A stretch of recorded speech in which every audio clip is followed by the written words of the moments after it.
A man was skiing up the edge of a mountain when disaster almost struck. Ah, voilà.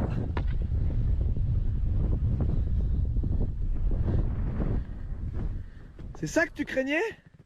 The snow beneath him gave way with one wrong step, pulling an entire layer down with it. Thankfully, he managed to brace himself against the mountain, preventing a dangerous fall. Wosaf Ahmadi, a YouTuber known for documenting his spine-chilling explorations of abandoned buildings, often ventures alone, but occasionally brings friends along. Fortunately, his good friend Jaden is with him tonight. They didn't realize that this night would leave an unforgettable mark on their lives. So, we're gonna do it tonight. We're gonna make sure we get in. No matter what, we will do this. The pair's destination is an infamous abandoned house shrouded in eerie rumors of dark rituals. Empty for more than 20 years, it's known to attract squatters and other ominous figures. Undeterred, Wosaf and his friend venture inside. Passing through the crumbling entrance, they find themselves surrounded by cracked walls, peeling paint, and floors littered with debris. However, this is only the start of a nightmarish experience. Just minutes into their exploration, they encounter something utterly shocking. Oh my god. Do you see that face? Do you see that face? No way. The top, I'm not even joking. I swear I saw a face. It's like busting out the crane right now. I swear.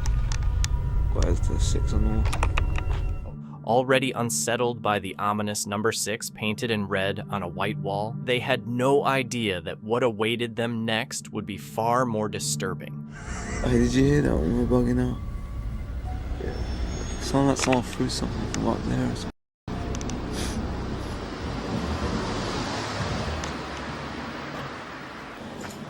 Should we try go in? Wait. That room has 6 nails locked in there. You go to that window first. Bro, is that blood? Show me your top one. Is that blood?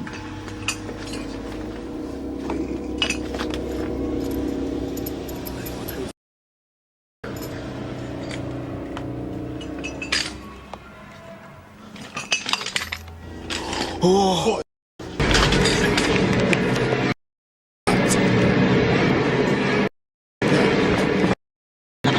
Oh my days! Oh! Come back! Yeah.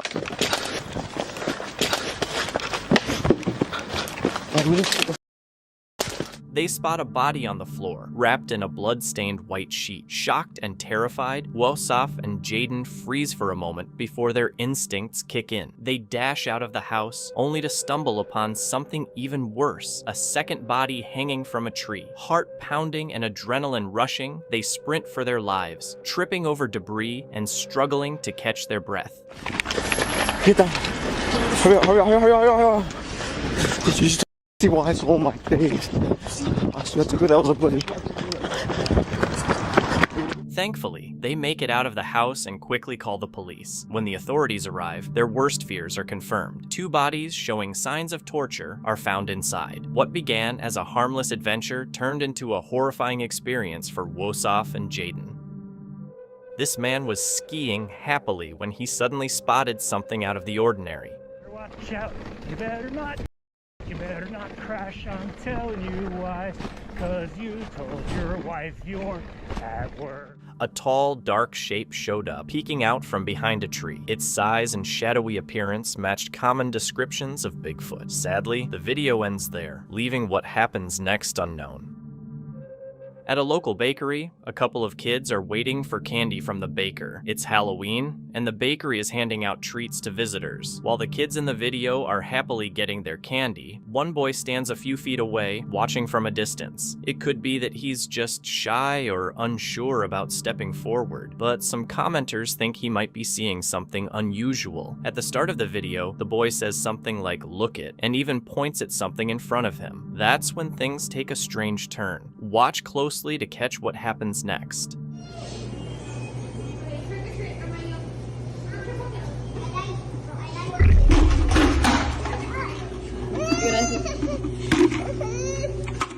For some reason, the boy suddenly freezes, as if something invisible is blocking his way. He stands still, staring at something unseen, and then his head jerks upward, almost like he was hit or pushed. Many commenters have pointed out the same thing. It looks like someone or something pushed him. This theory seems to fit, especially considering his earlier reaction when he said "look it" and pointed at something. But was he really pushed, or could there be another explanation for his sudden fall? It's hard to say for sure. The more you watch the clip, the harder it becomes to figure out what really happened. What do you think?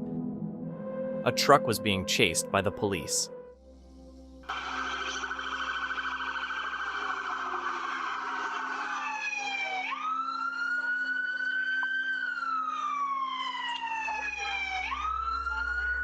When it stopped, the driver tried to run away on foot, but the police caught him. In a calm forest, a photographer was filming himself taking photos when something unexpected suddenly interrupted him.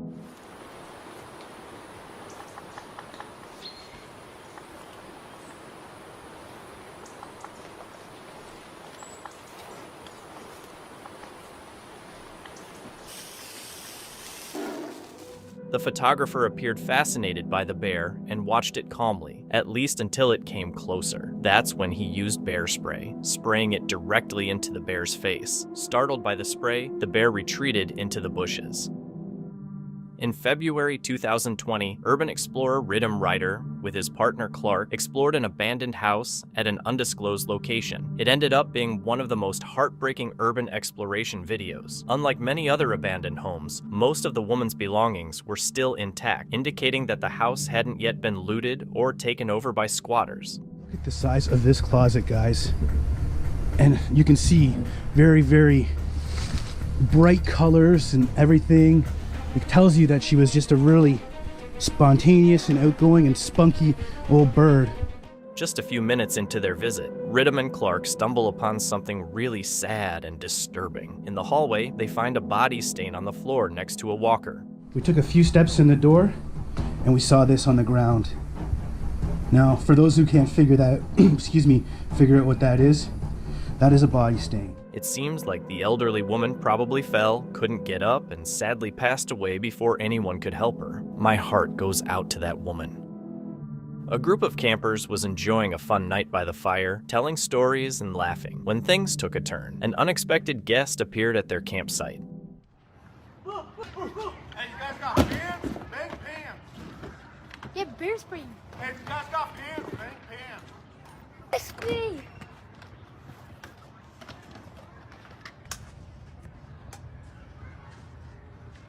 Get on now, get. Yo. Yeah, sprayan mo dati. Okay, it's right there behind you. Oh, yeah. Fortunately, the bear seemed more focused on their food than on the campers. After rummaging through their supplies for a bit, it lost interest and wandered off into the woods, leaving the campers shaken but unharmed. Tanya Sanz shared a strange experience on her TikTok. She noticed a toy stored on her family's porch keeps turning on by itself. When she sits on the outside stairs, she often interacts with the toy, and it seems to respond to her. So I'm doing the ripple effect like you guys asked me to.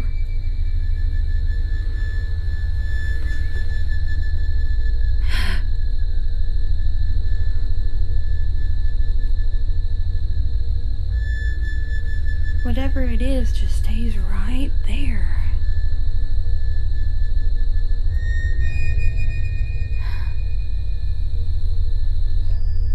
Do it again. Wow, turning. Do it one more time for me. Wow, turning. The only way you can get it to make that exact noise that I was making is to turn it to the right. Wow, turning. Along with the toy blinking and making noises, she also caught something even stranger on camera. Right here, and it starts it.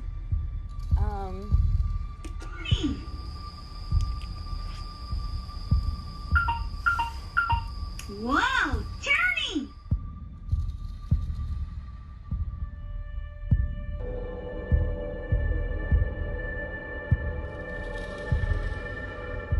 It seems like a white figure emerges from behind the car, maybe the spirit messing with the toy, or could this just be Tanya's vivid imagination? What do you think? In Columbus, Ohio, here's another unsettling late-night incident. A guy showed up at 3 a.m. attempting to break in and disturb the homeowner. Wow. This is stupid. Come on, man. Come on, man. This is stupid. This is stupid. God damn. Gosh. Damn, man. Oh. Wow. It's just disturbing. These creeps are getting bolder and bolder. Drone footage reveals a group of hikers narrowly avoiding a sudden volcanic eruption on Halmahera Island in Indonesia.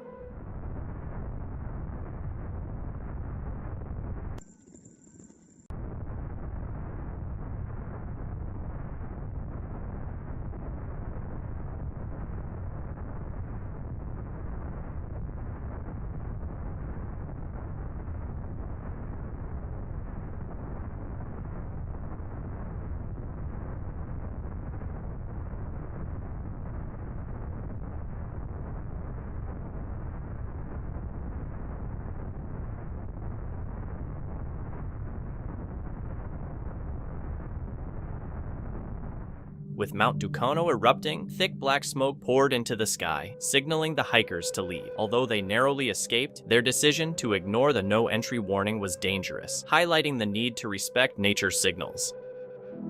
On October 6, 2024, two friends set out to explore an abandoned building, excited for what they thought would be just another eerie adventure. However, what they found inside was beyond anything they could have imagined. The video begins with the pair venturing into a dark, unsettling basement. As they move further in, they spot something on the ground, a blue cloth draped over what appears to be a human figure. Unable to resist their curiosity, one of the boys cautiously lifts the edge of the cloth, and what he sees leaves him completely shaken. What the is that? Wait, what is that?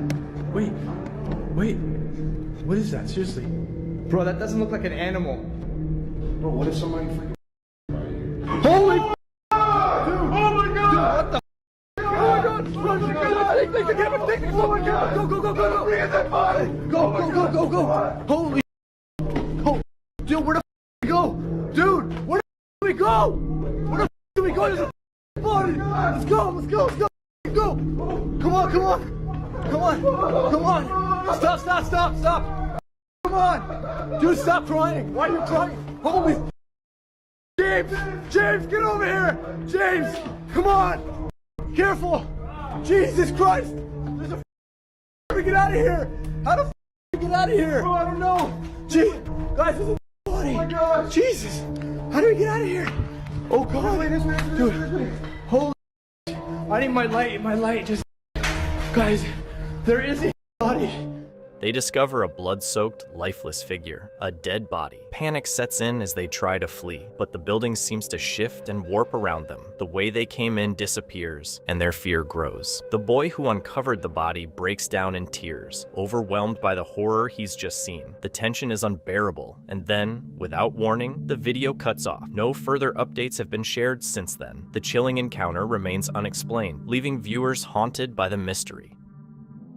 On a cold morning with temperatures around -5 degrees Celsius, Marcus went ice fishing, thinking the conditions were perfect. After a few hours, he noticed the ice starting to weaken. While packing up and filming his way back, things took a turn for the worse.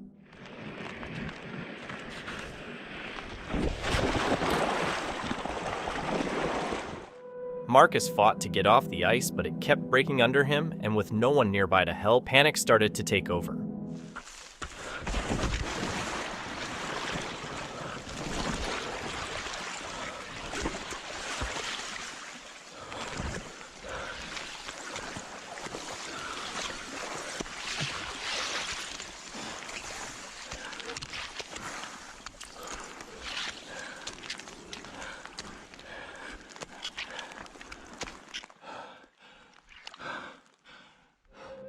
His body was quickly losing heat, but fortunately, he managed to get out safely using his strength and equipment. He knew he had to warm up fast to prevent hypothermia. Here's a short and creepy one posted on Instagram by the user Terrors Reels. A young boy is completely absorbed in a VR video game, unaware of the weird things happening around him. Mom, stop touching me! Let go of me! No! Mom! Stop! Where are you, Mom? Something seems to pull on the boy's shirt. The boy calls out for his mom, but she doesn't answer. Mom! Mom! Stop!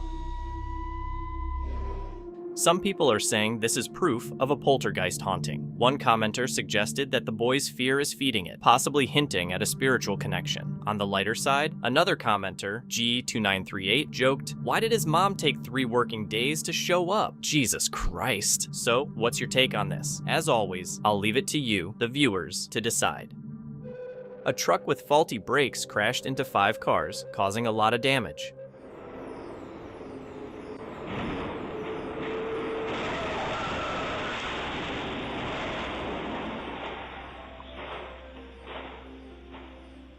Hopefully no one was hurt, but those cars are probably not in great shape. Wildlife expert Forrest Galante was recording when he was hit by lightning in the swamps of Everglades City, Florida. A big, bulky, handheld one. And I got hit. I felt it, yeah.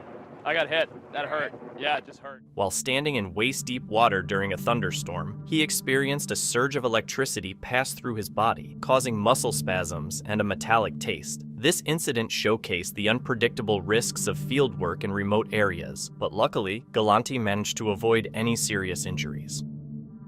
In June 2022, Chris Hill explored the abandoned Westinghouse electric factory in Cleveland. At first, it seemed like there was no one around, and the only noise was the sound of crickets in the dark. As he walked around the building, he started hearing gunshots in the distance, less than 5 minutes into the recording.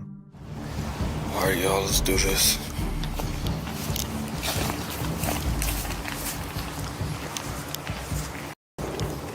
Chris comes across a mattress on the floor, a common sight in many abandoned buildings, suggesting that someone had been sleeping there recently. A few minutes later, he heads down to the basement, and the footage takes a darker turn. He spots several shell casings on the ground, likely from a 9mm handgun.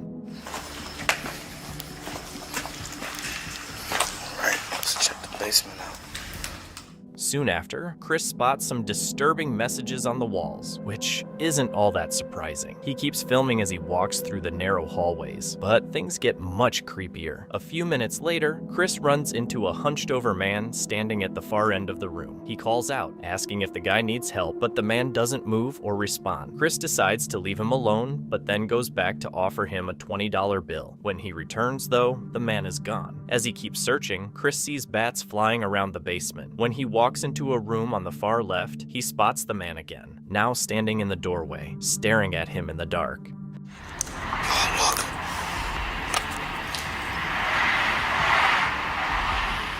Just as Chris decides to leave, he hears some sounds that suggest there are more people hiding in the darkness with him. After all the creepy encounters, he's had enough for the night, so he decides to call it quits and leaves. It's one of those experiences he's unlikely to forget anytime soon.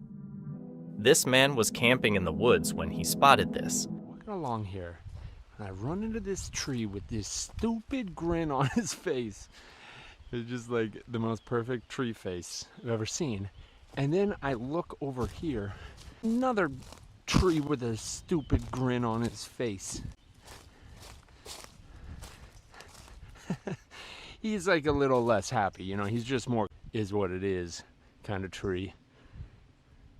He noticed several trees with what looked like human faces in their bark. The odd part was that it didn't seem like anyone had carved them. They appeared to be naturally formed. Could it just be a strange natural occurrence, or is there something deeper to it? In a series of eerie videos, TikTok user Tanya Richardson, known as NullMitDesigns23, has shared footage of what many believe to be paranormal activity in her bedroom. The clips have left millions of viewers shocked and fueled intense discussions online.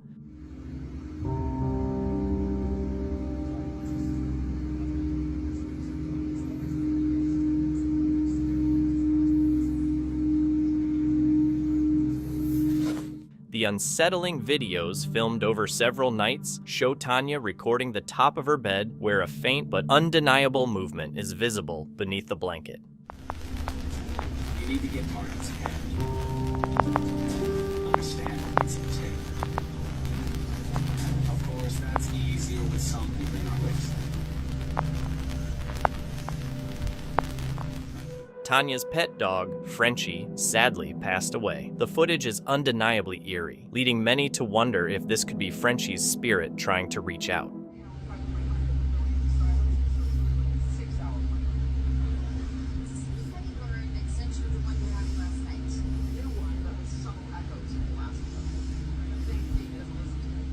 Tanya shared multiple videos, each filmed on different nights in an effort to rule out coincidence and address any skepticism.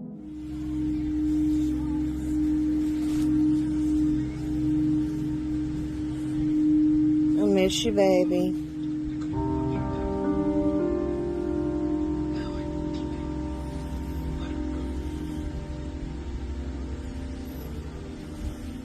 Here's even more footage. Frenchie, are you there? Are you there? Hello. Hello, my sweet girl. I knew you were here. I knew it. I knew you were here.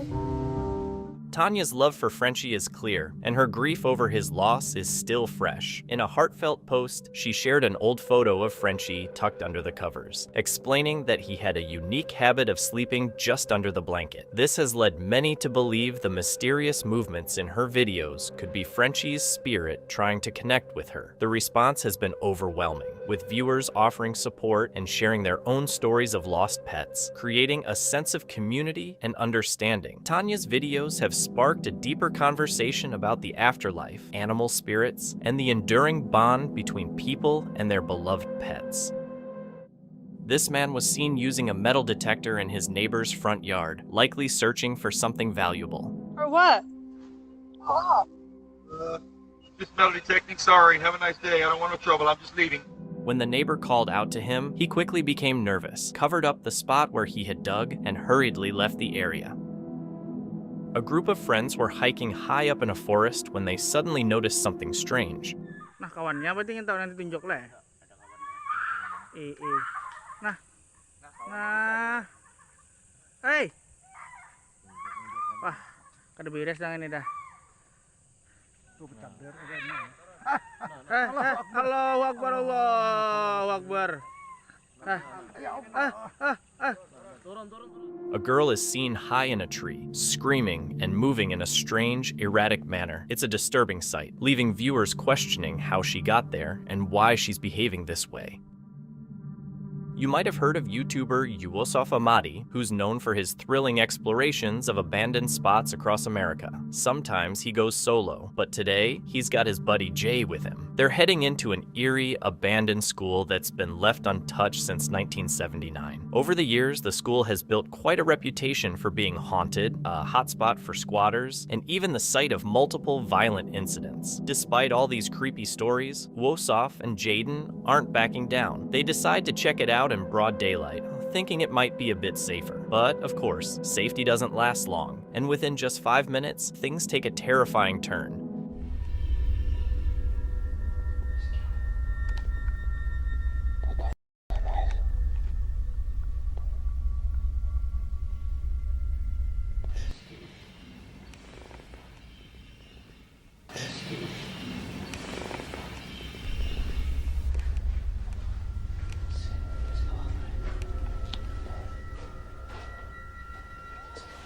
Sounded like you came through here.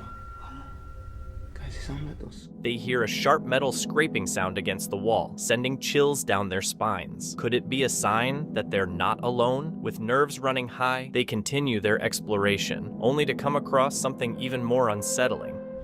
Just help me.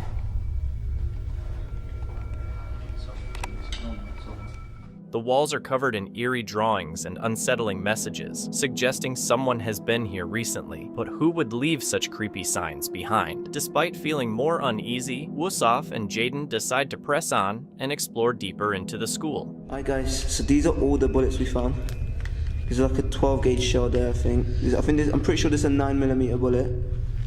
I don't know what bullet this is. Maybe you lot can tell me. I'll leave the school here. As they reach the upper floor, they discover empty bullet casings, just like the rumors had said. That's when things take a dramatic turn.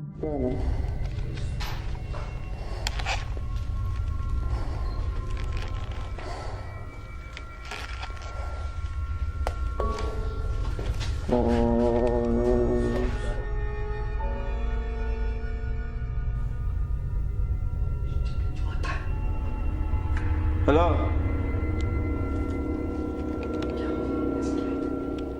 It's probably just an explorer, right? Hello? Are you an explorer? Just talk to him, he's not gonna kill us. He obviously does not want us here. Hello? Look at these. Actually, don't go any more.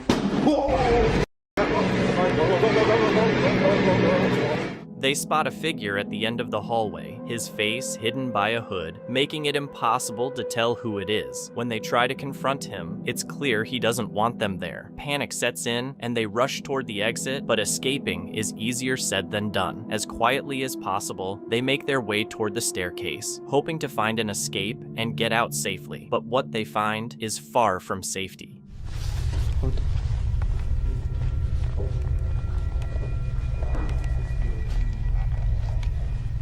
Go downstairs, slam it, find it, knife.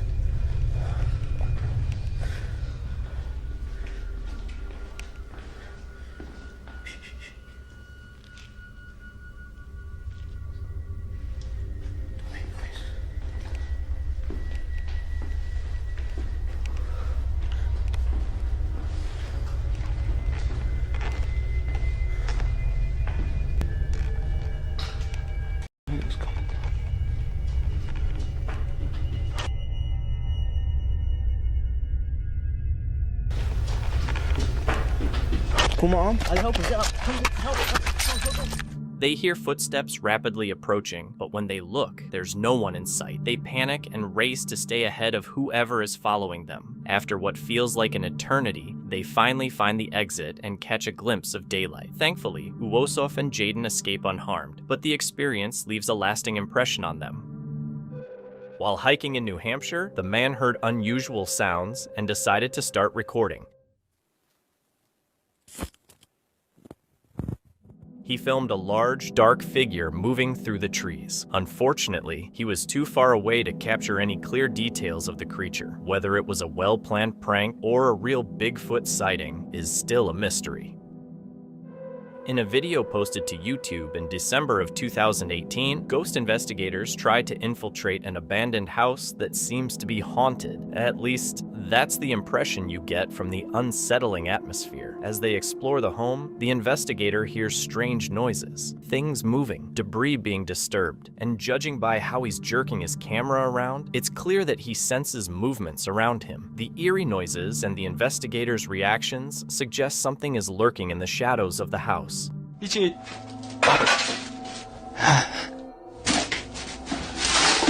어딨어? 자신 있으면 나와봐.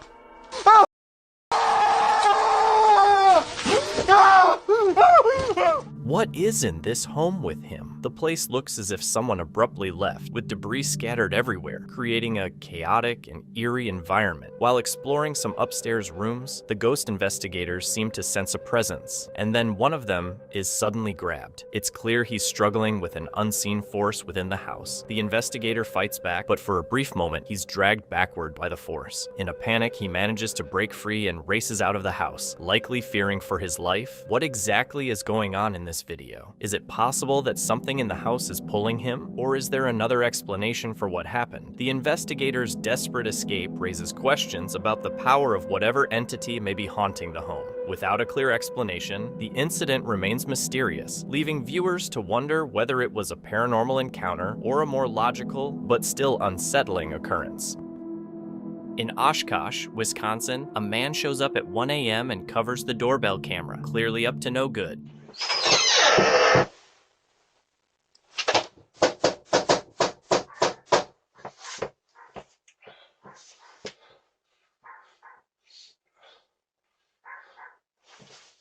When confronted, he tries to act innocent.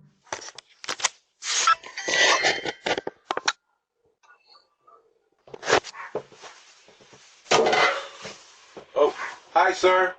I'm not a bad person. Can I ask you a question? All right. If he's not a bad person, maybe he's just bad at making first impressions at 1 a.m. A man hiking deep in the forest for 4 months suddenly heard this sound.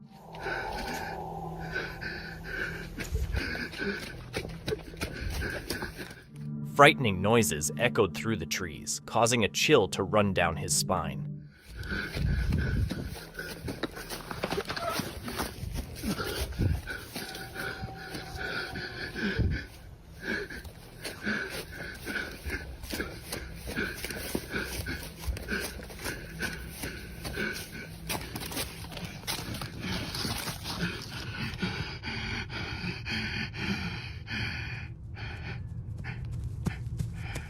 In a panic, he ran, but the eerie noises seemed to chase him, coming from every direction. What could have been responsible for these sounds?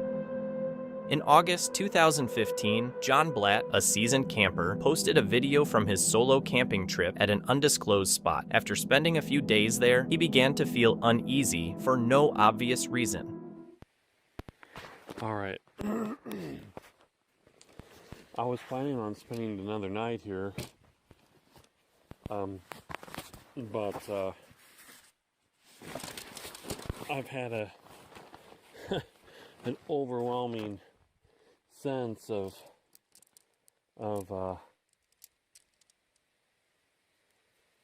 something that I can't really explain. My intuition tells me that I need to leave. The woods were strangely quiet, creating an unsettling feeling. I've been sensing threatening sensations, like I was being stalked, and Some people said they saw figures in the background of John's video.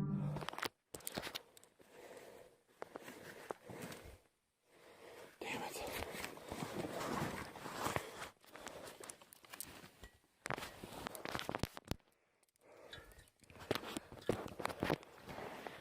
Bear with me. I don't know if anybody will ever watch this video. Whoa. Look at that guy. Look at that dude. It's uncertain if it was something out of the ordinary or just a tree branch, but trusting his gut, John chose to leave the forest in a hurry. Meet Lewis, a YouTuber you might recognize from his channel, Lewis Clark. Lewis is known for his urban explorations, delving into haunted and decaying buildings near his home, capturing every eerie moment. This time, he's heading back to an abandoned hospital he's explored before, but he has no idea that today's visit will turn into something far more intense than anything he's experienced before. Alright guys, so today, I'm here with the squad and we are back at Harperbury Hospital. It's March 5th, 2017, a sunny day, and Lewis, along with his friends Liam, Brandon, and Ben, heads out to explore the abandoned hospital. Little do they know, their adventure is about to take a shocking turn. There's noises already. This place is scary. We're fully back. When they arrive, an eerie sense of unease begins to settle over the group. Even though they've visited the hospital before, it feels strangely unsettling this time, as if there's a different vibe in the air. They continue forward, capturing footage of the decaying walls and collapsing ceilings, things they've seen before. But soon, something occurs that completely shifts the course of their exploration.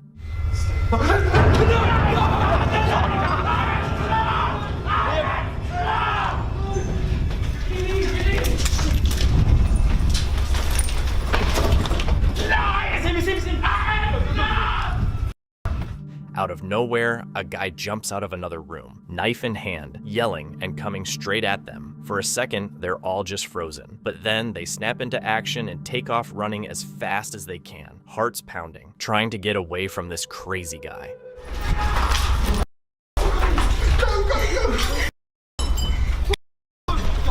What happened? Oh my!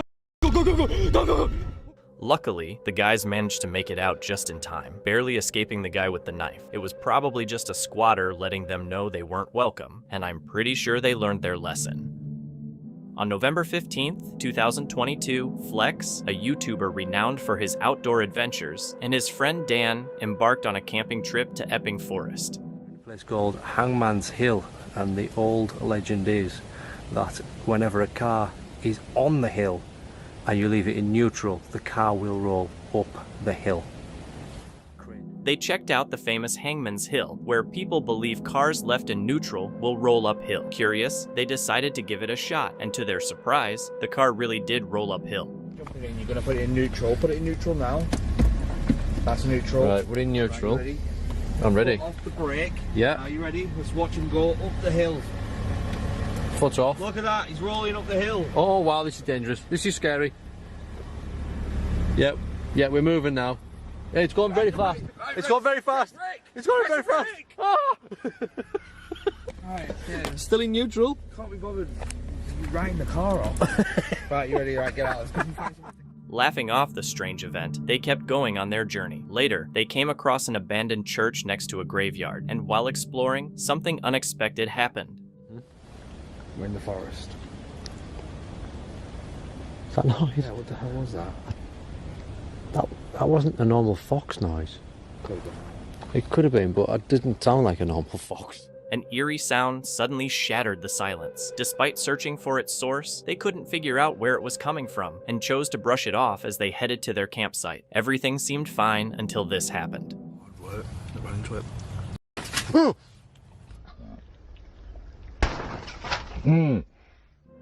A loud bang echoed from outside their tent, startling them both.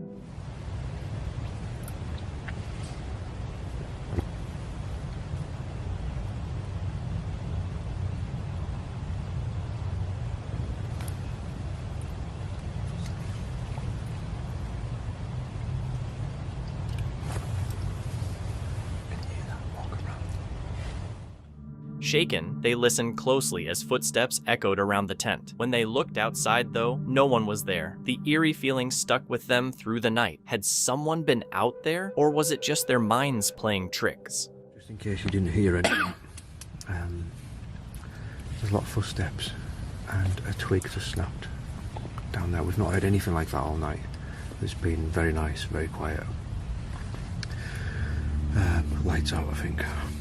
Choosing to stay quiet, they turned off the lights and hoped whatever was outside would leave. Luckily, whatever it was eventually disappeared, and they made it through the night without any harm.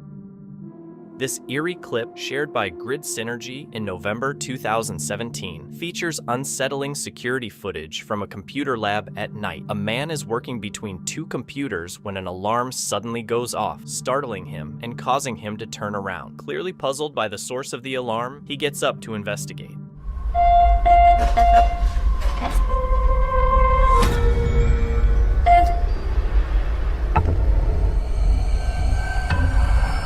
When the alarm doesn't go off again, the man sits back down at his desk, assuming it was nothing. But then, a loud bang suddenly echoes through the room, adding to the tension. After a brief moment off-screen, more loud noises erupt, creating a chaotic racket. Moments later, the man is seen running away in fear, clearly terrified and desperate to escape the unsettling sounds.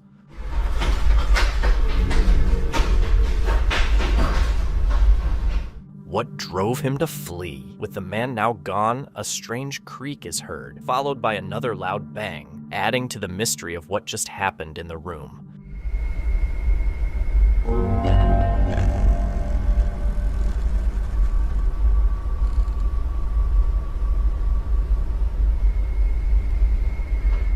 If only we could see what was happening off-screen. Be careful what you wish for. This video provides a 360-degree view of what's going on. Rewind to when the bang is heard. A light turns on in a room next to a foosball table.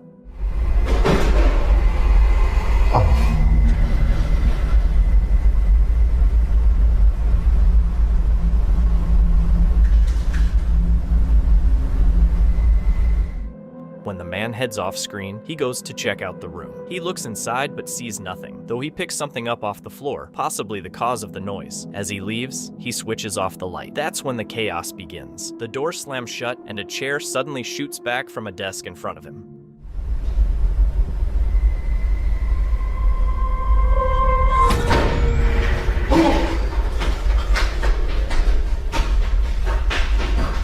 The man flees the scene, the light turns on in the room again, and a figure's reflection is seen in the window. As I said, be careful what you wish for, because now you can't unsee it. A security camera caught the cops chasing a carjacking suspect. Hey, officer! Hey! Hey! Officer! Officer! What? Please! He's going up for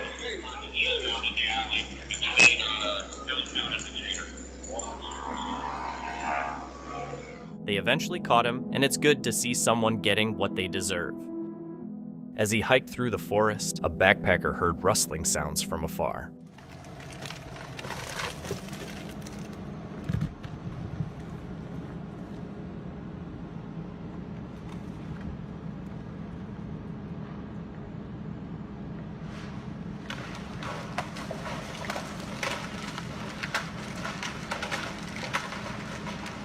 Out of nowhere, a massive boulder came crashing through the trees, knocking everything in its way and passing frighteningly close to the hiker. Just imagine if they had been standing any closer. Terrified of what could happen next, the backpacker quickly left the forest.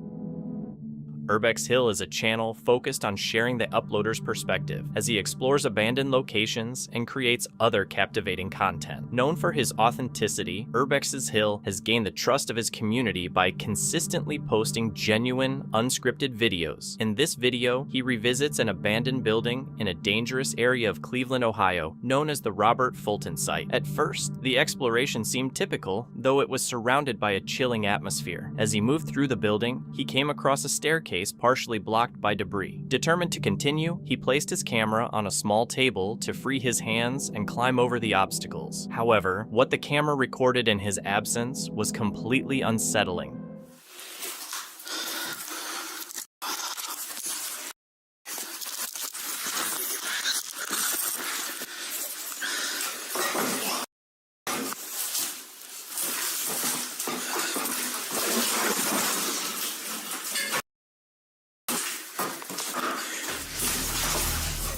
A figure appears in the background, though he didn't notice it at the moment. After getting over the debris, he kept exploring but was suddenly startled by loud sounds. Fallout shelter.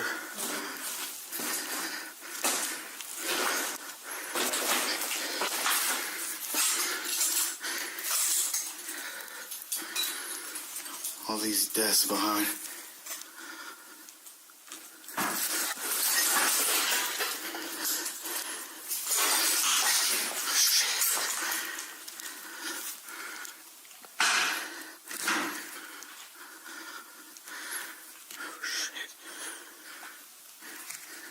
Somebody's down here. At that moment, he realized he wasn't alone. Panicking, he decided to leave, but just as he was heading toward the exit,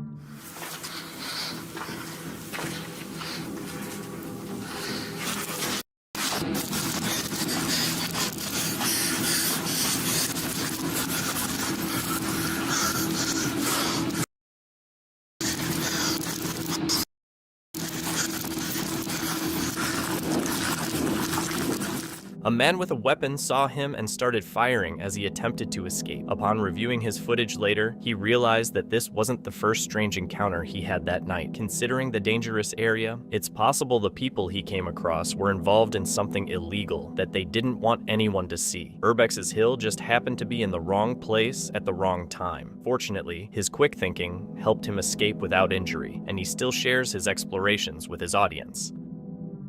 A father, hoping to create a heartwarming video diary of a family trip, films the adventure, unaware that the area they're exploring has a dark past of mysterious disappearances. Recently, 2 sisters vanished near the cave he's about to enter. While filming the cave, he captures something unsettling. Bueno, Pau! No.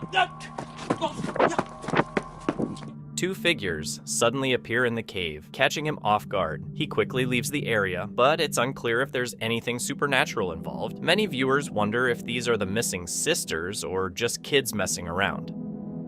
A woman went to a beach known for its tragic drownings. Not long after she got there, she started hearing some creepy noises. When she heard a splash in the water, she pointed her flashlight toward it and saw something freaky.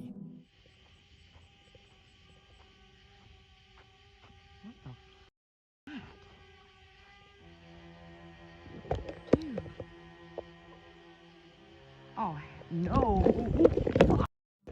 A white figure appeared in the middle of the water, resembling a person in white. Terrified, she rushed off the beach, unsure of what she had just witnessed. Every now and then, a man would get boxes filled with odd items from someone he's known for years. The person practices some kind of magic and sends items related to that. After collecting a bunch of strange dolls and eerie-looking objects, weird things start happening around the house. One day, his dog gets scared and snuggles up to him. Then, strange noises can be heard, so he takes out his phone to record it. My dog's freaking out. I keep hearing like knocking at my door. I look out the window. There's nothing. See what I mean?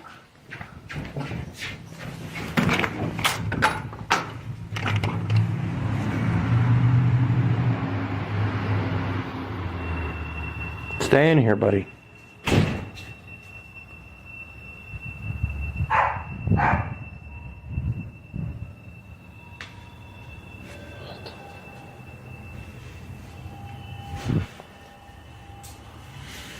I'll put them things in that damn cabinet. What the f*** is that?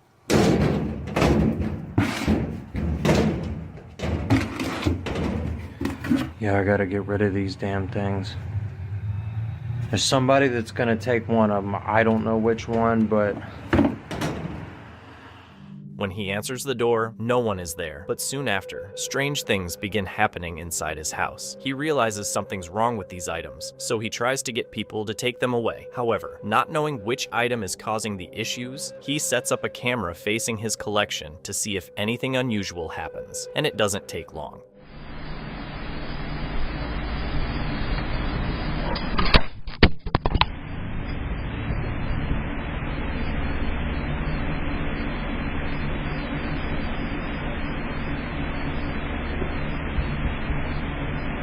What was that?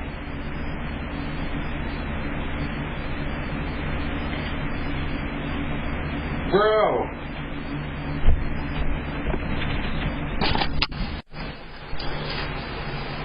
The whole camera just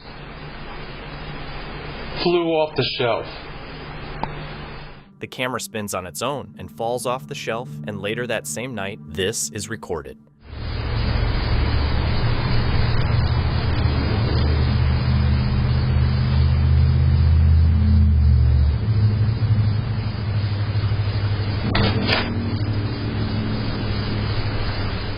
An object moves on its own, startling the dog that just came over. It feels like by opening the door, he's invited something into his home. Whether it's a real ghost or not, you decide. This guy showed up at someone's place at night, asking for someone. Can I help you? Hi, are you a renter of Riggs? Of Riggs? Yes, ma'am. No, I think you have the wrong address.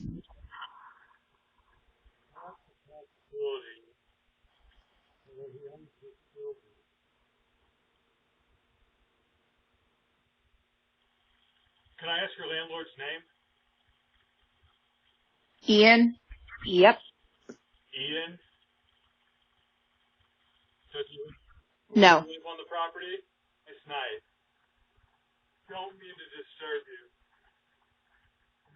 The homeowner felt he might have had bad intentions and stayed cautious afterward, but luckily she didn't see him again.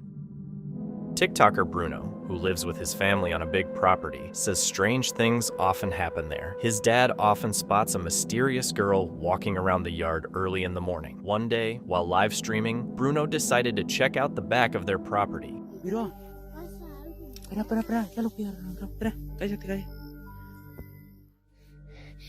tratar de grabar. Ay, mierda, ¿qué es eso?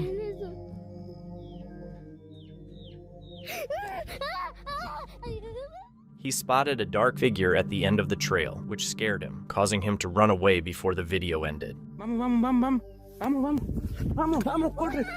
What's happening on their property? Is it a squatter or something worse?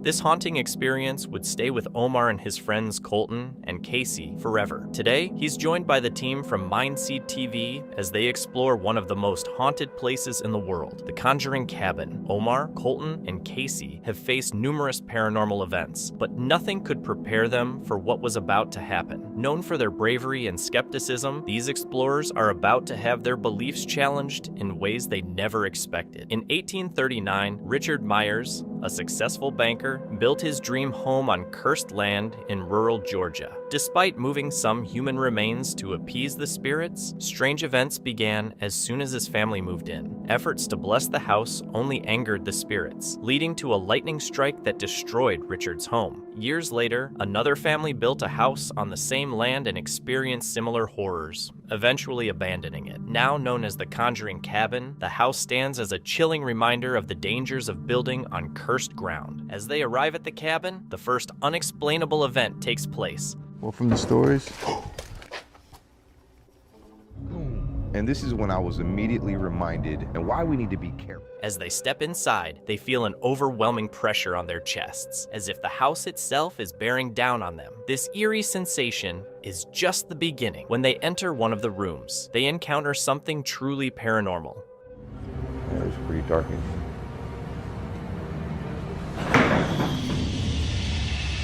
Nuh-uh. Some furniture over there just slid. A chair is thrown by an entity far darker and more powerful than they anticipated. They decide to use a spirit box, which leads them to the upper floors, where a shocking encounter unfolds. Vision. This. Oh, what the was that? Oh! What the? Dude! No. Yo! No. They hear loud footsteps coming from downstairs. If you pause the video for a moment, you can notice an orb showing up beside them, suggesting there's something there that can't be seen. But that's not everything. They can also see someone or something go into another room and shut the door. The scary part was the minute that we looked down to see what it was, you could hear clear as day, audible footsteps running. And nobody was down there. Audible stuff is one thing, but there was like a light coming out of the room, and you could see the light just disappear, like whatever was down there ran in and shut the door behind it. It was horrifying. They rush downstairs to investigate, but find no one. However, they notice that a previously untouched line of salt now has an eerie scratch mark. After settling down, they choose to explore on their own. Omar then has a conversation with an entity, which makes its presence known in a terrifying manner. What has been bothering this family in this house? Why is this land so cursed? Did you just say my mom's name? You better leave my mom alone. No, yeah, exactly. There's no ghosts. There are ghosts in this house, from what I hear. What? Good night.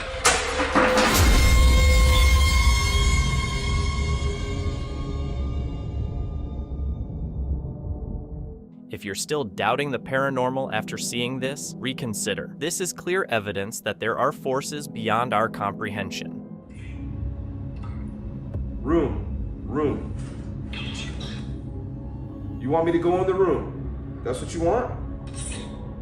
The entity leads Omar to another room, where an unsettling event takes place.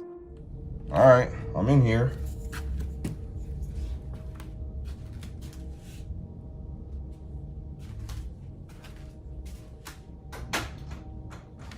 Okay.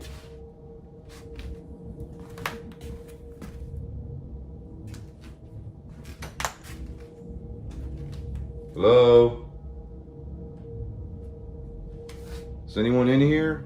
A cloth in a child's crib falls, but it seems to go unnoticed by Omar. Meanwhile, Casey explores outside near a cemetery and hears something truly terrifying. Just gonna be quiet for a minute, see if I could hear anything on camera.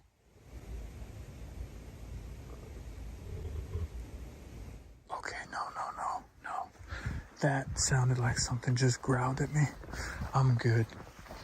That was like close, and it sounded like a fucking growl. A faint growl is heard, clearly audible on the video. Shaken, Casey decides to head back inside, only to face an even more terrifying encounter. Oh, man, I'm good.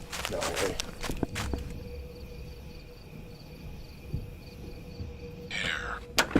Omar? Yeah, man, not by myself. Jenga over there in the corner, completely just like, it just got destroyed. Something happened with him here in the barn. He's talking. I mean, it's like we're all talking at once. Casey comes rushing in and he's got something to say. As I was explaining to them what I had witnessed at the cemetery, I look up and I saw this figure. It was like a head looking out of the room on the top land. Omar and Colton are standing when they notice a face lurking around the door, watching them. Then something happens. It looked like it was looking around that doorway right there. You saw something? Yeah. Come out! Come out right now!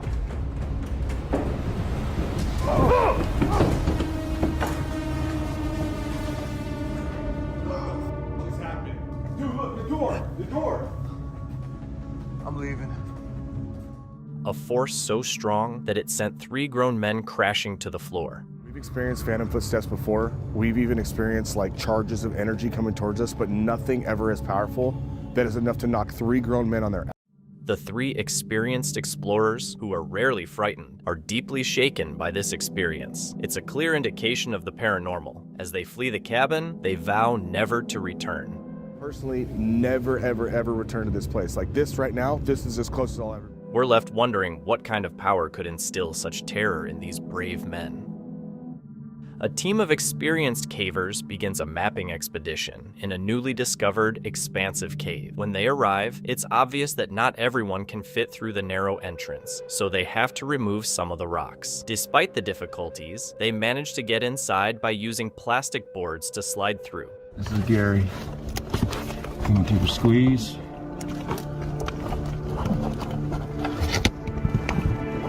Nice and high. Easy, buddy. That's quite an angle.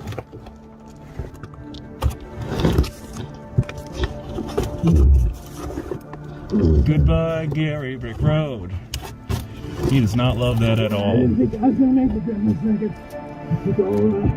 Concentration. You have to concentrate, he was saying. That's true, you have to concentrate. If I follow you, Gary, then I guess I know I can fit. I'm gonna go one arm. Did you go both arms forward or one arm back? Both behind me. Okay. I can see you. The lower arm probably can be. Yeah. No, this is much nicer. These sliders are great.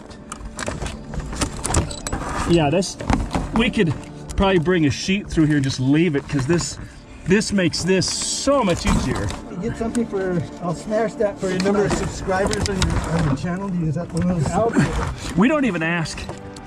We don't care. People don't gotta watch us. This is, I'm not even sure I would call that a squeeze. Well, you know what? Okay, so with the cardboard, super. It takes them a moment to realize there's an issue. Yeah, well, you just need a little sibling rivalry. Yeah, I just need that drill. Okay. Drill is coming. Now let's get Gary through there.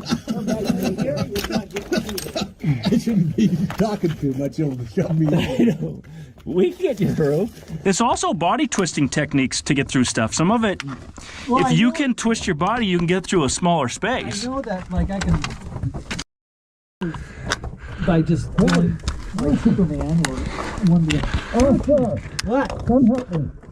One of the cavers gets stuck in the narrowest part of the entrance, with almost no way to move himself free. A teammate positions himself to pull him out by his ankles, helping him get free. As they venture deeper into the cave, they encounter stunning formations like tall lava candles and intricate rock structures. The team uses their technical skills and teamwork to map the cave, overcoming various obstacles. After a long day of exploration, they emerge exhausted but satisfied with their accomplishments.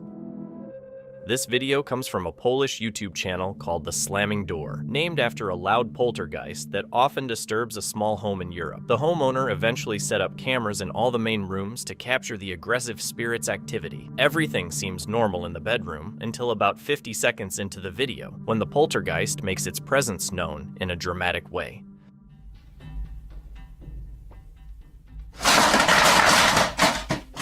In the video, the poltergeist targets a video game collection, sending cases crashing to the floor. While some might suspect this was done with a string, a closer look shows what appears to be an invisible force sweeping everything off the shelf in one smooth motion. Considering this is a sizable and valuable collection, it's unlikely the homeowners would fake the incident by risking something they care deeply about. The final video was the breaking point for the homeowners. When they returned, they found the house completely trashed, with what seemed like a spirit following them from room to room. As they cautiously explored, they came back to the same bedroom from the previous video, and whatever was in there made them jump in fear. This encounter was enough to drive them out of the house for good.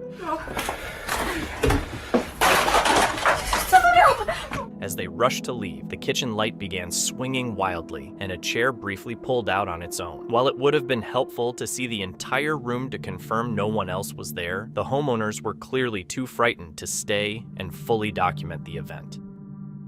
This guy showed up at someone's house trying to steal a trolley, not realizing he was being watched.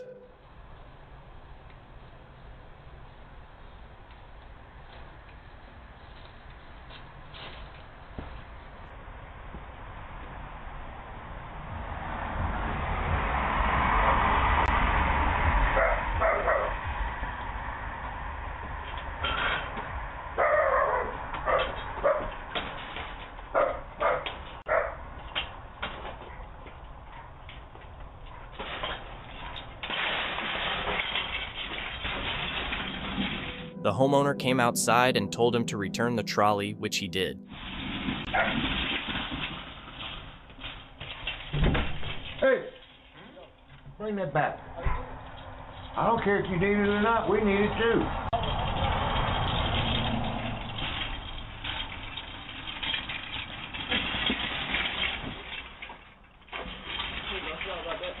I got another one right here. Well, then you only need that one.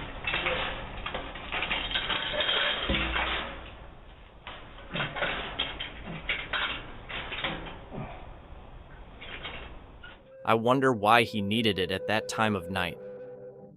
In a quiet neighborhood with a thick forest right behind their house, Andrew, a TikToker known as WV Paranormal, and his family encountered something unsettling. Andrew's TikTok usually showcases family moments and his hobbies. He lives with his wife and two kids, Emma, age 7, and James, age 9. Their home is nestled near a peaceful forest, with only a few houses around, and life is generally calm. However, things took a strange turn when they started hearing eerie screams from the woods. Initially, they thought it was just animals or their imagination, but the unsettling sounds persisted. On May 15, 2024, while Andrew and Emma were outside playing, everything seemed normal until Emma pointed towards the woods and nervously said, "Dad, I saw something in the trees." At first, Andrew laughed it off, thinking she was imagining it, but Emma remained fixated on the dense forest. That's when Andrew decided to grab his camera and start recording. Hey! What are you doing over there?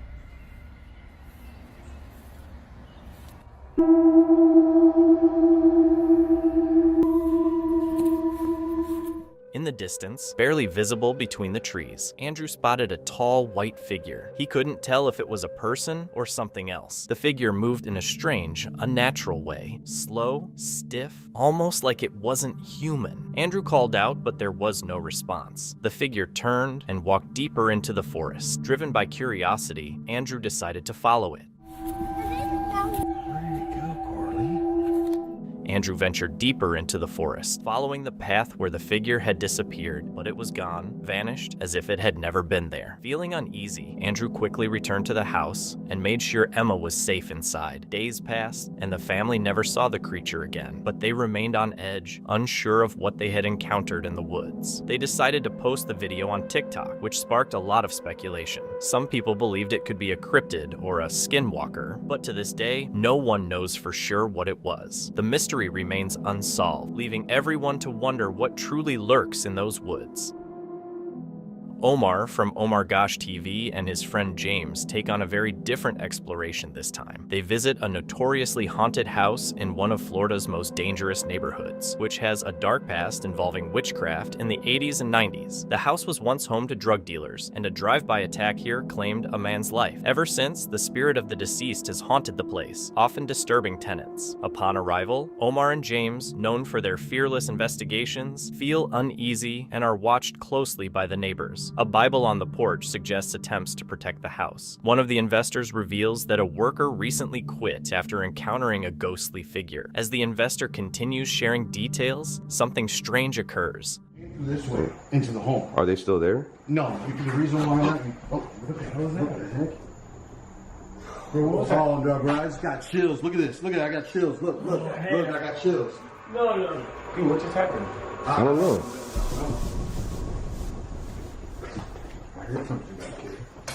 The door suddenly slams wide open. Reviewing the footage confirms it was previously closed, setting the stage for a chilling night ahead.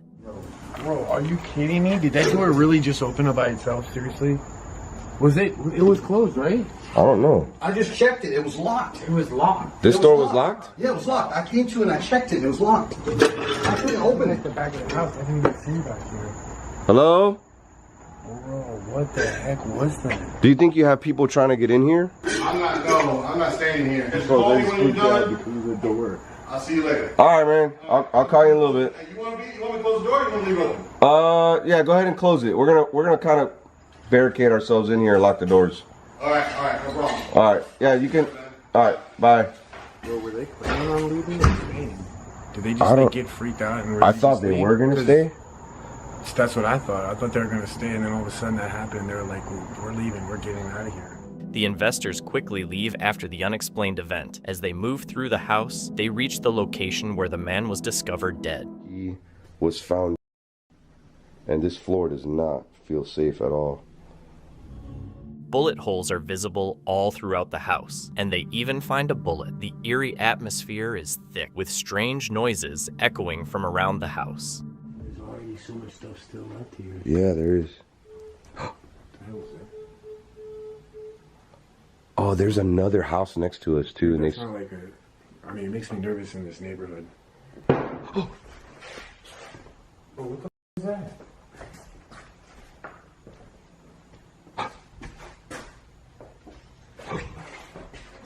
Bro, we're like surrounded by noises right now. I heard something back there. We're not afraid of you. We're not here to cause harm. If you want to communicate with us, we're here to listen. We're not here to hurt you.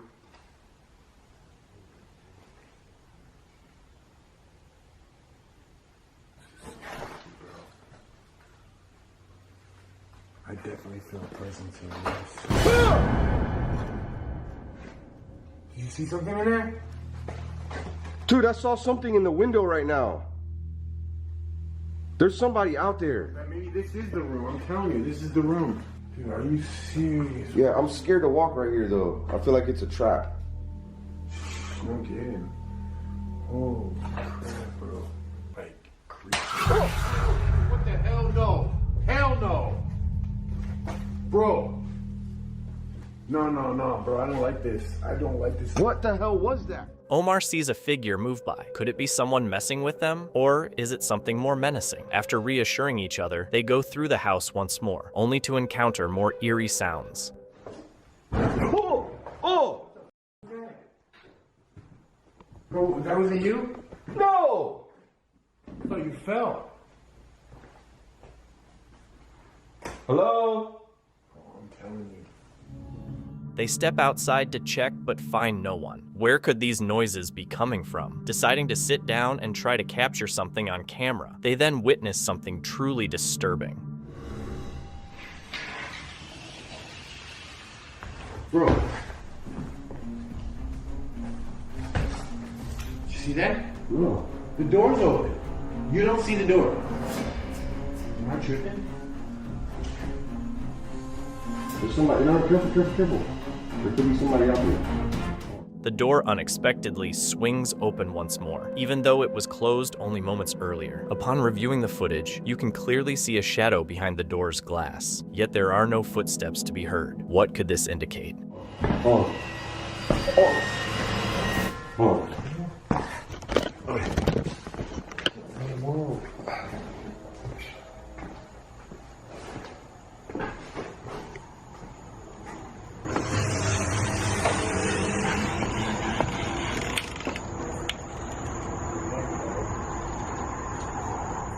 Shortly after, they experience more unexplainable events. Dude, you just did that? No, I just turned my camera on. That wasn't you. What do you mean? Alright, I'm ready to go. Dude. It came from this dark room right here. Something falls off the table, leaving Omar and James feeling extremely uncomfortable.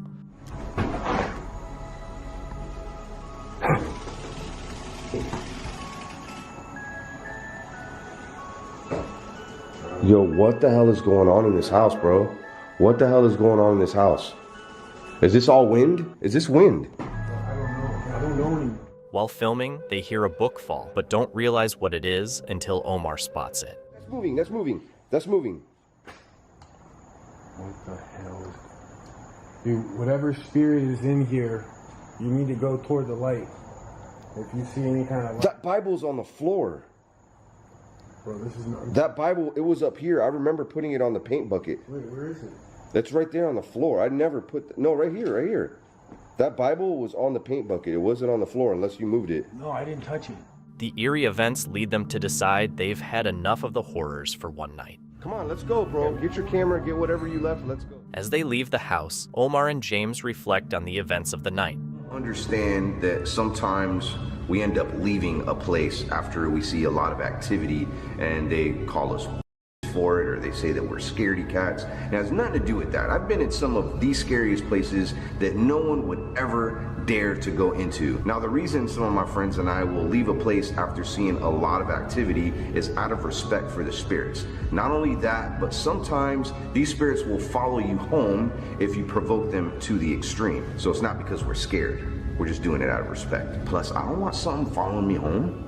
The haunting evidence and experiences have left them deeply shaken, reminding us that some mysteries are best left unexplored. In the end, some things are better left in the dark, some doors are best left unopened, and some stories are meant to remain untold. In 2023, a couple set out on a hike in the woods with their dog, hoping for a pleasant day trip, but things soon took a frightening turn. What the hell is that?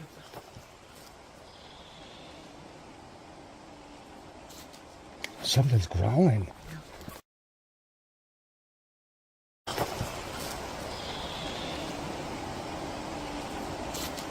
Something's growling. Initially, they assumed it was an animal, but they quickly realized it was much bigger than anything they'd encountered before. You guys, there's something growling at us. Get the dog picked up. Something is growling at us. Did you hear that? Not joking, you guys. It is a deep growl.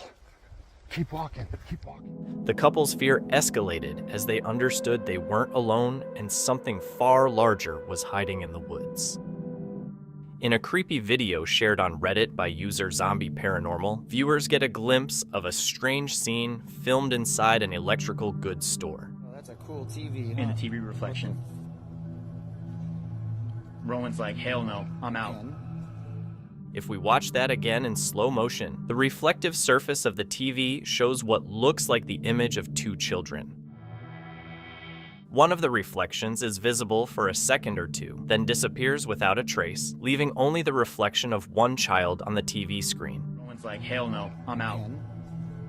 Throwing his arm up, man, I'd be doing that. This mysterious disappearance captured on camera has sparked discussions and theories among viewers, with some suggesting optical illusions or editing tricks, while others lean toward more supernatural explanations. The sudden vanishing of the reflection raises questions that are hard to answer. This guy showed up at Brian's house at 2 a.m. asking him to call a taxi. What's up, dude? What do you need? I was wondering if you could call a taxi for me and my friend. We were walking and some guys tried to I don't know, harm us. I just need a taxi so we can walk back home. And you're You want me to call the cops for you? Not a cop, just a taxi, if that's okay. No, it's 2 in the morning, bro. I'm not gonna be going outside. I need to go outside, just call a taxi. Brian offered to call the police instead, but the guy got scared and left. So I'll call the cops for you. No, please don't do that. I'll walk in. I just needed a taxi, but okay, thank you. You got it. He probably thought Brian was being helpful until he mentioned the cops. In the documentary The Great North, some viewers spotted something strange. While a herd of caribou runs from a grassy area into a body of water, a dark figure can be seen moving on 2 legs in the background. After closely analyzing the footage, some believe it might be Bigfoot, potentially out looking for food. Omar from Omar Gosh TV, known for his eerie explorations of haunted and abandoned places, teams up with his friend James for a new investigation. This time, they are called upon by a Filipino immigrant in the US who has been experiencing strange paranormal activity in her home. The trouble began after she received a wooden statue of an aswang, a mythical creature from Philippine folklore, from her sister in the Philippines. Once the statue was placed on a shelf, bizarre events followed. Whispers, footsteps, banging sounds, and items breaking. Most disturbing of all, the woman's young daughter began waking up terrified, claiming a monster was in her room. In an attempt to escape, the family moved and tried to burn the statue. Though it took several attempts, they eventually managed to destroy and bury it. But the haunting continued, making the house impossible to sell due to laws requiring disclosure of paranormal activity. Now abandoned, the house stands as a reminder of the family's horrifying experience. Before investigating, Omar and James review eerie footage from the home's security cameras, which gives them chilling evidence of the activity. Undeterred by the unsettling footage, they press on in their search for the truth, and as they explore the house, they soon face something inexplicable.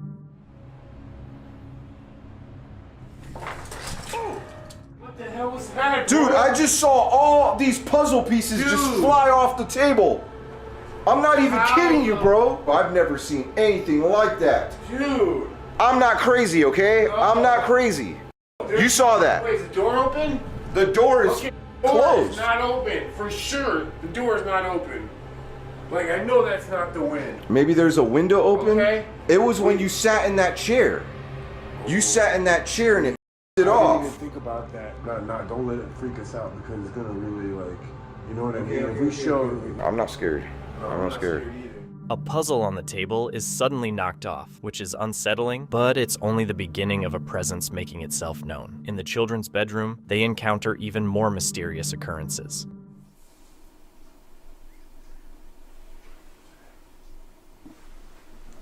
You heard that? The ball rolls on its own toward Omar and James, leaving them wondering who or what might be playing with them. Freaked us out. At that point, I was like, why are we here? Why did I agree to do this? But then I was like, the reason why we're here is we're trying to find answers for the Cruz family. We want to let them know, hey, we can confirm that there is something there. I literally saw this ball as I'm walking down the hallway go flying as if like a ghost kicked it. Oh my God, bro. Whoa, just moved again. Dude, no. Take it back. Take it back. I don't like it, bro. It's coming right back towards us. Can you move that ball again? You keep that ball. Like, I'm trying to process this. Did that really just happen, bro? So what pushed that ball earlier? I heard ball, I think. Did you spot it? A shadow is visible in the mirror, yet Omar and James don't seem to notice. However, this is nothing compared to what's about to happen next. Demon! That said demon! 100%. That said demon. Bro, I got a bad feeling, bro.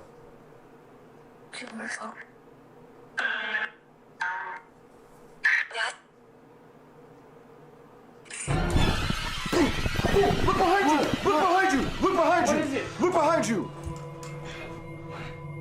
Dude, I saw it from the corner of my eye. Bro, what the hell? It's still moving. Look, it's not plugged in, too. It is not plugged in. Bro, you scared the hell out of me. Dude, that scared me.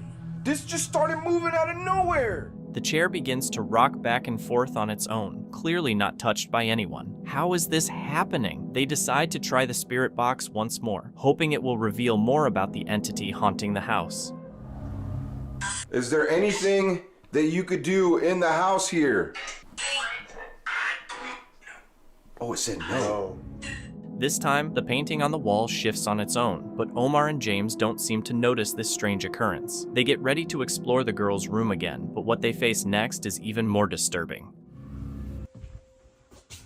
That's crazy. What do you think? What the? What? Bro, What? Bro, What? Dude, What? the whole freaking table just moved. Nuh-uh. Bro, the whole table. No! Something just grabbed me by the leg! Oh, get me out of here! Get me out of here! Are you serious, buddy? Something just grabbed me by my... The chairs and table begin to shake uncontrollably, and Omar tumbles, crying out that something grabbed his feet. It becomes clear that the demonic presence has had enough. Overwhelmed by the events, the friends quickly flee in fear, deeply rattled and swearing never to return. I feel really bad because his family wanted some answers. I mean, all I could really give them is, hey, your house is haunted.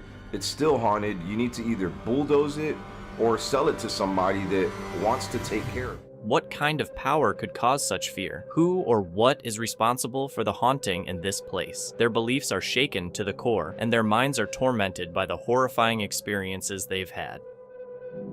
One day, a man and his friends were fishing at a lake. After one friend left, the man chose to fish for another hour before heading to the ramp. As they neared the ramp, they were shocked to find a man lying there, barking like a dog and groaning as if he were dying.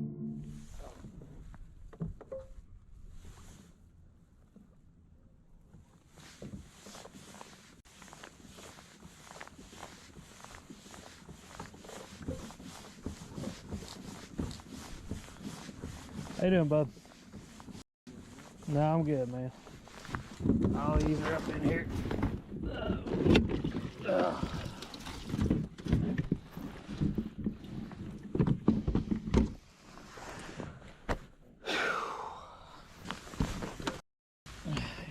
Always got me.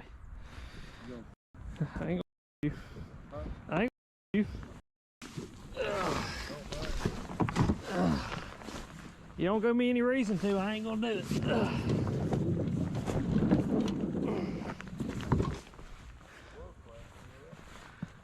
That's what I've heard.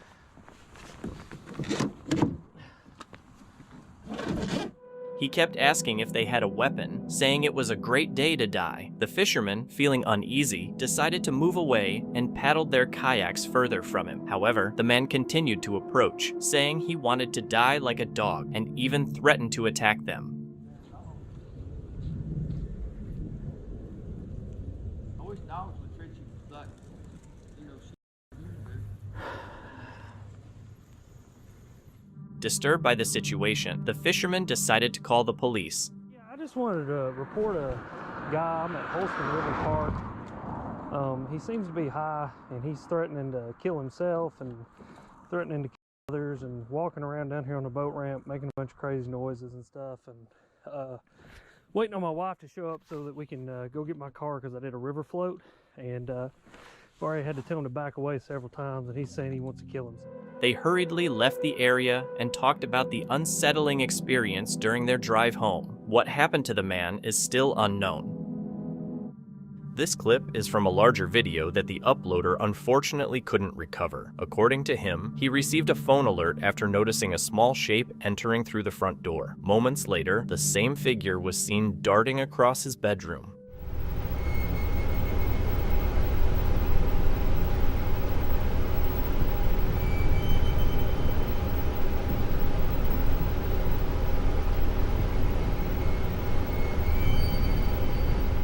At first, he thought it was a child, but quickly realized it was impossible for anyone to enter the house without opening a door. This led him to believe that he had captured something paranormal on camera.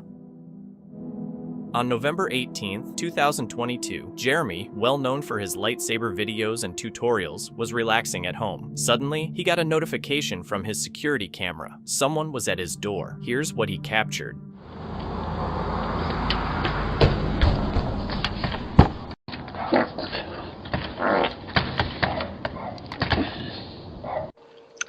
Hey, can I help you? What are you doing? And I like. Hi. What can I do for you? Joe, get the what are you doing? Are you trying to get in? You want me to call the police on you? What are you doing? Joe, I'm calling the police, dude. Jeremy reviewed the footage and was shocked to see his neighbor Joe, a man with a criminal history and behavioral issues, trying to break into his house. Joe's past trouble with the law for violent acts made the situation even more alarming. Jeremy attempted to calm him down, but Joe refused to stop. The video clearly shows the neighbor knocking on the door. When Jeremy didn't answer, Joe's behavior became more aggressive. He pulled on the door, rang the bell, and even tried to grab the camera. I'm right here. Oh man! Hey! Get here, Joe. Hi, I've got one of my neighbors trying to break into my house. I'm literally watching him trying. Yes, ma'am. I'm watching him trying to break in right now. I had him on camera trying to break in, trying to pick my lock. I'm literally standing right here watching him. Alright, well, I'm gonna take matters in my own hands here soon. Okay, no, I appreciate you. No, I'm not. Not currently. Yeah. He lives right across the street from me. That's him ringing the doorbell.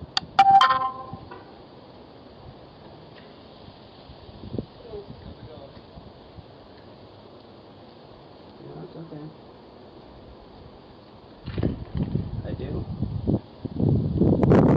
Jeremy quickly called the police, but before they arrived, Joe suddenly stopped. After a minute or two, he turned and went back to his own house. Although Jeremy felt relieved, the experience left a lasting impact. He shared the terrifying incident on TikTok, where it quickly went viral. Jeremy later mentioned that he never saw Joe again after this. The video serves as a reminder to always stay vigilant. A Reddit user shared a video of a woman riding her motorcycle alone near a cemetery, singing to herself. As she sang, a creepy voice appeared to follow her, echoing her melody. It's just like that.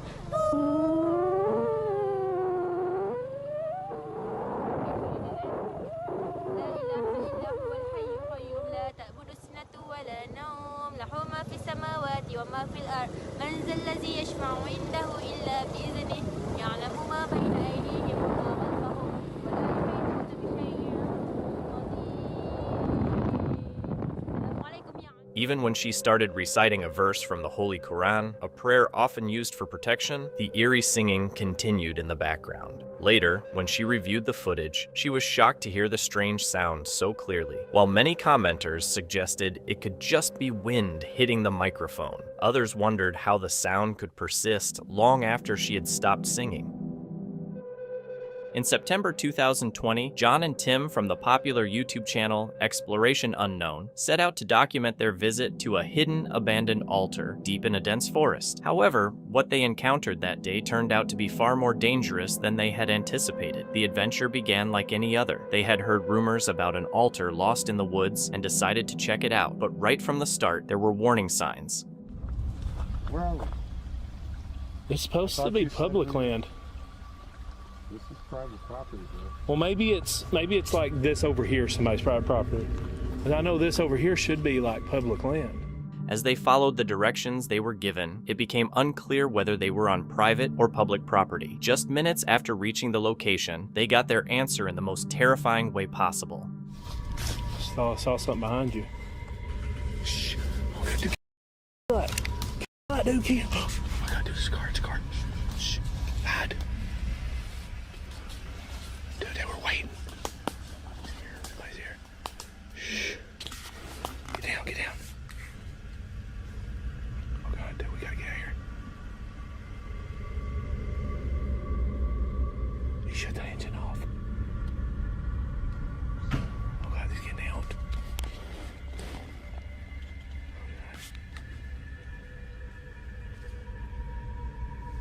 Hey, that thing you damn right, Burr. Oh God. Dude, he's gotta get off. He's gotta. Okay, we gotta get out of here. We gotta get out of here. Okay. Go. God. Jeremy, you okay? You okay? Get up, dude. Come on. Get up. Are you hit? Oh God, run, dude, run. Okay. A man suddenly appeared as if he had been waiting for them. Without saying a word, he aimed a weapon directly at John and Tim. He didn't just threaten them, he fired. The shot echoed through the forest, causing Tim to trip and fall. For a brief moment, it looked like he had been hit. This was the kind of danger no explorer ever expected. One wrong move or word could have turned the situation deadly. John and Tim were faced with two choices. Try to reason with the man, who might not be in his right mind, or stay silent and hope they could slip away unnoticed. Thankfully, both made it out of the woods safely, though shaken. As they rushed through the trees, the man didn't chase them, but the fear that he could still be targeting them must have been overwhelming. Once they reached their car, they realized just how fortunate they were. They never returned to that spot. Foul Mitten is a YouTuber famous for his videos about hunting, fishing, and outdoor adventures. Normally, his content is not spooky or odd, but this particular video is different. In the description, he talks about some strange creatures that have been bothering them at home. They don't know exactly what these creatures are, but it's clear that they seem unfriendly. They're all over the damn place again tonight. Okay, I'm gonna keep walking towards it.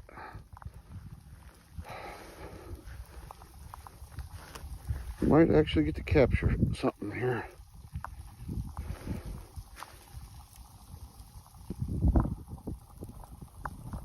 Son of a...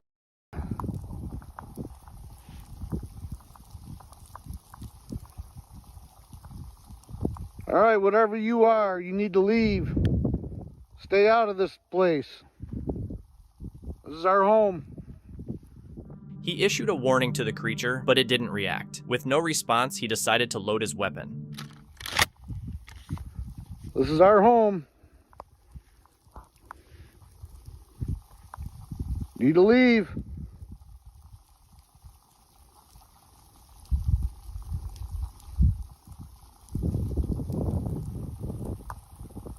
You leave now.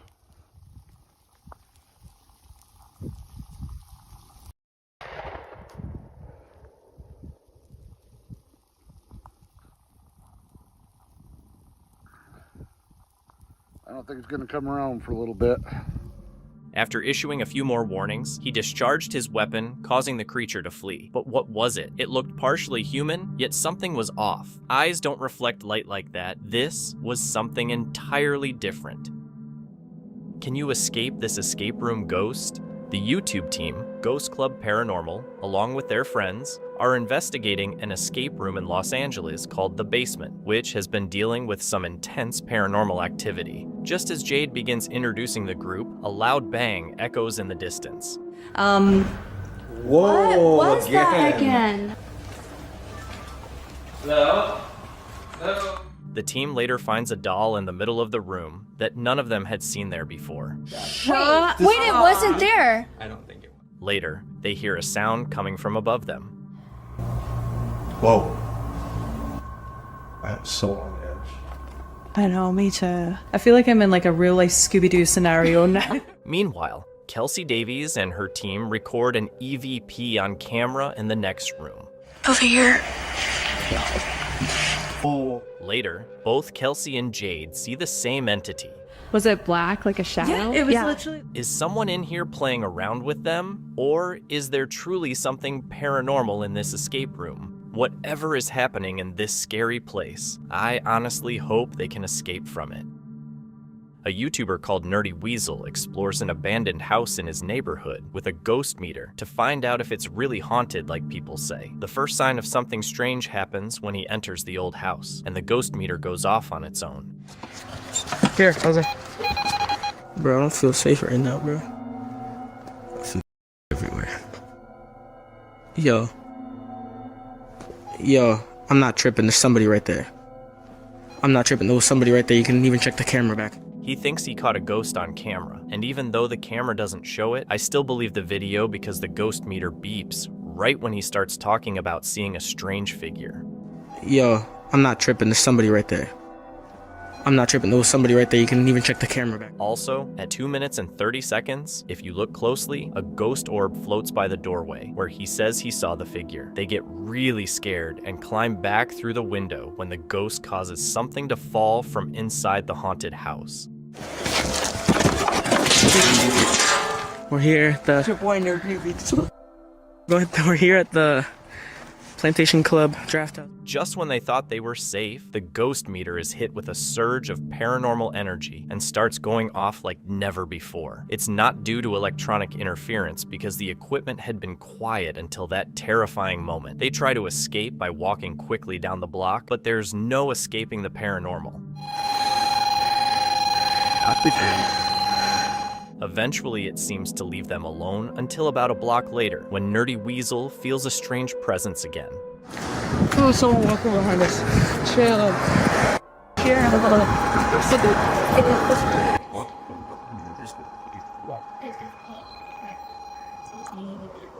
At first, he says he feels like he's being watched by a ghost, and then the ghost meter goes off. If it happened the other way around, I'd be doubtful. But this order of events makes it seem like they've upset a spirit that's going to follow them for a long time. It looks like exploring the abandoned house has gone horribly wrong for them.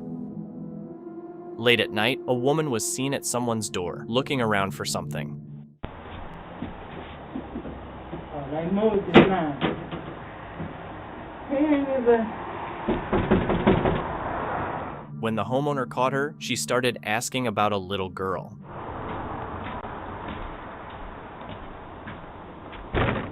He keep moving her. Where's she at? Where Isla? Where is Isla?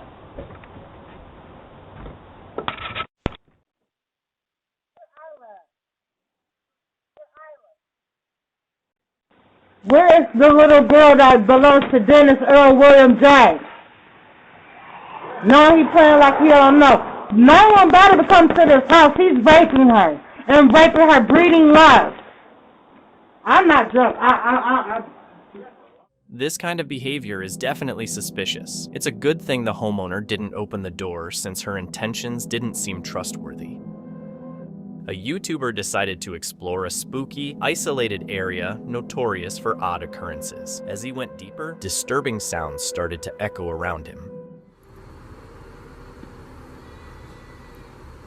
You hear that? What the hell?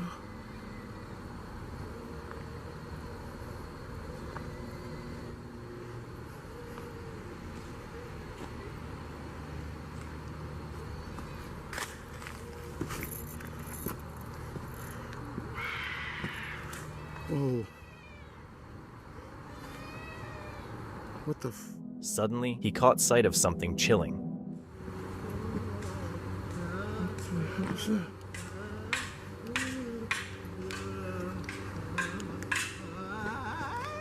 In the middle of the forest, he saw a group of people dressed in black robes. He hurried to escape, but as he ran, he came across yet another one. What's going on? Could he have accidentally discovered a ritual, or was it all just an elaborate setup? Finders, Beepers History. Seekers is a YouTube channel where urban explorers Matt and Andy investigate abandoned buildings worldwide. What sets their channel apart is that they always bring their dog along for the adventures, even attaching a camera to him. This gives viewers a unique perspective and captures moments Matt and Andy might miss during their explorations. On March 19, 2023, they uploaded a video of their exploration of an abandoned house in the UK. At first, everything seemed calm and uneventful, but around 25 minutes into the video, things started to take a strange turn. Look at it. What year is that? What even is it? Like, is it out of a bathroom or something? Like an old bathroom cabinet. We've got a USB thing. Oh, no, it's a lock. Is it side? It's supposed to be sideways, that's why. It goes sideways. Yeah. You like turn the whole thing though, don't you? And then that's... Why has that got a lock on it there for a bathroom cabinet? That makes no sense at all. Bear, you're just causing so much bother. What the... Did you hear that?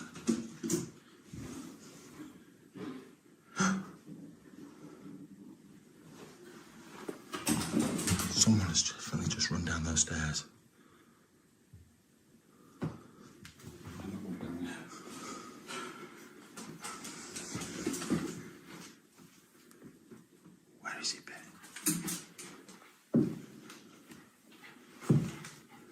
Hello? Hello?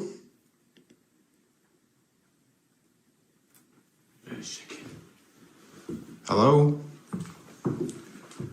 That weren't just my imagination, that were it? I thought it were him. No, because it was double yours.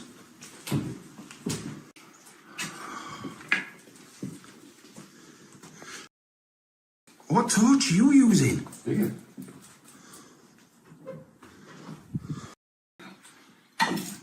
There were a noise after the first noise. Did you hear it? What the f***?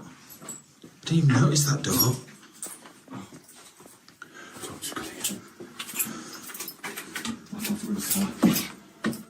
At first, they didn't find anything unusual, so they decided to review the footage from their dog's camera. What they saw left them stunned. The images captured were absolutely terrifying. It appeared that the dog had filmed something that Matt and Andy had completely missed during their exploration.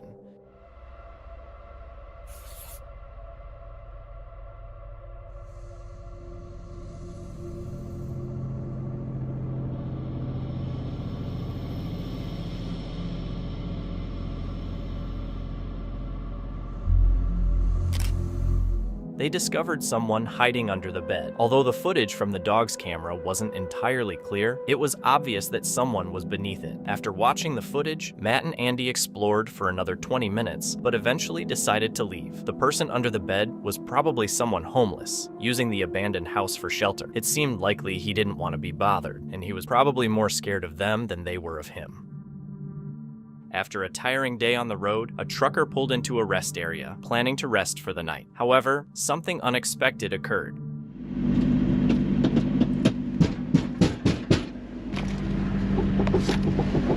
No way.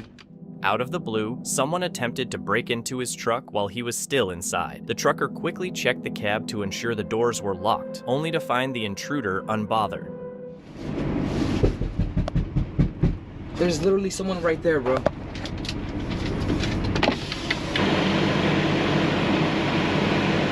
Luckily, the doors held firm, and after a few unsuccessful attempts, the thief gave up. Realizing it was no longer safe to stay, the trucker decided to leave the rest area. YouTuber Lloyd's House of Horrors thinks his son and daughter have seen a ghost. Hello guys, I'm here with my kids, and I'm in the room, and they called me and told me that they seen something. Where did you see it, Nia? What? Where, in the washroom? What, you gonna show me? Yeah. Okay, come show me this, huh? One of his kids takes him to the washroom, and when they get there, this happens. Here. Okay, show me. Oh, holy! Nasir! Nasir! Did the ghost just trap Lloyd's son? After watching this clip again, I noticed there appears to be something behind the door at this moment. Listen to this. Hey, the watching stuff. Look at there, clown. The door seems to bounce back slightly when the boy opens it wider. Whether it's a ghost or a person behind it is hard to tell. Two guys showed up at someone's property. One broke into a car to steal, while the other acted as a lookout.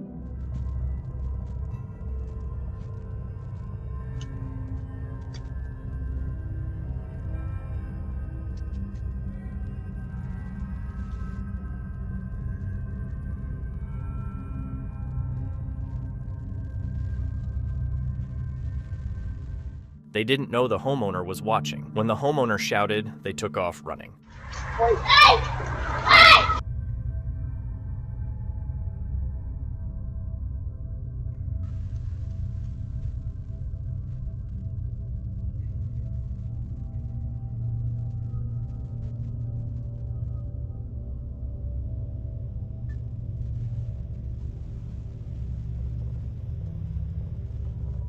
They clearly didn't realize the homeowner was ready to turn their theft into a sprinting competition.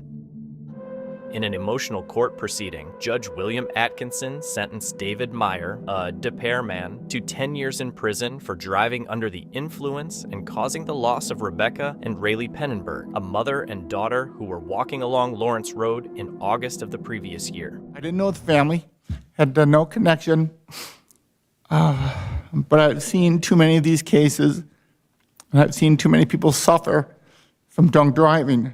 The judge, moved to tears, expressed the profound impact of such tragedies and empathized with the victim's family. I recognize the pain. I can only imagine if my wife, my daughter, did not come home one night. Meyer, who had a blood alcohol content of 0.22, nearly 3 times the legal limit, apologized in court, acknowledging the irreversible harm caused by his actions. There's nothing I can say that's gonna ease their pain. There's no words I can say to give them any peace. He stated that he thinks about the victims daily and expressed a desire to use his experience to educate others about the dangers of drinking and driving. I've been and will continue to give people the understanding of what it means to drink and drive. I continue to tell everyone I meet that when you drink, the first thing you lose is your judgment. Despite his remorse, the victim's family declined to comment on the sentence.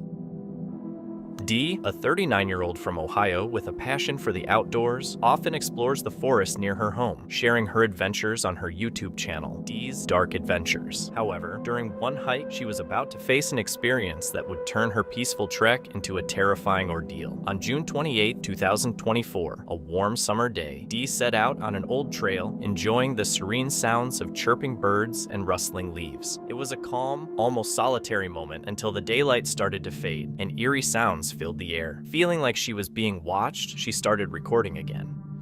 I can see the lights. You guys can't. I can see movements, but the trees are too close, so I get a glimpse of something black walk running back and forth.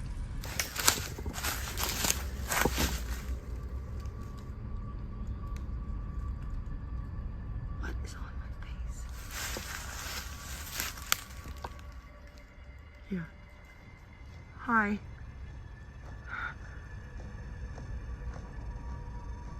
Hi.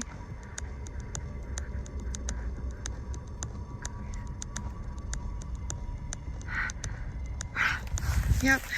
Yep. I gotta get down. I can't go home. Oh. Sorry. As Dee continued, she noticed 2 glowing eyes staring at her from the trees. The figure appeared tall and menacing, lurking in the darkness, watching her every move. Fear took hold, and Dee, unsure of what she was facing, trusted her instincts. She quickly ran down the trail, choosing safety over curiosity. No! Stop! Stop! Stop! Please! Please! Please! Please!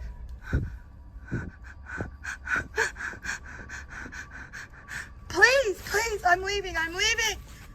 I'm leaving! She lets out a scream, her voice echoing in the darkness as she runs toward what she believes is safety. When she reaches an open field, she thinks she's escaped, but the terror isn't over yet. I think I'm gonna stick up the field and walk up the road, even though it's gonna be harder. It's cooler out here. I get more of a break.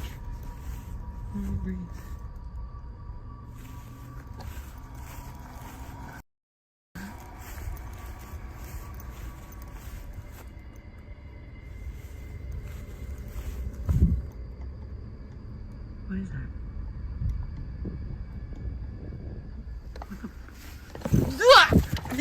No!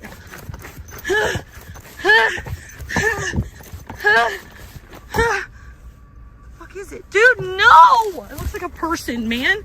But no person. It looks like a person. Stop.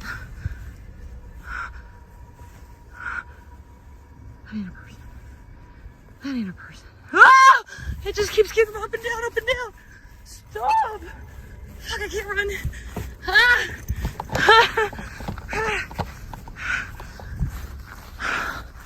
Somebody drive by, somebody drive by! As Dee looks back, the dark figure steps out from the bushes, slowly moving toward her just beyond the tree line. Then, the video abruptly cuts off. Later, Dee updated her followers, revealing that she made it out safely after the creature retreated back into the forest. She uploaded the footage to her channel, and viewers quickly started speculating. Some suggested it was a dogman, a creature from folklore, but the question remains, what exactly did Dee encounter? A group of explorers went to investigate 2 old buildings. One of them pauses briefly before approaching the first building, learning that it was the site of a murder. They both proceed to the building, enter through a window, and take note of demonic paintings on the walls. The first house, however, didn't have anything particularly surprising. In this not-so-beautiful house where tragedy happened. They then checked out the second building, which was also rumored to be the site of a murder. Once inside, they spotted what looked like bloodstains on the floor and saw more creepy paintings. One of them then made his way toward the stairs. It's lit inside here. Yo, what? I literally have the chills right now. This is like a ritual or something? He starts climbing the stairs while filming, and when he reaches the top and turns around, he suddenly stops and calls out to his partner. To their surprise, they notice several flickering lights. As they enter the room, they find a small circle of lit candles on the floor. No one knows who drew the circle or placed the candles in such an eerie arrangement. While hiking along a trail, 2 campers stumbled upon a huge sinkhole, plunging 200 feet deep. Dude! Oh, you got a rock? I got a rock, man. Check this out.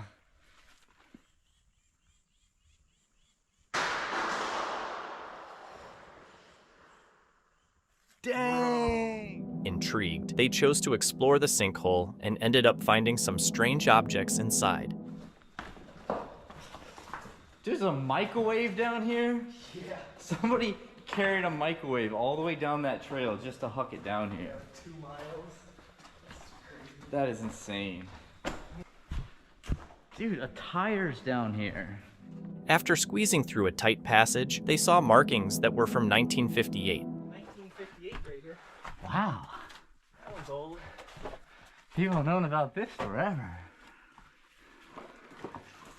No, but see, oh, dude, that smells horrible. Oh, yeah, there's bad gas in this one. Dude, whatever you just, when you sank in there. Yeah.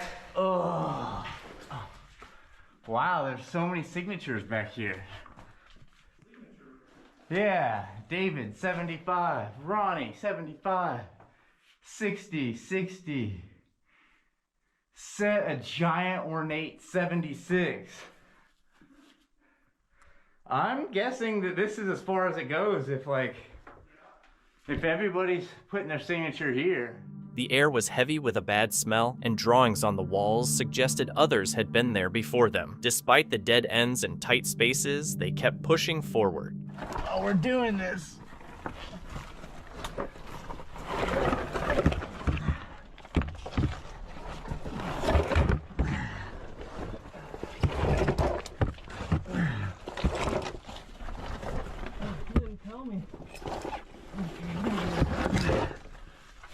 I told you it looked like it ended.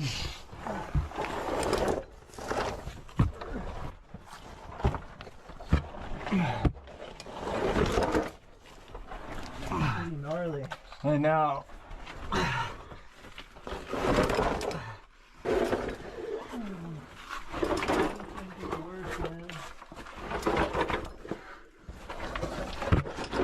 That's not good.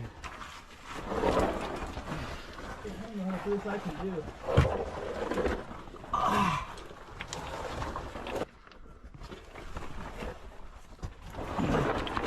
I'm thinking this one's up. No way. Let's see it getting bigger. It's so tight, I can barely fit.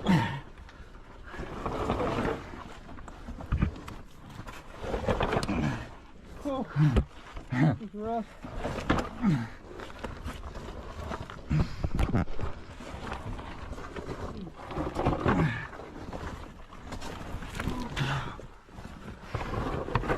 So dusty.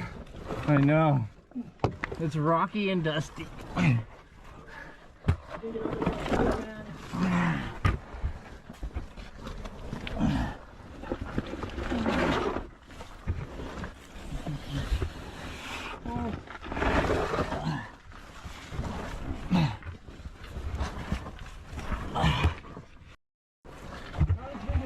But it's better. Does not look like we should be breathing this. No. It's a whole lot of mold in here. Yeah.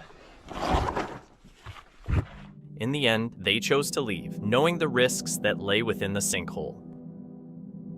A YouTuber named Grasshopper222 captures some truly creepy moments when he goes on a short vacation. A new security camera system, which was meant to monitor his housekeeper, records what might be the scariest CCTV footage of his life, causing him to cut his trip short. The first odd thing caught on camera is a creepy doll that appears to move on its own. Grasshopper222 thinks it's a ghost, but I wonder if someone is hiding nearby with a string, so I wouldn't say this is solid paranormal proof. At 2 minutes, the doll seems to wave hello, which is strange unless it's just where the string is tied. Then it would be fake. It's too bad he doesn't show footage from the other room to prove no one is there. Then there's a barely noticeable glare that could be a reflection from the TV turning on, either on its own or with a remote. A cushion is thrown off the couch, and another object falls over by itself soon after. Both could also be on strings, but look closely at the water bottle's movement, especially how it lands at 43 seconds. The object seems to fall and stop midair, as if a ghost pushed it and caught it. Meanwhile, in the other room,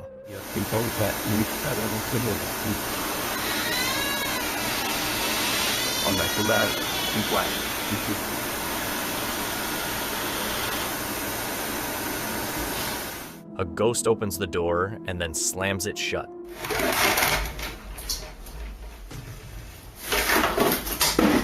Then the ghost moves more objects. A cabinet, a cup, a head box, and other household items all seem to move on their own. But there's one big issue. Something doesn't quite add up. The camera angle appears slightly different than before, so unless the housekeeper adjusted the camera, I'm starting to think this amateur ghost video might not be real after all. On the other hand, with everything else happening, maybe the moving camera is just another part of the ghost's strange abilities.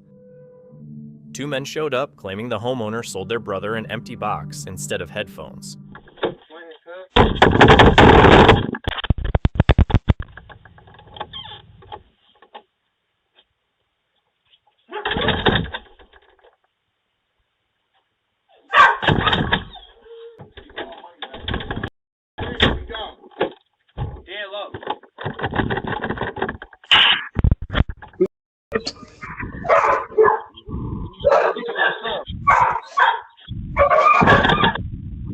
Hey, y'all just scammed my little brother.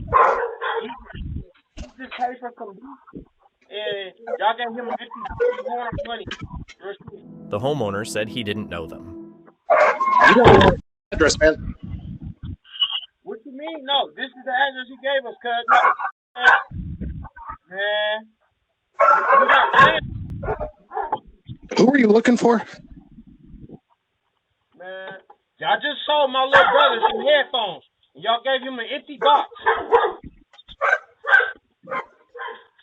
I got no idea what you're talking about. You know what we talking about. Are you white or black? Chill. Chill. We just want our break. Alright. We want our mo. On the damn low. On the damn low. Alright. Maybe they got the wrong address, or it could be some kind of trick to break in. This is Gregory Wright, a 22-year-old suspect in an armed robbery in Detroit, Michigan. According to reports, Wright threatened Gregory Gretton and took his car by force. During his escape, he crashed into a police cruiser and fired, injuring an officer in the arm. Wright was arrested the next day, on June 29th. All I got to say is I have no remorse for that police officer. He got what he deserved. If I had the opportunity to kill my... If I had the chance to kill him, I'd do it, Wright said. He went on to express. Now in court, Gregory Wright faces charges of armed robbery, carrying a concealed weapon, and using a firearm during a felony. During a pretrial bond hearing, Judge Aubrey set his bond at $50,000. Upon hearing this, Wright attempted to flee the courtroom.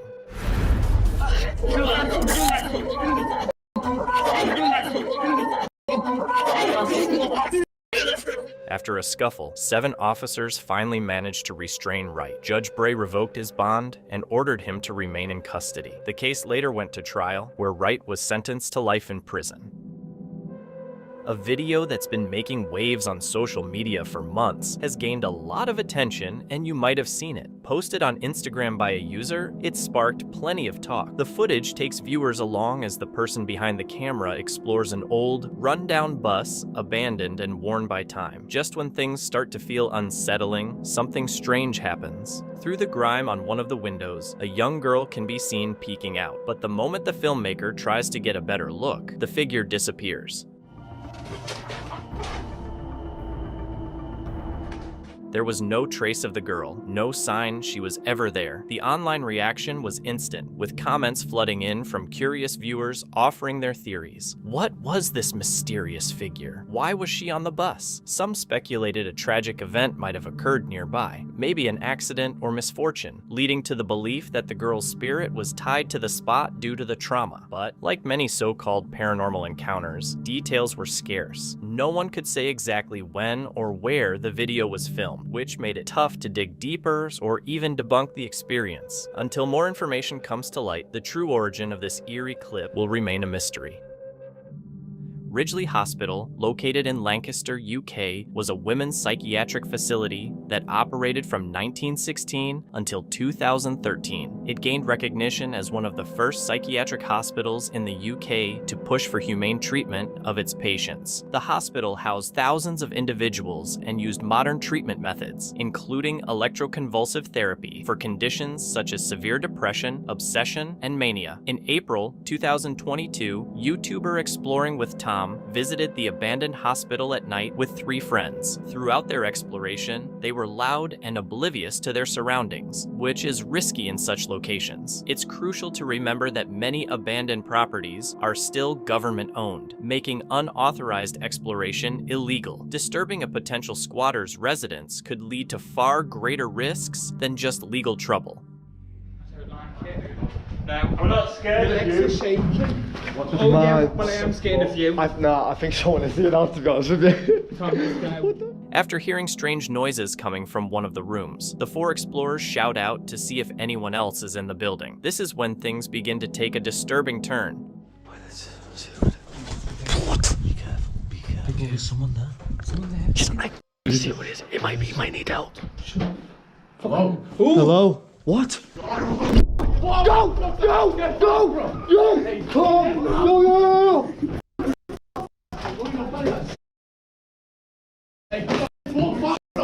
Everyone okay? Keep calm. Keep calm.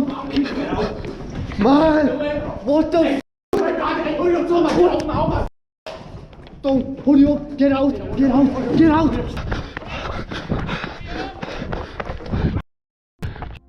What do you want? He's right there! He's right there! What the? Yo! When one of the teens shouts out, a man's scream echoes from inside the room. Without thinking, Tom and his friends rush to their car, but to their horror, the man pursues them all the way there. It's unclear who the man was or what he wanted, but a common theory in the comments suggests he might have been a homeless person annoyed by the noise the teens were making. It's understandable that having loud teenagers barging into an abandoned place you live in could be frustrating. Despite the frightening encounter, they thankfully made it to safety without harm. The Half-Inch Wrench Crew is a YouTube channel focused on hunting Bigfoot. In most of their videos, they roam through the woods, often finding nothing and spotting no signs of activity. However, in this particular video, they capture something that might just prove they're on the right track. New accessory. I just put these in, and they don't work. Tonight, we're going to take this little thing out. This little Suzuki Samurai. In the last episode, we used scooters, and yeah, let it work out. The video begins with the creator presenting the car he'll be using for the adventure. This thing just chugs along, don't it?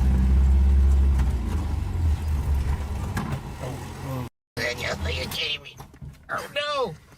What happened?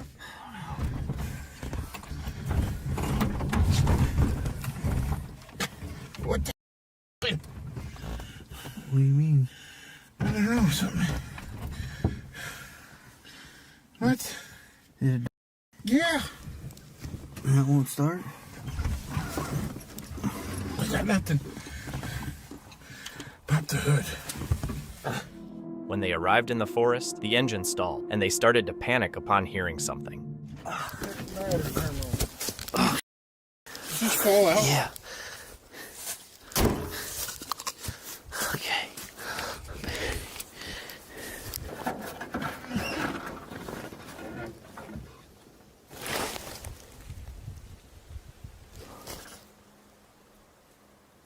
Something's whistling. What? Something's whistling.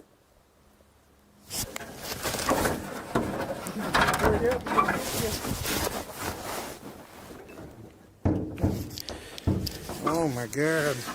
I'm freaking out right now. Me too. Get this thing. I'm out of focus. Where the hell's the damn hood popper? Oh no.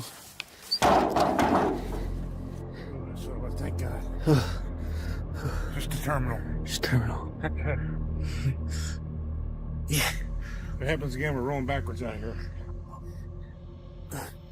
That whistling? Yeah, over there. I'm hoping the camera caught it.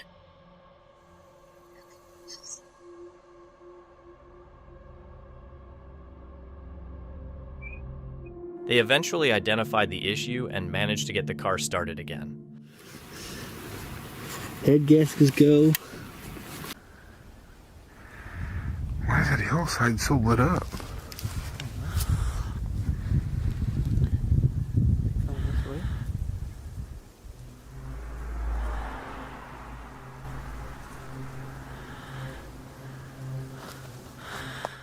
There was no sign of movement or sound as they filmed the trees, apart from the cars on the nearby road. But then,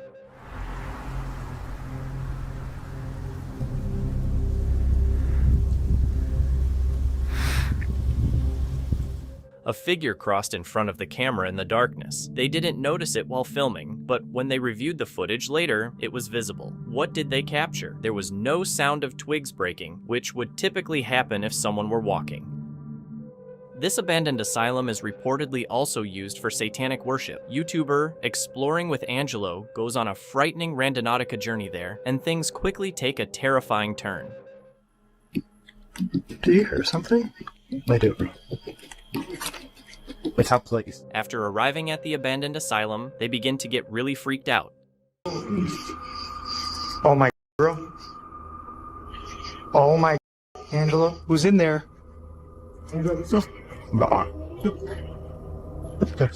Then they come across this, a satanic ritual set up and ready to go. That's the snowball. Oh. Oh, dude. Apparently, whatever they found has a disgusting smell, and honestly, if I were them, I wouldn't be messing with it. A Reddit user named Never2 shared the following video, seeking potential answers about what his mother captured on her driveway security camera late one night. What begins as a simple piece of home surveillance footage quickly escalates into something truly terrifying, as you'll soon see.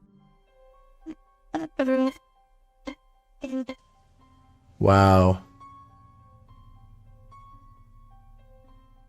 Here we see a couple of orbs floating around, but then this ghostly presence appears, disappears off screen, and then returns to float off into the distance. What's especially eerie is the part where the security camera seems to glitch, giving a clearer view of the presence, which adds to the creepiness. It moves back and forth before disappearing completely, not to be seen again. It's truly unsettling. The appearance of this strange figure on camera alone might make some believe it's a paranormal entity, which is understandable. However, it could also be explained as a camera trick, but once the strange flickering happens on the left side of the screen, it's tough to dismiss it as anything other than a ghost. Typically, ghost videos spark heated debates, but the comments on this particular Reddit post seem to agree that something unusual was captured on the OP's mom's home surveillance camera. What exactly it is, though, remains uncertain. If you have a basement at home, you might want to skip this unsettling clip shared on TikTok by Dino Sechpers Nugget 741. Something eerie seems to be hiding in this guy's basement. At the start of the video, he lights something in his hand, which appears to be sage, suggesting he already suspects there's an entity in his home. Moments later, loud banging noises start coming from the basement. You know what? I'm not afraid, man.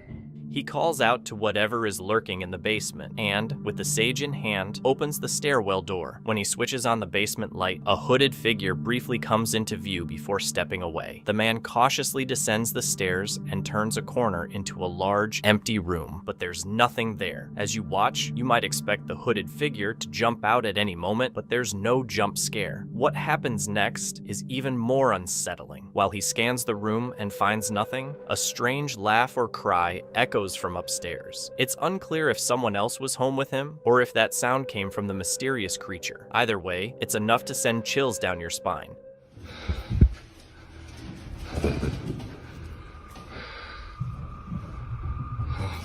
Who, or whatever it was, somehow managed to slip past him unnoticed and make its way upstairs. Any doubts about this are quickly erased when the man rushes back to the stairwell, only to have the upstairs door slam shut in his face. Did this entity just outsmart him and claim the upper hand? It seems like the tables have turned, and the demon might have just lured him into giving up its space.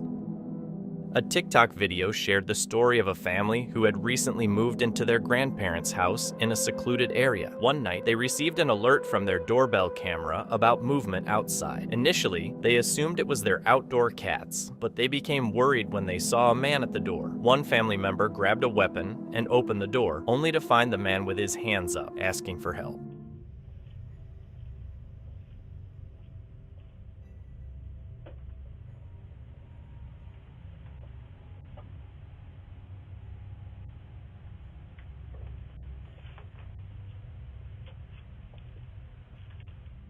The man asked to borrow a phone to call someone, and the family gave him a cell phone, but he couldn't get through to anyone. Help? Can I use a phone to call Deb?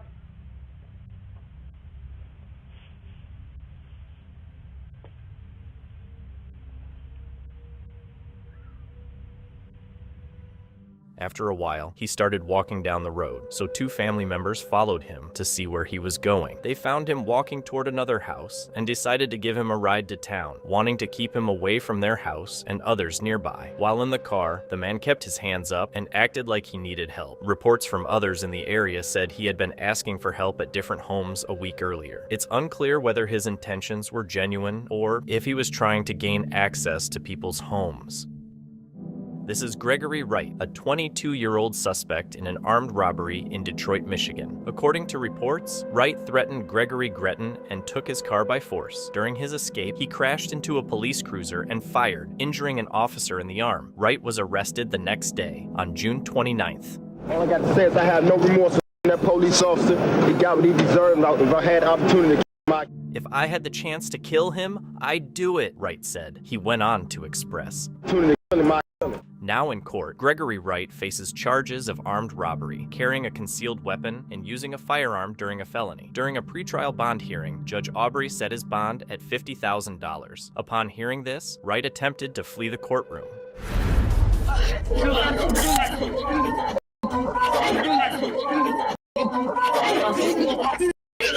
After a scuffle, 7 officers finally managed to restrain Wright. Judge Bray revoked his bond and ordered him to remain in custody. The case later went to trial, where Wright was sentenced to life in prison. Timothy Jones Jr., a father from South Carolina, was charged with murdering his 5 children. During the trial, it was revealed that Jones admitted to causing his son, Natan, to lose his life by forcing him to exercise until he could no longer survive, following an argument over a broken electrical outlet in August 2014. After the incident, Jones spent hours deciding what to do, leaving his other children at home with Natan's body while he went out with his oldest child. He eventually chose to end the lives of all of his children. Jones wrapped their bodies in plastic and drove around the southeastern U.S. for 9 days, engaging in various activities and making erratic trips while transporting the bodies. During this time, he researched non-extradition countries, carried his passport, and looked up ways to accelerate body decomposition. Disturbingly, he also played his oldest daughter's favorite song, Butterfly Kisses. According to his confession and phone records, Jones later dumped the children's bodies in garbage bags on a hillside near Camden, Alabama. He was arrested during a traffic checkpoint in Smith County, Mississippi, after an officer noticed the smell of decomposition coming from his vehicle, leading to the discovery of his horrific crimes. It was 2 patrol cars, a black Escalade. As I was walking up to the black Escalade, I noticed a foul odor, and I asked, "What is that smell?" And they said it was coming out of the vehicle.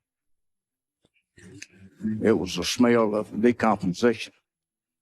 It's a smell that you don't. The defense argued that Jones's damaged and diseased brain impaired his ability to understand right from wrong at the time of the murders, suggesting he was insane. They pointed out that the children were not malnourished and didn't show signs of ongoing abuse, implying that his mental state and difficult life circumstances may have played a role in his actions. However, this argument was not accepted by the court, and the jury found Jones guilty of the brutal murders of his children. As to indictment 189, Elias, guilty. 190, Abigail, guilty. 191, Gabriel, guilty. 195, Natan, guilty. And it is so signed by the foreperson this 4th day of June. The jury handed down the death penalty. After a hunting trip, this man was driving home when he saw a bear by the side of the road and chose to get closer. Then, something surprising occurred.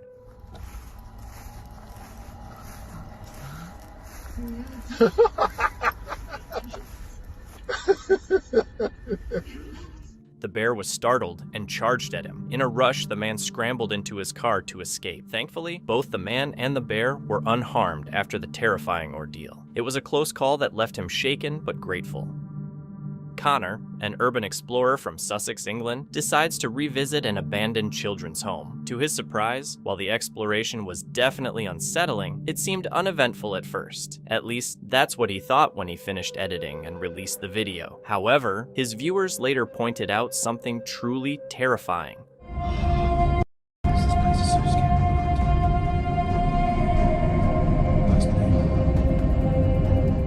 An eerie hooded figure is spotted watching Connor from behind a door before quickly ducking out of sight. While some, including Connor, have questioned how he didn't notice the figure, he believes he must have been looking the other way.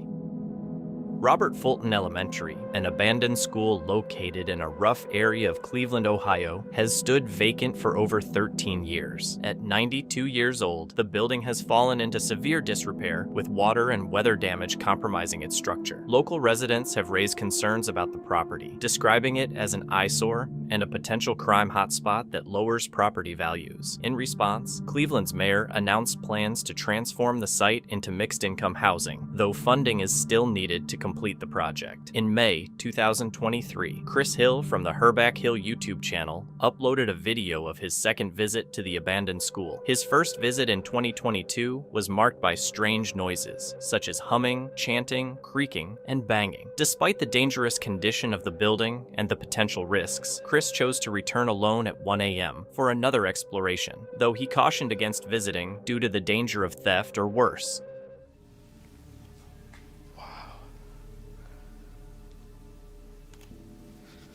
The decay is crazy in here.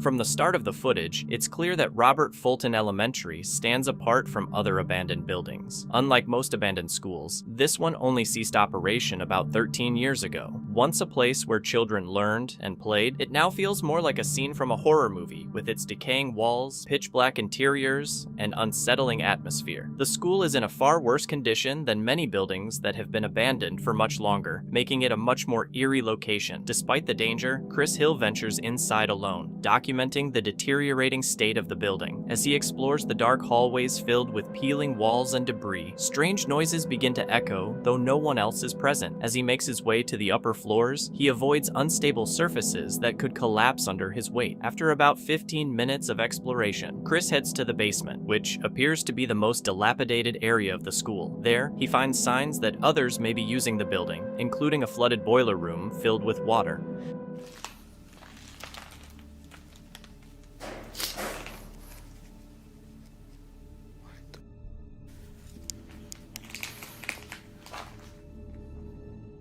Around the 30-minute mark, Chris hears a loud banging noise coming from one of the rooms, signaling that he's not alone. When he steps into a classroom, he discovers an eerie message on the chalkboard that reads, "Don't explore alone," along with a paper sign on the door that says, "Keep out." Despite these ominous warnings, Chris proceeds inside and finds more evidence that someone might be living there. This is when Chris's visit to Robert Fulton Elementary takes a very unsettling turn.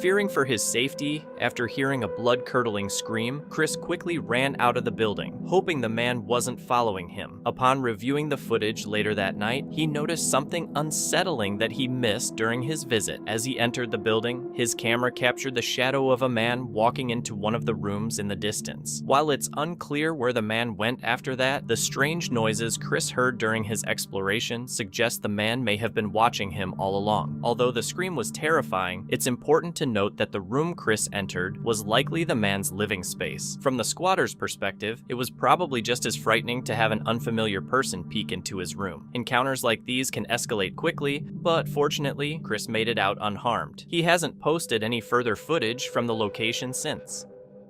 In this clip, a worker fixing his chainsaw in a secluded forest is startled when he hears this.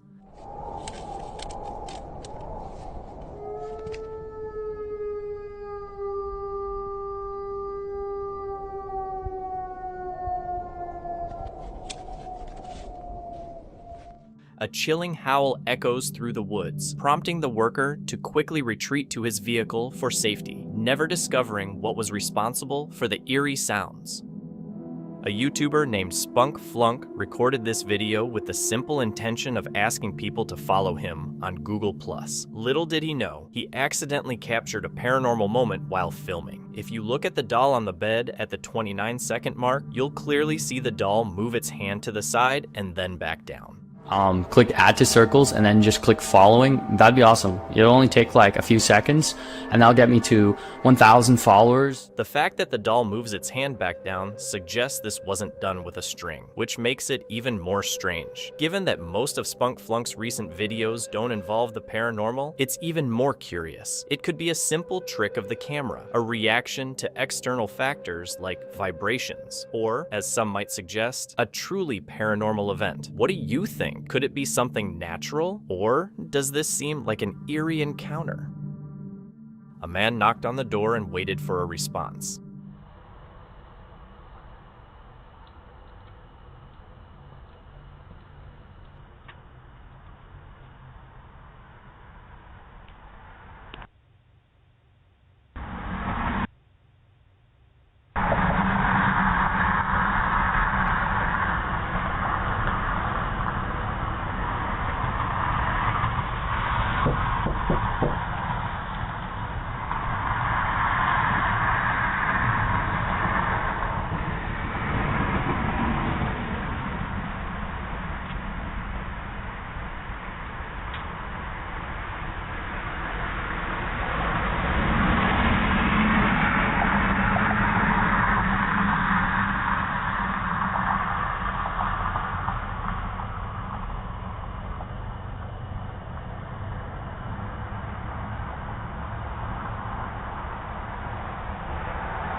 When the homeowner asked what he wanted and told him to leave, he calmly left.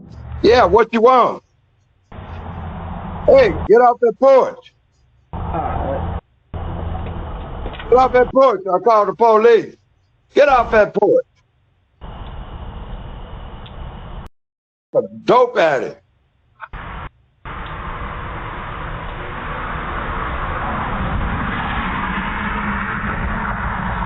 Look how I want it home. Look at it.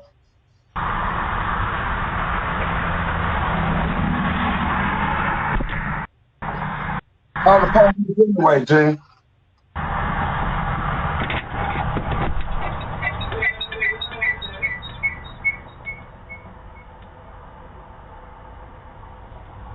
He's walking down the road. Call the police anyway. It was not the most eventful interaction, but at least he listened.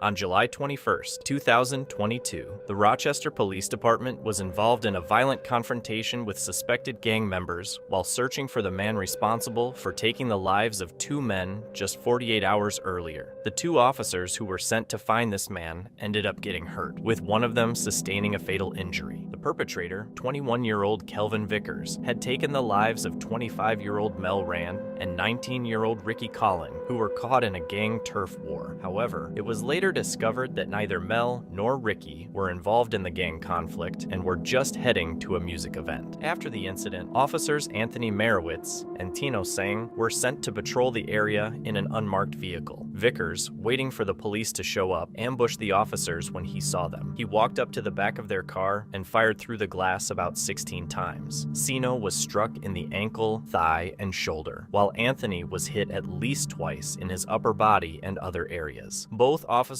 were rushed to the hospital, but Anthony later passed away. Vickers was found an hour later, hiding under a crawl space, armed with a loaded weapon, which police believed he intended to use to attack more officers. He was arrested and charged with the murders of Mel and Ricky, the aggravated murder of Anthony Merowitz, and the attempted murder of Sino Sang. Vickers' trial was long, and his sentencing was delayed, but on February 29th, 2024, he was finally sentenced. As part of the process, the victims' families were given the chance to share impact statements. It's a number. Now you have no name. You know, you were Kelvin Vickers before, but now you're just a number. Anthony's widow spoke in court about her husband's bravery and honored his memory. She then turned to Vickers and called him a sad excuse for a human being. She asked the judge to give him the maximum sentence with no chance of parole. The mother of Vickers' first victim, Richard Colling, also gave an impact statement. Throughout all the emotional statements, Vickers remained unmoved, showing no remorse for his actions. In the end, Vickers was sentenced to life in prison without the possibility of parole. Due to the chaos of the area, did not intentionally officers, Mazurkowitz and Sang, or Adam, as you said, should or should not have known. As you just saw, Kelvin smirked, smiled, and showed no regard for the emotions of his victims' families. Even when given the opportunity to speak at his sentencing or apologize for his actions, he refused and was led away. In the stunning but remote wilderness of Swedish Lapland, where nature is wild and unpredictable, YouTuber Vahid Kolsberg and his husky, Riley, head out for an overnight adventure on top of a mountain. Everything seems calm at first, but while Vahid is enjoying the view, Riley suddenly becomes alert, spotting something moving in the trees below. What was once a peaceful moment quickly turns tense. Vahid, feeling something's off, ties Riley up to keep her from chasing whatever's out there. As he scans the forest, heart racing, he finally spots it, a curious young bear. There it is. There it is. Between. There. It's coming here. With just his camera in hand, Vahid tries to capture a shot of the bear, his voice quivering as he speaks. "I think I saw a bear," he says. The bear gets closer, heading directly toward Vahid and Riley. Fear takes over as Vahid realizes they have no weapons and are exposed. In a panic, he shouts at the bear, desperately hoping to drive it away. Hey! Hey! Gå bort härifrån! Kom inte hit! Kom inte hit! Hör du det? Instead of scaring the bear away, Vahid's shout seemed to make it more curious, causing the bear to approach faster. Now, at the base of the mountain, Vahid desperately hurls the biggest rocks he can find down the hill, trying to drive the predator off. Nej, nej, nej, nej. Nej, nej. Gå bort! Gå bort! Kom inte hit! Kom inte hit! Kom inte hit! Gå bort härifrån!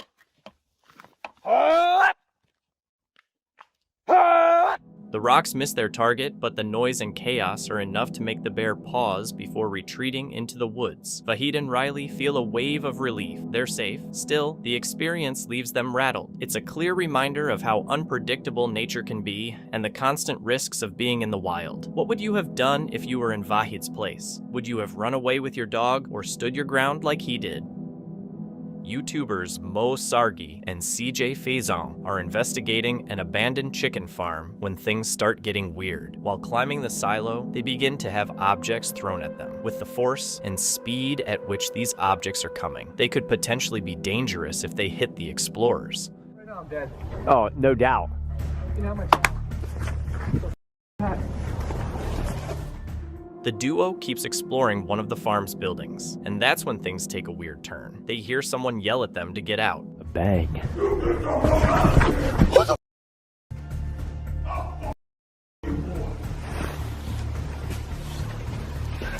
Let's jump. CJ doesn't waste any time making a quick jump out of the window. Mo, on the other hand, says he's not going to be intimidated and decides to take the stairs down to where the voice came from. Once again, someone starts shouting at the explorers. Sir, we don't mean you any harm. We're just explorers. Sir? Eventually, Mo also decides it's best to leave, wanting to steer clear of any potential danger. Daryl, a YouTuber famous for his outdoor adventures, went on a peaceful camping trip with his dog, Yeti. They found a calm spot in the woods to set up camp, but soon, Yeti began acting oddly, fixating on something in the distance. Not liking something in that direction over there. That was the way we went through there earlier, and she didn't want to go in front. So she stopped. And now we're back here. This is where we're going to be setting up. She's kind of just staring in that direction. It's strange. Yeti. What's this? Get the stick. Get the stick. Oh, you're not interested today. You're not interested?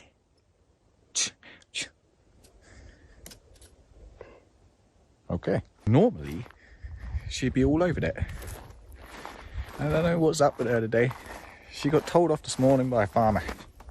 It's absolutely ridiculous. I don't see much to be shouting about, huh? Why aren't you going in front? You're always in front. Strange. She's always darting off ahead. But today she doesn't. At first, Daryl ignored it, but as the day progressed, Yeti's behavior became increasingly more intense. She just sat up, looked at the other side of the shelter, started growling, and then moved over that way. And that's when I followed her. Quite frankly, Yeti, you're kind of freaking me out tonight. Okay? You're kind of freaking me out. Huh. What's going on? What's going on? You're all over the place, huh?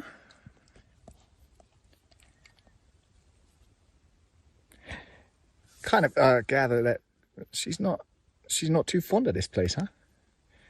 You're not too fond. I don't know why.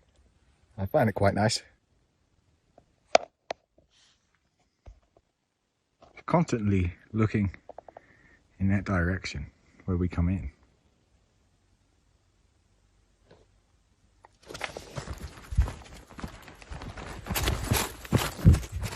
Whoa! Yes. So we both heard something. She's freaking me out. You're freaking me out. Now I'm getting as paranoid as she is. Okay. That evening, after hearing rustling sounds and Yeti growling, Daryl went to bed, still feeling uneasy. The following morning, he noticed fresh footprints near his campsite. Track. This is not my track. See the different treads. Is there better ones?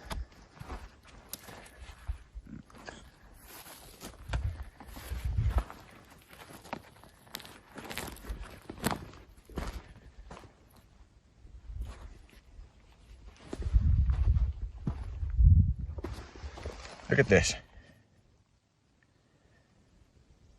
See? That's not my tread.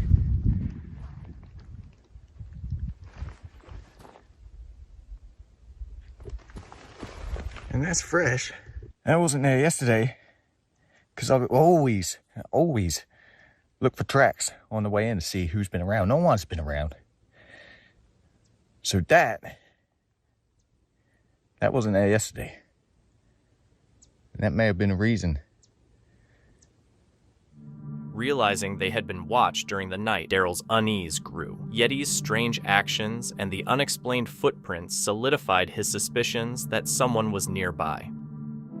A chilling video shared by the TikTok account I Want to Believe 715 has left U.S. residents spooked. The footage shows 3 lights moving erratically above a nuclear power plant in North Carolina, constantly changing size, color, and brightness, adding to the eerie and unexplained nature of the sighting. Bro, take still shots too. Guess that, dude. It just made a perfect triangle. It made a triangle. The video, which has garnered significant attention online, raises more questions than answers.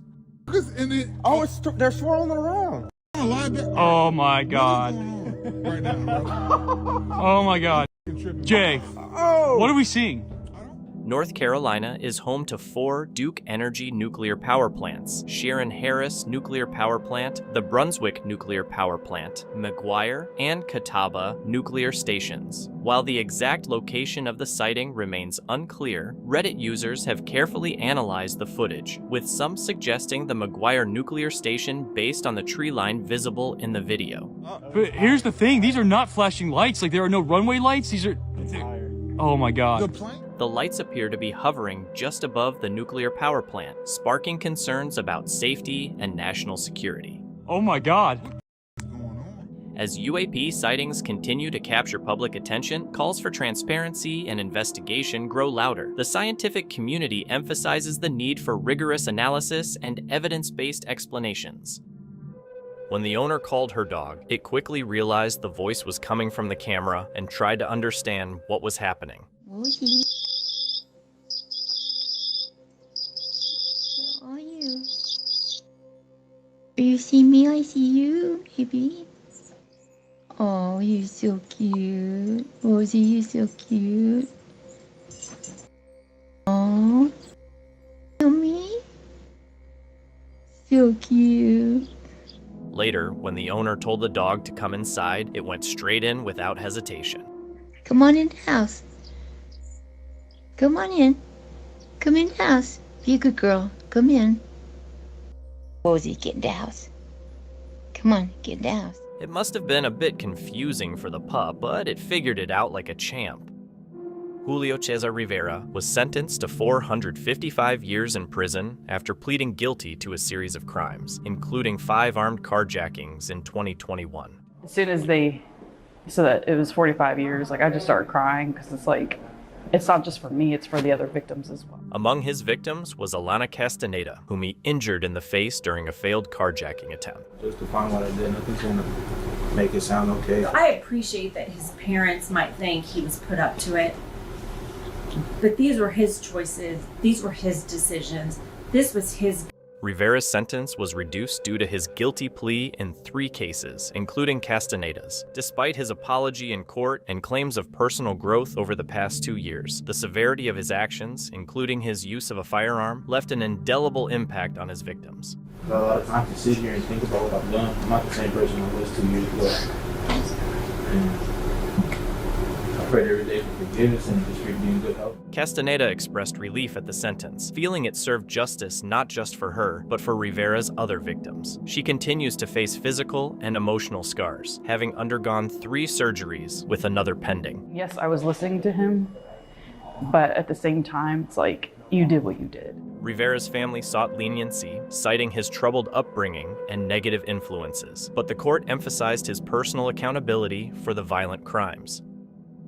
Next up, Brenda Delgado, a woman who orchestrated a shocking murder fueled by jealousy and revenge. Passion in Dallas. Brenda Delgado, the mastermind in the murder-for-hire plot targeting a Dallas dentist, today convicted of capital murder. Delgado hired a hitman to kill her ex-boyfriend's new love interest, Dr. Kendra Hatcher, in an uptown parking garage. On the evening of September 2nd, 2015, 35-year-old Kendra Hatcher lost her life in her parking garage during an attack by a suspected robber who fled the scene in a black Cherokee Jeep. An eyewitness heard loud noises and called 911, leading to shocking revelations. Hatcher had been dating dermatologist Ricky Paniagua for a few months, and the couple had plans to get married. However, Hatcher was unaware of the obsessive nature of Paniagua's ex, 36-year-old Brenda Delgado, who had been stalking the couple after her breakup with Ricky a few months earlier. Delgado had been in a nearly 3-year relationship with Paniagua, but they split in February 2015. Despite the breakup, they had remained in platonic contact. However, Delgado's intentions were far from innocent. An autopsy of Hatcher's murder quickly revealed that her demise was not the result of a robbery gone wrong, but a calculated murder attempt. This narrowed the list of suspects down to one: Brenda Delgado. Delgado had recruited 2 individuals to carry out the murder: 31-year-old Christopher Love, a local substance dealer who was responsible for the firing, and 23-year-old Crystal Cortez, a single mother who drove the getaway vehicle. Delgado bribed them with cash. She had borrowed the getaway vehicle from a friend, Jose Luis Ortiz, who was with her on the night of Hatcher's murder. After recognizing his Jeep in the news, Ortiz contacted investigators to inform them that he had loaned it to Delgado, but that she had been with him that night. You were commenting like, hey, have you heard about that dentist that got shot in Uptown Dallas? She'd say no. She'd say, well, how funny, because I mean, it looks very similar to mine. I'm over here lending you my car. When invited for initial questioning, Delgado told investigators that she had lent the Jeep to Cortez, which led to the arrest of Love and Cortez. Both Love and Cortez eventually chose to testify against her. $100. And who paid you? After her hitman was apprehended, Delgado faced ominous consequences. She fled to her native Mexico in an attempt to escape justice. However, after being named in the FBI's top 10 most wanted female fugitives, with a $100,000 bounty on her head, she agreed to be extradited to the United States on the condition that she would not face the death penalty. Once extradited, Delgado went to trial on June 7th, 2019, and it didn't take long for the jury to convict her on charges of capital murder. She was ultimately sentenced to life in prison without the possibility of parole. You can't even look at me. Delgado refused to lift her eyes, but was forced to listen as Dr. Hatcher's sister confronted her from the witness stand. During Delgado's trial, Jennifer Escobar, a former friend and roommate of hers, revealed that Delgado had been obsessed with Paniagua and had long been planning to execute Hatcher, and possibly even Paniagua himself. Get rid of Kendra Hatcher. And why did she want to get rid of Kendra Hatcher? Because she was envious.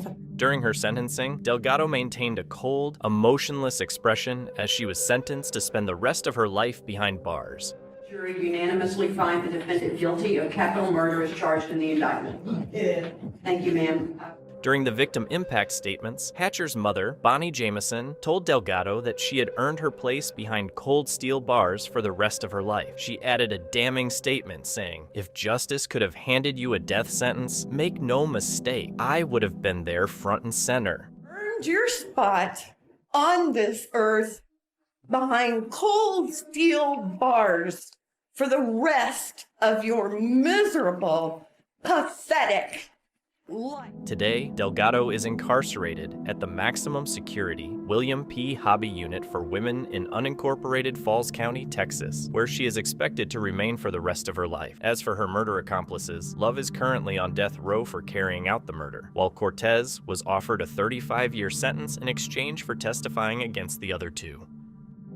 In this TikTok video, a man is seen on a boat deep in the ocean. The person filming pans the camera around to emphasize the isolation, showing nothing but endless water. Then, something strange happens. When the camera swings back to the man, a massive wave appears in the background out of nowhere. Viewers quickly jumped in with their theories. Some suggested it could be the result of a sea monster lurking beneath the water, while others thought the wave might have been caused by a shifting iceberg, explaining its whitish color. Unfortunately, the video ends abruptly, leaving everyone wondering what happened next. Did the boat manage to outrun the wave? Was it a natural event or something more mysterious? We'll probably never know, but one thing's for sure. We all hope the people in its path were safe.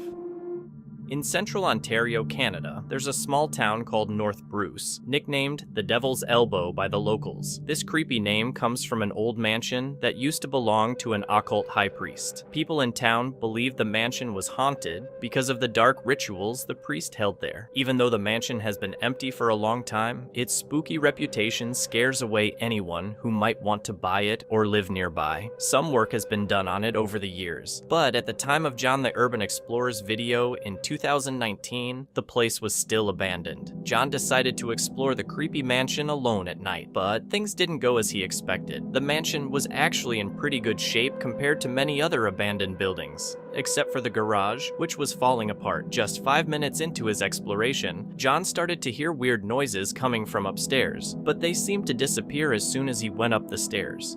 I think I've been hearing stuff upstairs, but I'm hoping, and I mean this, I really hope that it's paranormal and not someone freaking in here.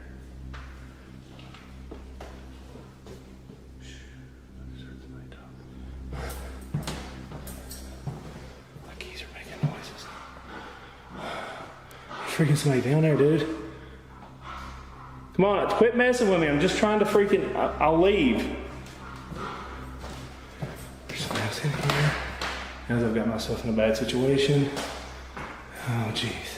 As John continues exploring upstairs, the strange noises intensify, growing louder. He starts to suspect that someone else might be inside the mansion, intentionally messing with him. To clarify his intentions, he loudly tells whoever might be there that he's only there to explore and has no desire to cause any trouble. Despite his statement, there's no response from whoever is hiding, and the noises cease for a brief moment. However, what happens next is even more unsettling. Oh my God, Freelander. Hello? Is there somebody here? I'm not here to bother or rob anything. I was just here exploring. I thought it was a band.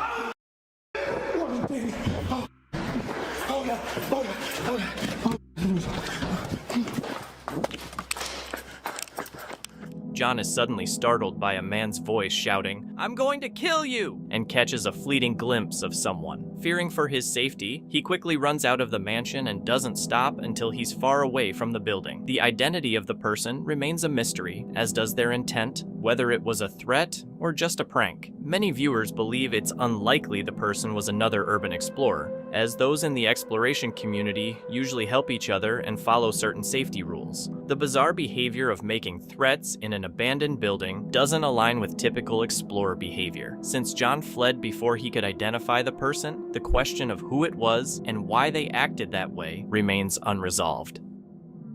While working on the outskirts of town, a man heard unusual animal sounds nearby. Investigating the source, he came across a trapdoor in the middle of nowhere. Unable to resist his curiosity, he opened it and was greeted with a horrifying sight. He saw an animal's eye reflecting back at him from below, and as the sounds grew louder, a sense of unease took over. As an animal caretaker, he suspected it could be a predator, but people online suggested it might be something even more mysterious. Randonautica can be unpredictable, but at times, it's eerily accurate. In January 2021, Chelsea Luna uploaded a video to YouTube stating, "This is my first time trying Randonautica, and I was so excited to have my friends Omar from Omar Gosh TV, James from The Fam, and Carlos from Carlos The Fam joining me on this adventure." And just like that, the adventure begins. While driving along, something unexpectedly hits the back of their car. What was that? Bro, there's something just hit the back of the car. It sounds like a rock or a pebble hitting the car. They stop to check if something is behind them, but find nothing. In the distance, a sound is heard, something that resembles coyotes or another wild animal. Not a coyote? I don't know what that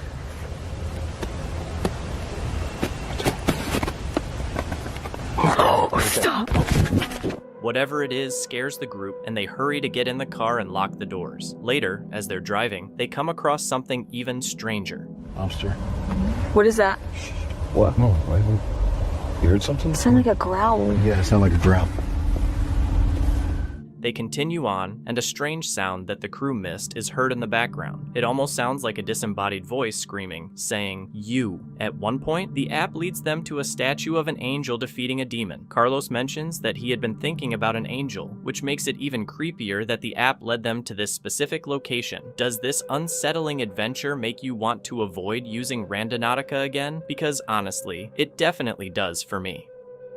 Cops showed up at a local house after getting an anonymous tip about someone causing damage around the area. The person who called said the suspect had been breaking car windows and messing with cars. I came from market, I walked through this way, I come up here, I dropped my e-stick, I picked it up, walked up the steps, came in here. And actually, before I cut in, he was beating on his window, yelling some crazy. I turned, I shook my head and walked inside. That's all you know? The damage caused must have been frustrating for those affected. It's good to see the police taking action. When Lawton woke up, confused and worried, his son fired at him from close range. After taking the lives of his whole family, Trey wrote disturbing messages around the house, one of which said, "I love my mom, dad, and brother. God forgive me, because I cannot forgive myself." Everybody was scared about if it was going to happen or not. Everybody's paranoid.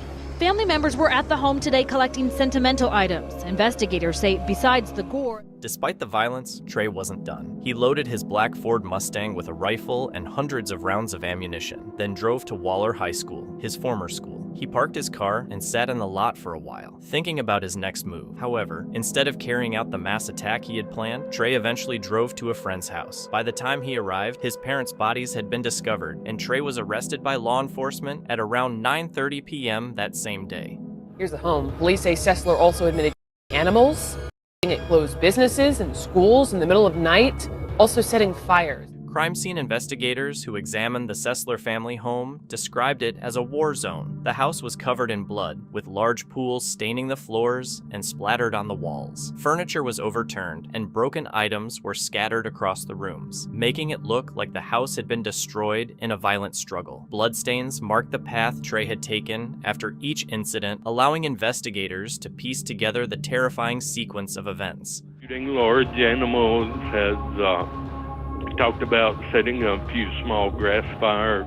He has taken rifles and buildings. Trey was arrested and charged with the murders of his mother, father, and brother. During his police interview, Trey confessed to the acts, explaining that he had taken the lives of his family members to spare them from feeling ashamed when he planned to carry out a mass attack at his former high school. However, Trey said the reality of the situation hit him too hard, and he ultimately decided to back out of the attack. He admitted that his violent actions were not a one-time occurrence, as he had engaged in violent behavior before, including harming animals and firing his weapons near schools late at night, although he had no prior criminal history before the murders. He'll say he researched serial killers online and even graded their work.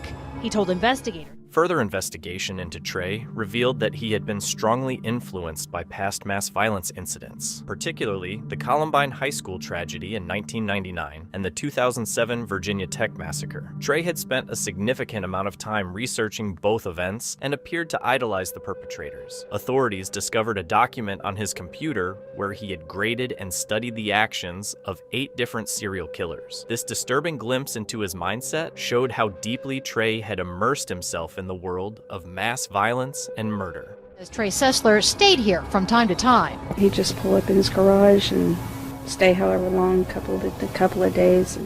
In the days after the murders, Trey reached out to other relatives, offering apologies for his actions. He expressed remorse, but many found it hard to believe the sincerity of his words, given the horrific nature of the crime. The small town of Waller, Texas, was left in shock as the community struggled to understand how such a brutal and senseless crime could occur in their otherwise peaceful neighborhood. Top 8 serial graded about what action they took, but he also studied all kinds of mass, just the Columbine and other school events. On August 2nd, 2012, Trey pleaded guilty to all charges against him, including 3 counts of first-degree murder. The judge sentenced him to life in prison without the possibility of parole, a sentence that would keep him behind bars for the rest of his life. Trey remained silent during the hearing, offering no further explanation for his actions. The decision to give him life instead of the death penalty left many residents of Waller feeling disappointed. They had hoped for a harsher punishment, believing that Trey's crimes deserved the ultimate penalty.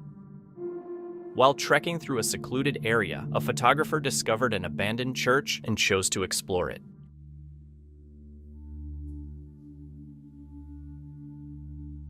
As he examined the pictures on the wall, something odd caught his eye, and he quickly ran out of the church.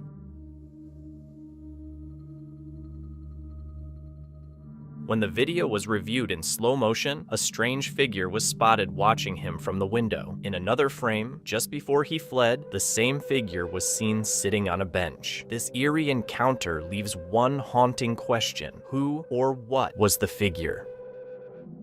Meet John and Tim, two urban explorers behind the YouTube channel Exploration Unknown. They're known for their laid-back approach to documenting their adventures in abandoned buildings, a passion they've pursued for nearly a decade. While they've encountered a lot over the years, what's about to happen will be unforgettable. On the chilly night of February 7th, 2018, they're heading to explore a huge, abandoned factory in Knoxville. The site is rumored to be built on ancient indigenous burial grounds, and many locals believe it's cursed. Over the years, there have been numerous tragic and mysterious deaths, leading to the project's abandonment before it was even completed. Despite the ominous rumors, for John and Tim, it's just another night of exploration. What's up, guys? It is John, and boy, have I got something special for you tonight. I'm here with my boy Tim from Breaking the Shell. Now, Michael, who we've done a few videos with, told us about this place. He was not able to come with us, but this is an abandoned yacht factory. And I'm gonna go ahead and tell you guys, this place is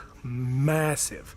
Now, the whole story behind this is they built it near the river, and it's rumored that there was ancient Indian burial sites here. This place has been cursed. There's been numerous mysterious, crazy deaths that's happened here, to the point where they abandoned the project before it's ever finished. So this place is supposed to be super haunted, super scary. It even says help behind me. And me and Tim's gonna bring it to you guys. All the way. Follow us. As soon as they arrive, John and Tim begin their exploration. But within just 2 minutes, they're startled by a loud, unsettling noise, a sound that makes them realize they might not be alone after all. I hear banging coming back here, Tim. Do you hear it? I do hear that. Shh. What is that? Dude, that sounds like it's coming against that wall. Dude. Let's walk over there and see what that is. I've never been in a place this big.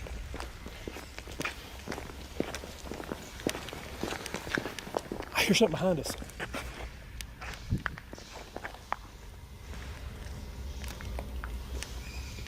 What is that banging? I just saw a light, dude. I just saw a light up there in the top. Is that fenced off? I can't tell. It looks like it's 2 levels over there. Sounds like work going on. I know, it sounds like somebody working. Hold still. Looks like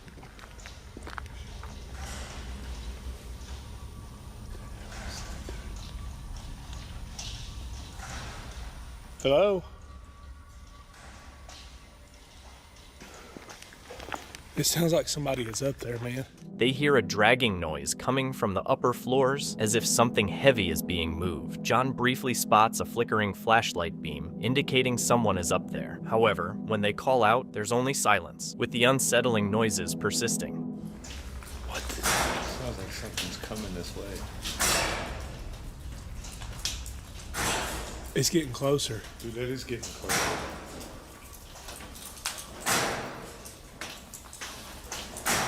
Sounds like it's about that hot in there. It's going backwards now.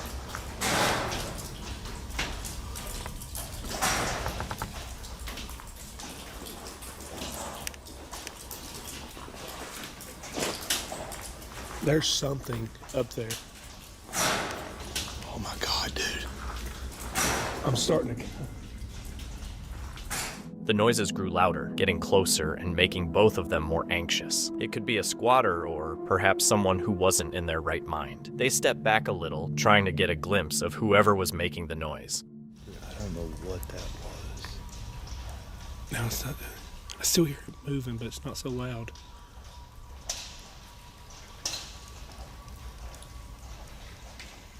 Now it sounds like somebody walking. How do we get up there? That's what I'm wondering. You want to walk down? Yeah, we can go down that way. God, it sounds like people. Keep an eye up there, bro, because I don't know if there's somebody walking up there messing with us. I know. A wave of unease hits them as they try to figure out where the sound is coming from. They decide to head upstairs, hoping to uncover the source and solve the mystery, but just as they begin their climb, something truly terrifying happens. Oh my God, dude.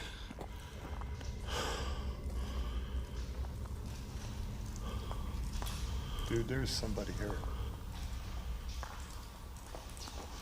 There's somebody here. We don't want no trouble. We're just filming.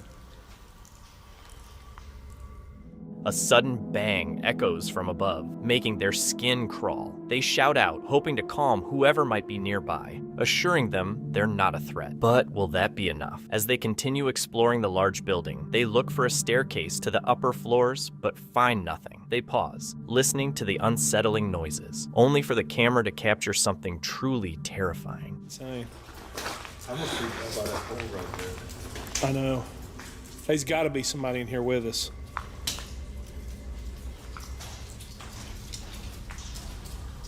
He's just got to be. There's that room that's over that way. When you were looking at that. You want to go? Oh, there's an elevator shaft over here. Let's go. I swear I thought there was something out here. As they make their way to the exit, a sudden chill fills the air, and they feel an even stronger sense of being watched. Just as they reach the door, something startling happens. Something that makes them question if they were truly alone all along. We're going to get out of here. I think it's time to wrap it up. I don't know what kind of danger we're in. I'm pretty sure someone's here, and I do not know what their intentions are, nor do I want to find out what their intentions are. Dude, that come from over here.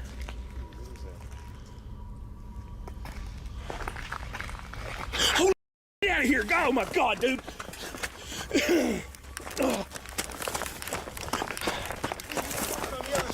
Oh God, dude, let's go. Oh, I'm still recording. A dark figure suddenly appears, causing John and Tim to bolt, racing toward the car with all their speed. They make it safely inside and drive off, their hearts still pounding as they head to Tim's house, shaken by the terrifying experience. We've made it back to Tim's house, so we're safe now. That is the first time I've ever come across. I'm pretty sure we've had people mess with us in videos before, but just to see somebody there with like a hood on really freaked me out. And of course I don't have my piece with me. I don't know, Tim, what's your thoughts, dude?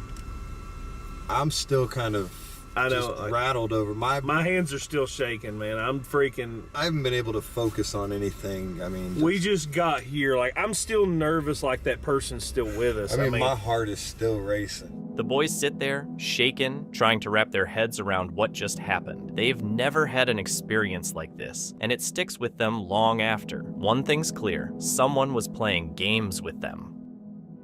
This terrifying video was filmed by Jacob, a seasoned explorer with a deep interest in uncovering the secrets of abandoned mines. For nearly 2 decades, he has explored forgotten tunnels, documenting his adventures and sharing the captivating history of these hidden locations with his audience. While his explorations usually focus on the beauty and intrigue of abandoned mines, this particular experience was unlike any other, one that he would never forget, and not for positive reasons. It all began on December 5th, 2017, a cold and rainy winter evening. Jacob got into his car and set off down a dark, lonely road, unaware of the danger that lay ahead.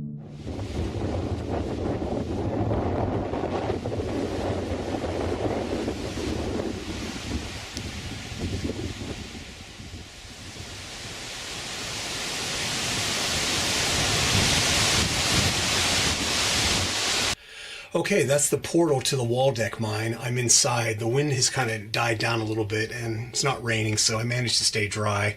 Of course, I'm inside this little alcove, kind of. But anyway, you come down this little incline path, and then big boulders here you have to climb over, and then the tunnel's right behind me this way. So let's check it out. Let's get in here. When Jacob entered the mine, everything appeared normal, peaceful even, for someone used to these perilous explorations. Nothing seemed particularly strange at first. Yet, as he went further into the tunnels, a feeling of uneasiness started to take hold. Oh, okay. Wow. Oh, Jesus. Wow, that's... So that goes up into the stope, and you can see up there where my light is, all of those stacked boulders on that big round timber right there. All of that rock is apparently being supported by this ceiling made out of wood and timbers. So there's a lot of weight on here, on these boards. So we'll carefully and quietly go through here. And you can see the tunnel continuing down there. Another, like right here, it's kind of breaking. That timber there is kind of breaking, and wow, this is crazy. Jacob ventured further into the mine, walking beneath unstable, rotting wooden beams that supported the heavy earth above. The danger was clear, but for Jacob, it was part of the thrill. After walking for more than 15 minutes, the strange events began. We're going to take this branching tunnel that we skipped on the way in.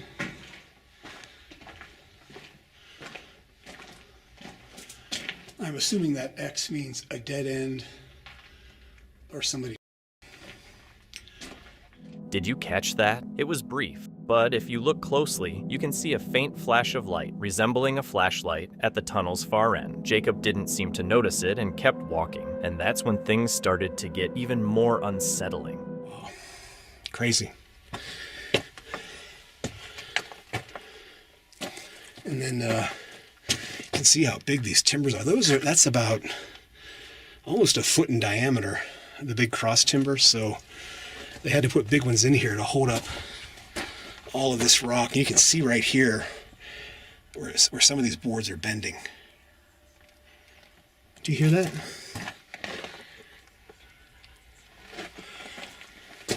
Sounds like what is that, wind? I don't know if you can hear that on the camera.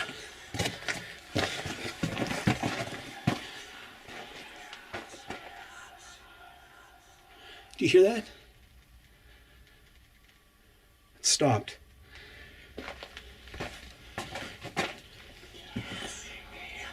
Wow. I don't know what that is. That doesn't sound like wind, but that's crazy. Don't know if that's a bird or I don't know what that is. It almost sounds like snakes, but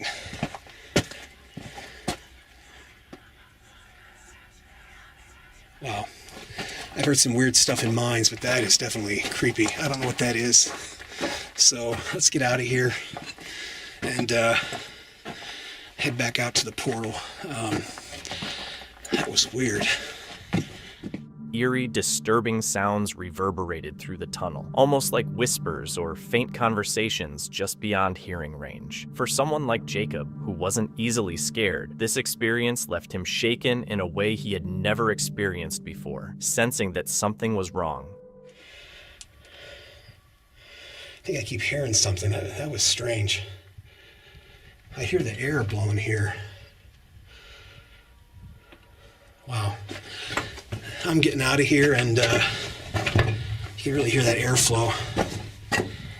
I'm getting out of here and heading home.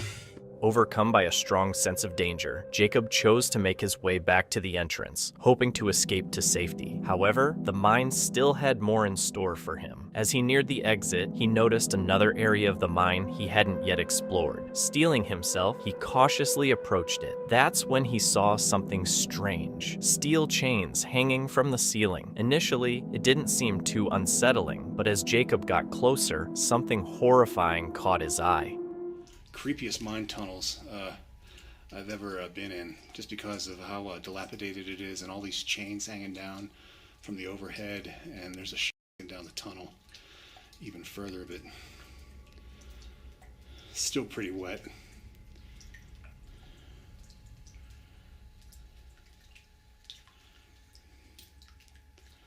And taking a look around here back at the entrance, looking down the tunnel here.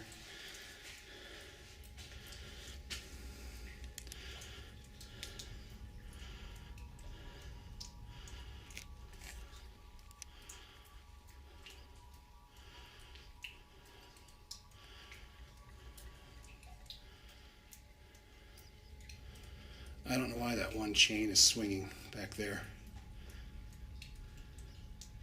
Don't know if you can see that in the video or not.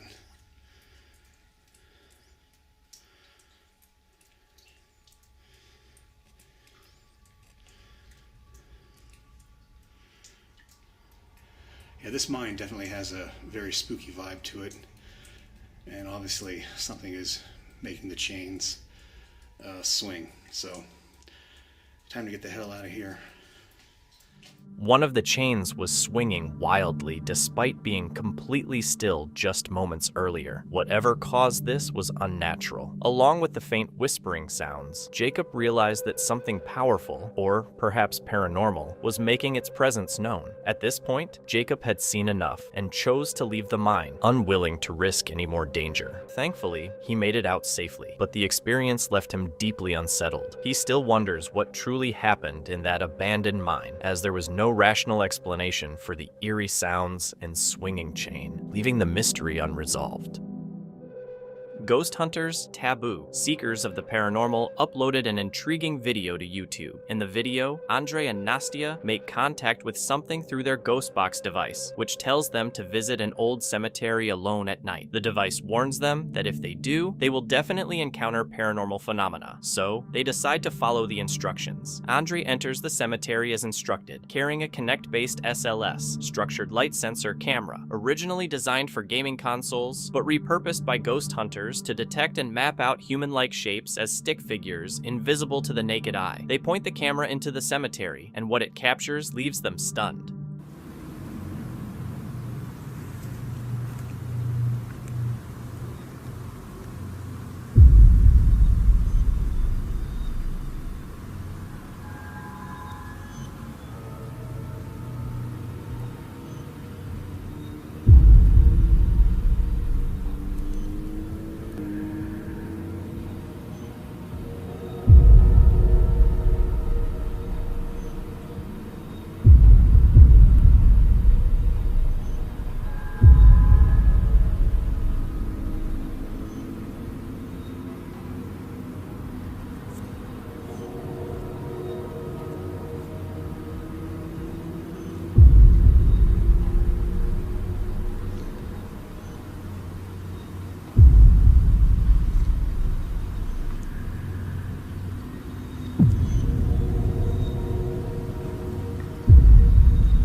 Someone or something suddenly appears out of nowhere and stands motionless for a few seconds before vanishing. Then, a few seconds later, another figure appears and seems to be sitting. But soon, a second figure shows up and stands there. The sitting figure vanishes first, followed by the standing one. After that, two figures briefly appear before disappearing, never to be seen again. Taboo seekers of the paranormal and many of their viewers believe they captured evidence of ghosts on camera at this old cemetery, with several sharing their own experiences in cemeteries both at night and during the day. But what do you think? Did Taboo seekers of the paranormal record spirits on their Kinect-based SLS camera at this cemetery? The answer is up to you.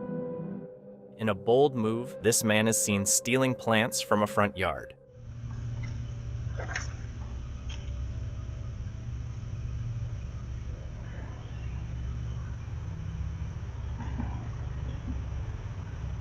He drives up in a car, grabs a few potted plants, loads them into his vehicle, and speeds away.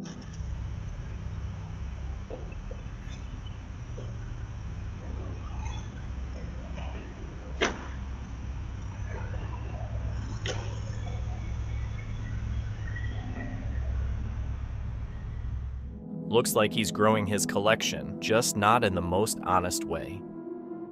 Jason Wilson is in court to give a victim impact statement after his sister, Misty, lost her life at the hands of her husband, Tristan Laro, who has admitted to the act. Misty was found on the bathroom floor of their apartment with 5 injuries to her head. As Wilson walks up to the podium, he gives Laro a long, hard stare. He starts speaking to Judge G. Michael Westall, explaining how his sister's demise has deeply affected his life. His voice shakes as he struggles with his emotions. Meanwhile, Laro sits back in his chair, showing no reaction and acting casual. Overcome with grief and anger, Wilson turns to Laro and demands to know why he did it. What happens next is beyond belief.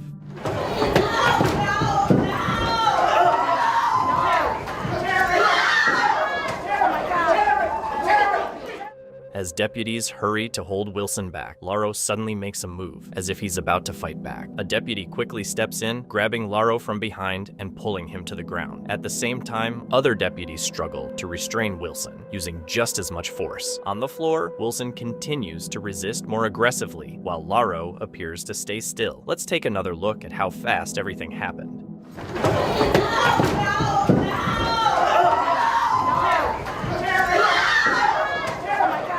Wilson is eventually restrained and handcuffed. As deputies help him to his feet, he repeatedly apologizes for his outburst before being escorted out of the courtroom. Although Iron County Attorney Scott Garrett initially mentions plans to charge Wilson with disorderly conduct, no charges are filed. Tristan Laro is sentenced to 15 years to life for Misty's murder.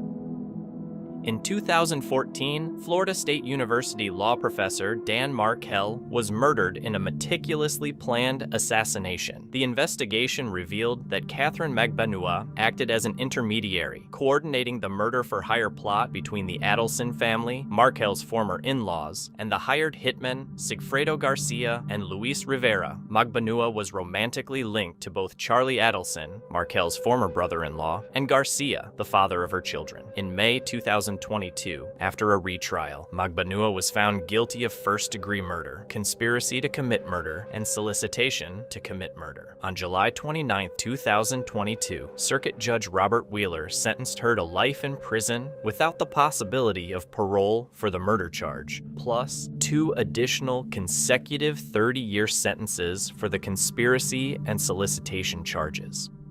Okay, and the state's asking that all sentences run consecutive, is that correct? Yes, Your Honor.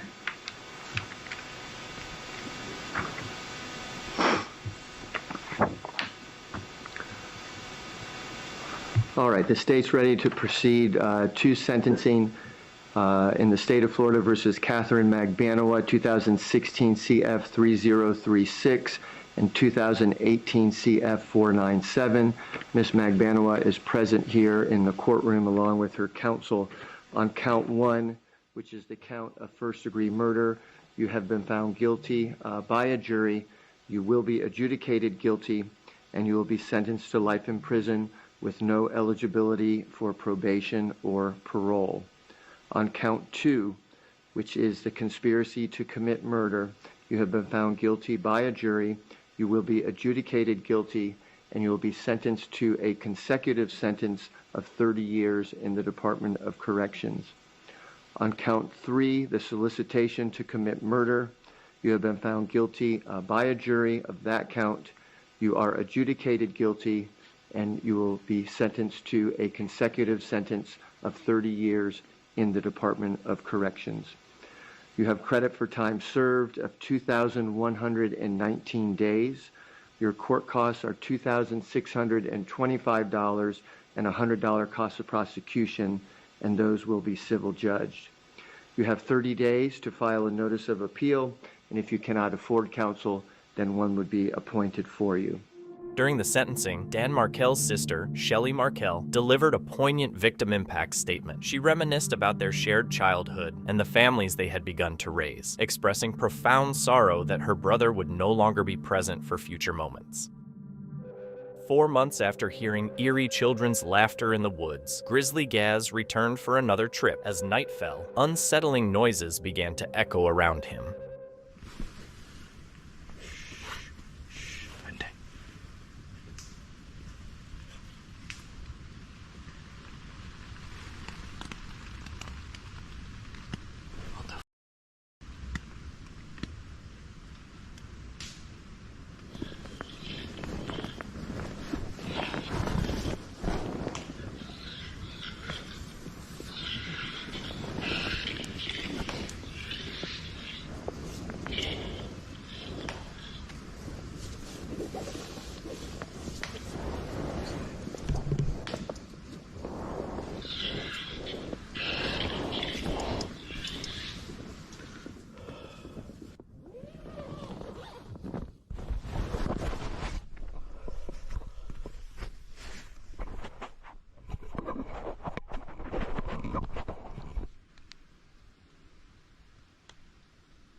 It felt as though something or someone was walking around his campsite. Grizzly's heart pounded as he chose to investigate, yet he found nothing. As he attempted to settle down again, the sounds grew even more intense.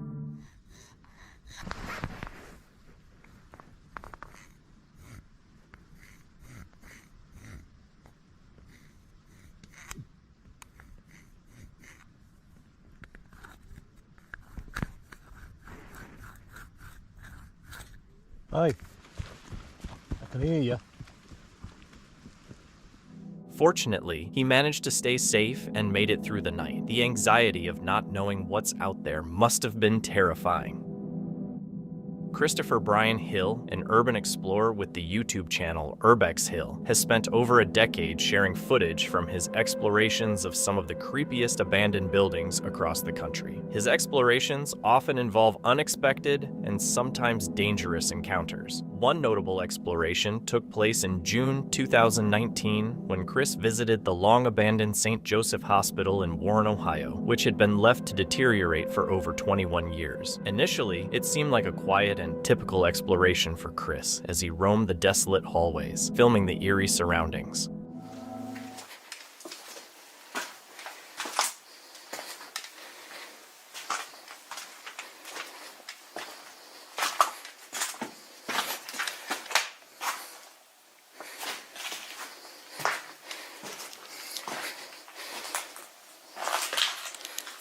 Oh, it's flooded.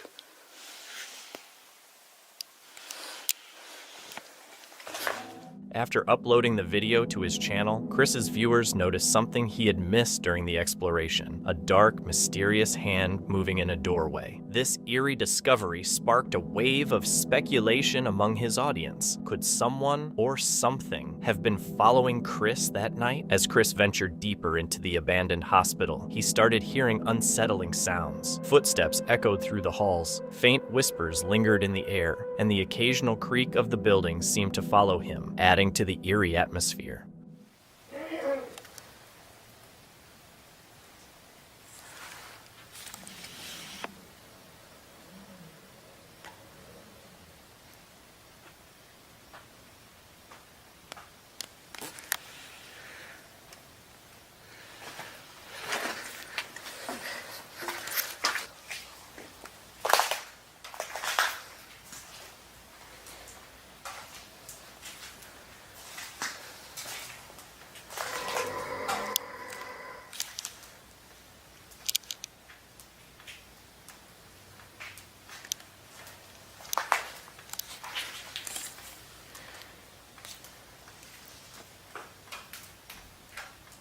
Chris mentioned that he had a growing sense of being watched, which prompted him to cut his exploration short. A woman was doing a photo shoot with her dog in a forest near Amsterdam when something alarming happened. You gonna make the best dirty work? Whoa. Oh my god.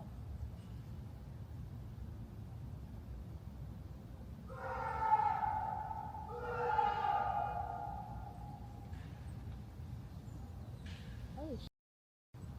Is he okay?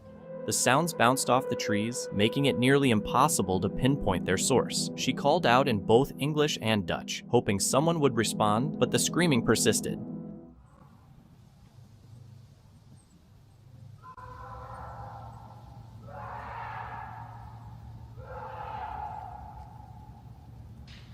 Are you okay?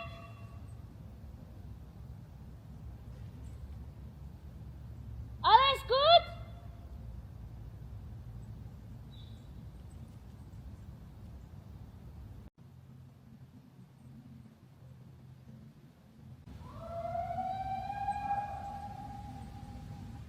Some commenters suggested the sound might be a mountain lion, but that's unlikely since mountain lions don't live in the Netherlands. Feeling scared, the woman decided to move her photo shoot to another location.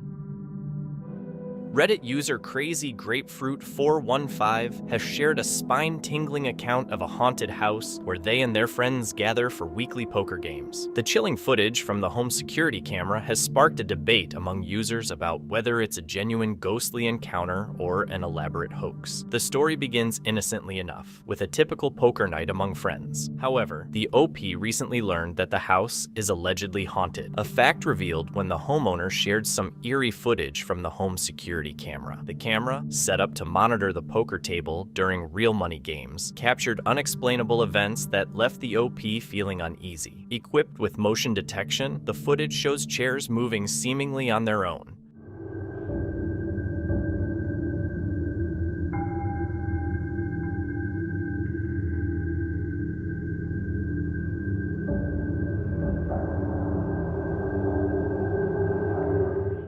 Then, as the camera pans the room, triggered by movement, it captures something even more unnerving. A face appears to be peering ominously through the window, adding a chilling layer to the already strange events.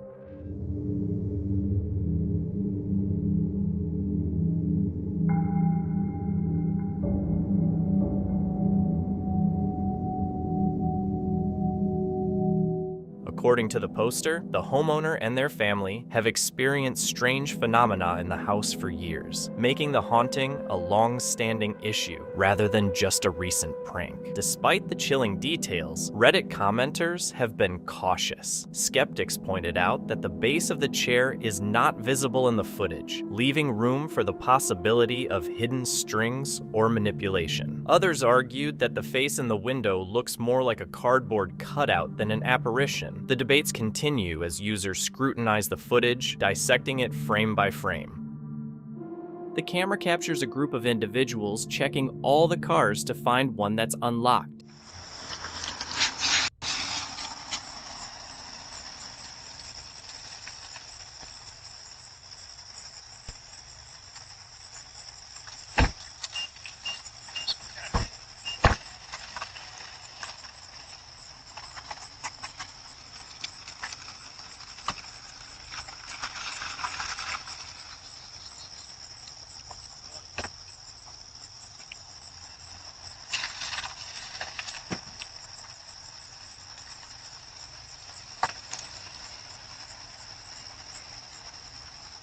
When one of them tries to open a car door, the alarm suddenly starts blaring.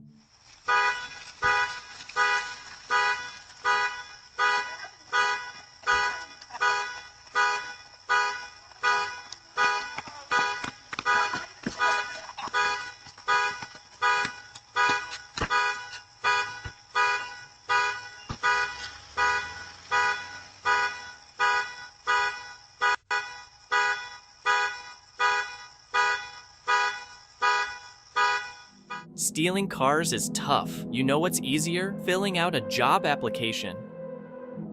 On February 14, 2017, 43-year-old Janelle Bohr called 911 in Michigan to report that her husband, 35-year-old Gregory Bohr, had been fatally injured in their home. When authorities arrived, they discovered Gregory unresponsive with a severe injury to his head in the basement. Janelle was located in the garage with an injury to her arm. She informed authorities that the incident occurred following an altercation with Gregory. The couple had been going through a divorce and were estranged, with their 2 children not present on the day of the murder. Janelle claimed that during the argument, Gregory pulled out a weapon and injured her arm before harming himself, prompting her to call the police. However, the scene didn't match her story. The way Gregory's body was positioned and the crime scene details led police to believe Janelle was lying. They quickly ruled Gregory's demise as a homicide rather than a suicide. I can only hope that where you are going, you get all of the attention you crave and more.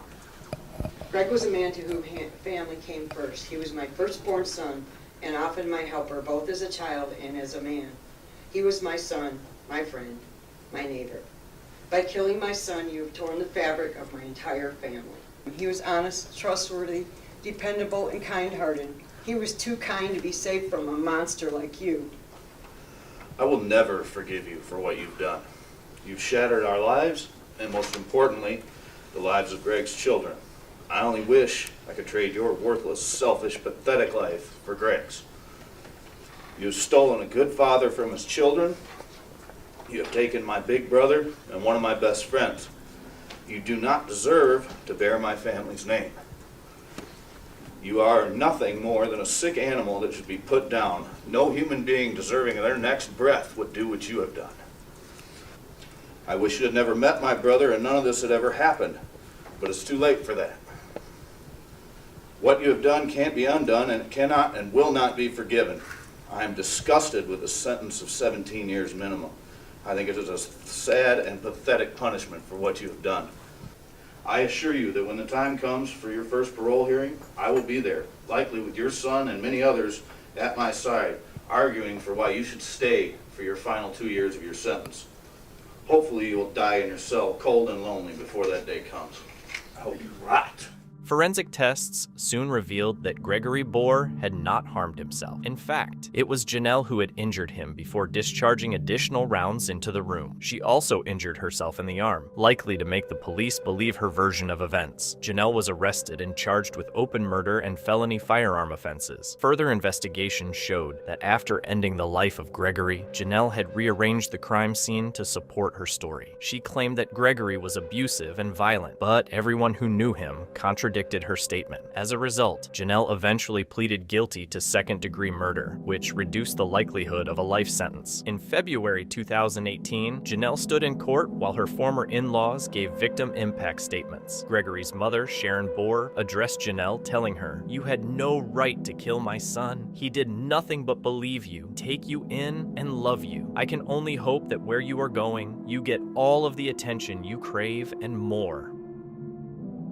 Imagine a bright, sunny day in Colorado's Rampart Range, nestled in the beautiful Rocky Mountains. It's a paradise for nature lovers, with bikers cruising through the trails of the Pike National Forest. But beneath all that peacefulness, something creepy has been happening, casting a dark vibe over the area. For years, bikers rode these trails without worrying about danger. The threat started off slow and unnoticed, but by 2019, it became terrifyingly real. Picture riding fast down a trail, the wind in your face, when suddenly a nearly invisible wire at head height could stop you in your tracks. In 2019, a biker posted on Facebook about how his high school friend had tragically lost his life because of one of these hidden traps. People immediately reacted with shock and anger, calling it attempted murder, but this wasn't the first time. Back in 2017, two motorcyclists shared a close call with a similar wire on YouTube. Luckily, they made it out unharmed, but the threat was clear. These wires were deliberately set up to cause harm. It's heartbreaking that such a beautiful area has turned into a place of fear for those who just want to enjoy the outdoors. My thoughts are with everyone affected by these tragedies.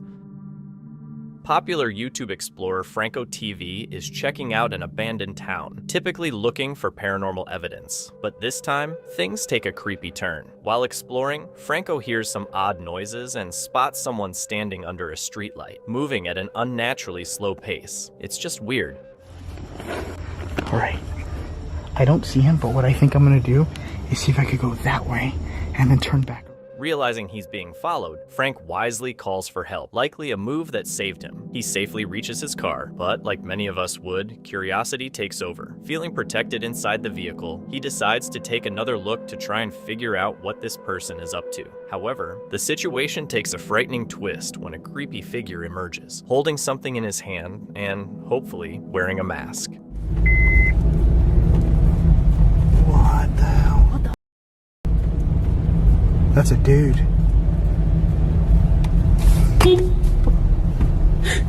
Frank! It really freaks them out, and Frank leaves as quickly as he can. Meet Franco, a popular YouTuber known for his fearless explorations of some of the world's most haunted and abandoned locations on his channel, Franco TV. With over 10 years of documenting eerie experiences, Franco's down-to-earth nature and adventurous spirit have earned him a devoted following. This time, however, he's taking things up a notch. He plans to spend the night inside an abandoned mental hospital in the heart of Chile, a place infamous for rumors of hauntings, sightings of squatters, and even reports of dead bodies found on the grounds. It's not for the faint-hearted, but for Franco, it's the perfect challenge. As night descended, Franco's friend dropped him off at the eerie site. Once out of the car and ready to begin, Franco armed himself with his gear and headed into the dense woods, making his way toward the hospital. right now. This location's kind of open, but I am in a very dangerous area as well. But no light is the best way to kind of approach this from outside. Look at the size of this place. Apparently this is a hospital that's been put out here. And I have to be careful because a lot of bodies were found out here. Sometimes people will get killed and they would bring them out here to hide the bodies. So tonight, I'm going with you guys to record this place and seeing what I can get.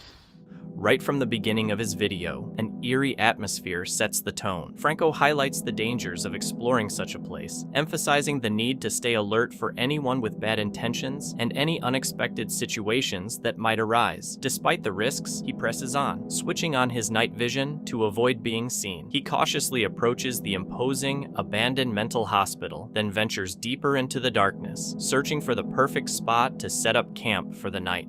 It looks creepy as hell.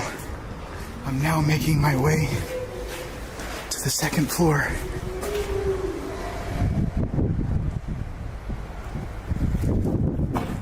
I just heard something. I think I'm hearing noises down there too.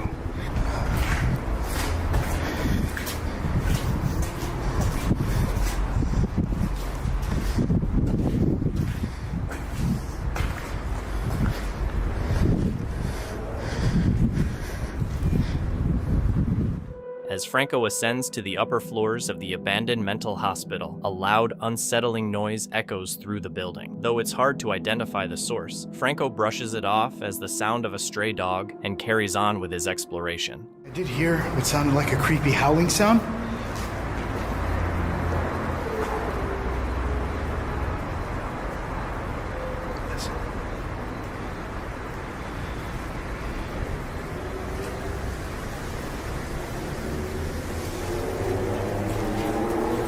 It's not the bike.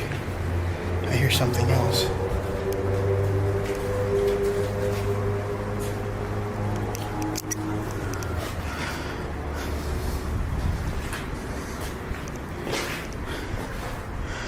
I wonder if that's coming from down here. Because it sounds more distant now. The noise returns, even louder this time. Franco freezes, carefully scanning his surroundings with his flashlight and camera. His heart pounds as he attempts to determine where the sound is coming from. Yeah, doesn't seem to be anything out here. I'm pretty sure that's coming from the basement. At this point now, I'm going to see if I can make my way to what I think is the most creepiest location here. Is going to be the basement. The basement's where I'm hearing the majority of the noise. I thought I was hearing it from the second or the first floor, but I think it's echoing from the basement. Hopefully I don't encounter anyone. I don't know about paranormal activity. I'm gonna leave that up to you guys. I'm still gonna use my equipment, seeing what I can catch. Choosing to explore the hospital's most infamous area, Franco makes his way to the basement, a section known for being the most haunted and unsettling part of the building. Camera and flashlight in hand, he cautiously descends, unaware of the dangers that lie ahead. I'm a little freaked out because this is dangerous. Look at what I'm using for protection. It's an axe, so if they try to give me problems, I just got their hearts out and eat it in front of them. I'm kidding. It's more or less a deterrent. I may still run. I'm gonna check my entrances here. Alright. Now for the basement. Luckily, Franco is equipped to handle nearly any situation, or so he believed. While an axe might be useful against some dangers, it offers no protection against firearms. That's when his night takes a terrifying turn. Making it down, and it is dark. And it sounds like it's getting quieter going down here. And colder.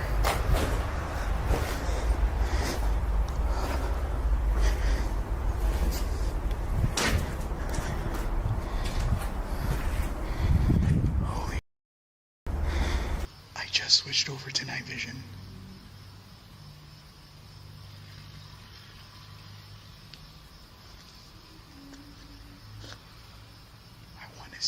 could see any light.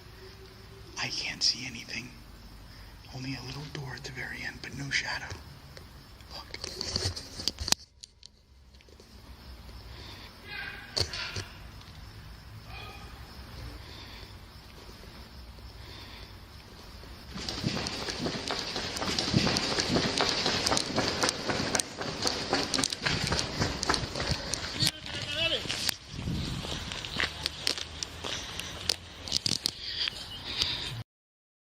Señor, tú eres seguridad.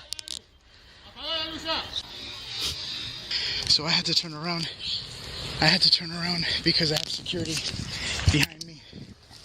And I guess they just kicked me out. Seems like they're yelling throughout the whole place.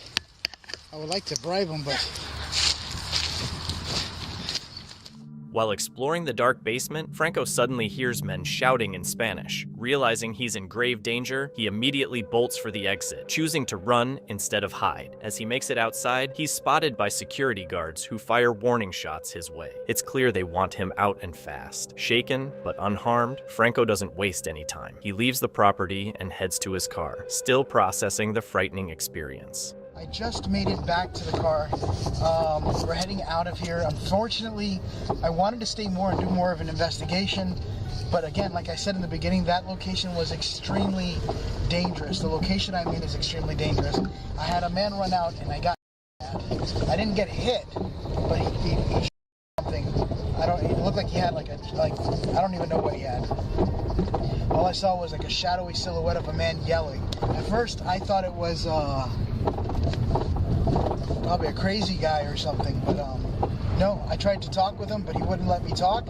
I didn't want to film him. He already had that pointed at me. It looked like a rifle or a shot, I think, but it didn't sound like it. Those are pretty loud. It could have been also something else, but I tried to talk with him, but I couldn't get anything out of him. He just wanted me to go, so I started walking, and he even told me to stop shining my flashlight, so I turned it off. Thank God for my friend here. He was there to pick me up. He's my ride back in there. He heard the go off too. He thought I was done, but I wasn't. Still shaken, Franco reflects on what just happened. The haunted mental hospital wasn't dangerous just because of its ghosts, but also because of the real human threats lurking there. Seeking safety, he drives to a nearby hotel he had booked in advance. Though relieved to have escaped unharmed, the experience leaves him deeply unsettled. Franco admits he couldn't stay the entire night, and who could blame him? After all, no video is worth risking your life for. The following was shared by a user who claims to work the night shift inside a funeral home. Apparently, he was showing the coffins to one of his colleagues on the phone when strange things started happening. Let's take a look. Y las urnas, no sé si la pinche uno a mí. Dejo. La verga, qué pedo.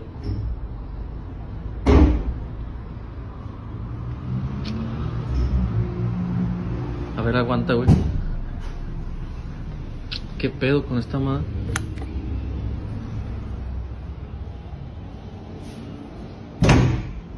Ah, vete a la verga, güey. Pues deja fijarme, qué pedo. No sé si se metió un pendejo, güey.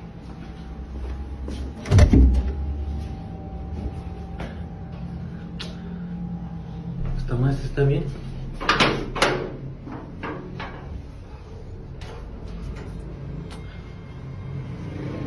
Pura mamada, güey. Pues como te iba diciendo, güey, pinches ataúdes bien vergueados nos dan, güey. ¿Qué pedo?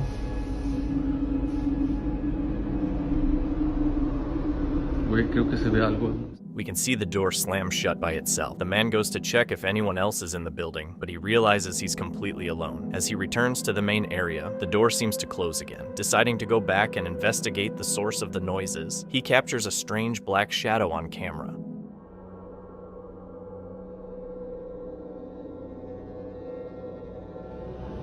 ¿Esta más está bien?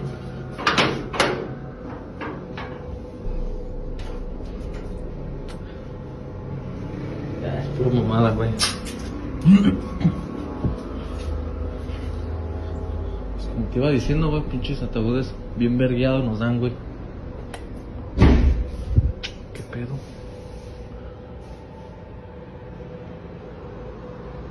Güey, creo que se ve algo en sola.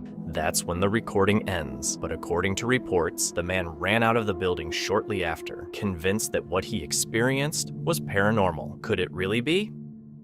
This porch thief got creative by pretending to be an Amazon delivery driver to steal a package.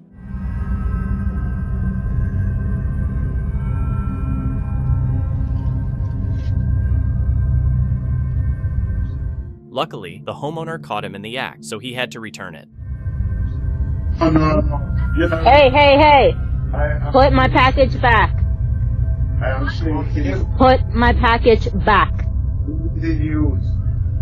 Put it back. No, someone on my camera. Yeah, the Amazon vest on. Porch pirates really think uniforms give them immunity. This one found out the hard way.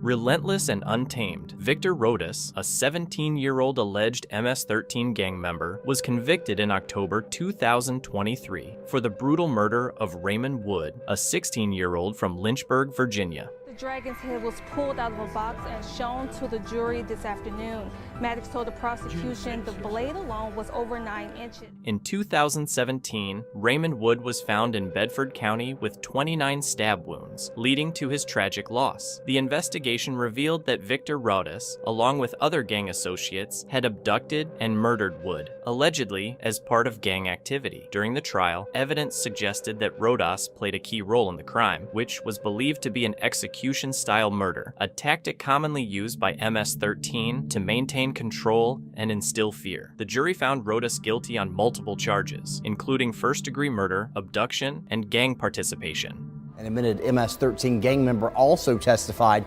He talked about his prior gang activity before being arrested.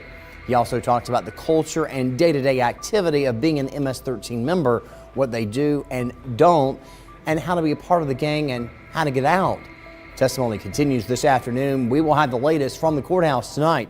The case brought attention to the growing problem of gang violence in Virginia, particularly the influence of MS-13, a notorious criminal organization with a significant presence both in the U.S. and internationally. Victor Rodas was sentenced to a total of 55 years in prison, with the jury recommending 35 years for first-degree murder, 10 years for abduction, and another 10 years for his involvement in gang activities. The prosecution emphasized the extreme nature of the crime, which involved not only a violent act but also an abduction, highlighting the dangers of gang involvement and its impact on the community. The sentencing was seen as an important step in holding gang members accountable for the harm they caused to both their victims and society. 6 of this year, Maddox went to Long Hill Road. Maddox says as he was returning to his car, something caught his eye. So I decided instead of walking back through the high grass, I would walk straight through the woods to my car. I walked about 20 yards and looked down because it was a shimmer of light that hit just right, caught my attention. I looked down on the ground and saw a dragon's head, a metal dragon's head on top of the ground. The dragon's head was pulled out of a box and shown to the jury this afternoon. Maddox told the prosecution the blade alone was over 9 inches. He also said he recognized the knife from an earlier picture showing it in a shadow box hanging on a wall. A co-conspirator who cannot be named says he met with other members of the MS-13 Sailors Clique. Raymond Wood's family and the local community were left devastated by the loss, and the trial highlighted the ongoing efforts of law enforcement to dismantle MS-13's network in the region. The case also sparked further discussions about the role of gangs in recruiting young people and using violence to settle disputes. As gang-related crimes continue to rise, the conviction of Victor Rodas serves as both a warning and a reminder of the dangers posed by criminal organizations operating within the U.S. Rodas's sentencing is one step toward addressing this serious issue, but it also emphasizes the need for continued prevention and intervention programs aimed at curbing gang violence. While working in the forest, this man heard strange screaming and went to investigate. He came across a blue tent where a 48-year-old man greeted him with a smile and began talking. But soon, the conversation took an unusual turn. What's up, bro? You good? What's good, bro? Hey, no, don't get up, man. You ain't gotta get up. You ain't gotta get up. You ain't gotta get up. What's the problem? Nothing, man. I'm just working right here. I was coming to take a piss, bro. We're neighbors, right? Yeah, I was. Yeah, you're. Yeah, I gotta treat you like my neighbor. Yeah, you're good, bro. I just was coming to My take a name's piss. Eugene Odell. Adam, man. Adam Kale. Nice to Okay, meet you. good. Can't shake hands? Yeah, I love to shake hands Okay. with people I know. Well, I just introduced myself, bro. Yeah. You're good, bro. You can chill out here, bro. Yeah. Because I thought I was raised to try to be a productive worker. Yeah. Right? So I see you got this. You What walking around. Yeah. I was making sure. No, I was raised. No, you didn't hear me. Bro, I gotta go back to bro. But check this out. Look, you're yelling at me, bro, and I gotta go back to work. I ain't been nothing but nice. Go back to work. Okay, cuz you can get your. That's what it is, though, bro. You can, bro. Came out here being nice, bro. I didn't want you to come out here. Well, bro, I'm sorry. Bro, I didn't know this was your house. I didn't see your mailbox. Believe you are who you are. Okay, bro, believe what you are. You have a great one, bro. In the comments, some viewers noted that the man didn't seem homeless, while others thought he might have been attempting to divert the workers' attention from something darker. TP Urbex, a YouTube channel that's made a huge impact on the urban exploration scene, quickly gained 350,000 subscribers in just over a year. In January 2024, TP posted a video that sparked a lot of buzz. The video follows two young explorers as they venture through an abandoned high school and face an encounter that sends them running for their lives. The location, William A. Wirt High School in Gary, Indiana, is just a mile from Lake Michigan. Once a vibrant school, it now lies in ruins, barely recognizable. Despite its decaying state, the video highlights the eerie beauty of the building, especially the auditorium with its bright red seats, offering a nostalgic glimpse into the past. You can almost picture students once sitting there for plays or assemblies, but the sense of nostalgia quickly fades when the explorers spot something unsettling near the entrance. A man is standing there, holding a metal pipe and staring directly at them. It's like some kids got in here and were throwing some stuff in the balcony area. Oh, hey, what's up, man?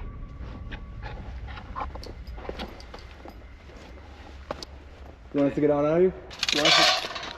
Hey, we'll leave, bro. We'll leave, all right? Go.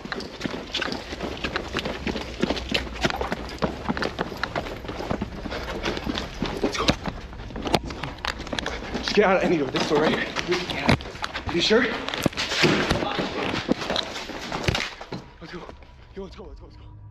Before they can react, the man starts moving toward them, chasing them with the metal pipe in hand as if it's a weapon. He doesn't say a word or try to communicate. He just relentlessly pursues them. The explorers don't hesitate for a second. They sprint for the exit. As they run, the man doesn't let up, following them with the pipe raised until they finally reach the outside of the building. And just like that, he stops. No explanation, no confrontation, he simply lets them go. The big question is, what would he have done if they hadn't managed to escape?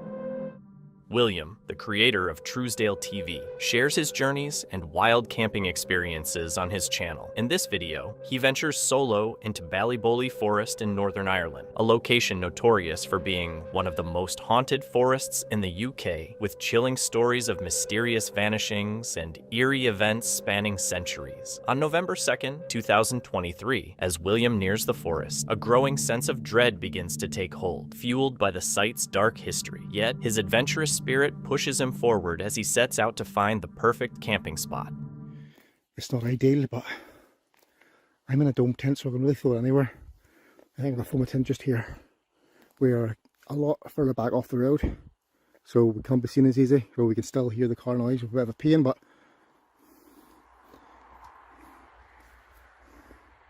I think it's the only option we've got.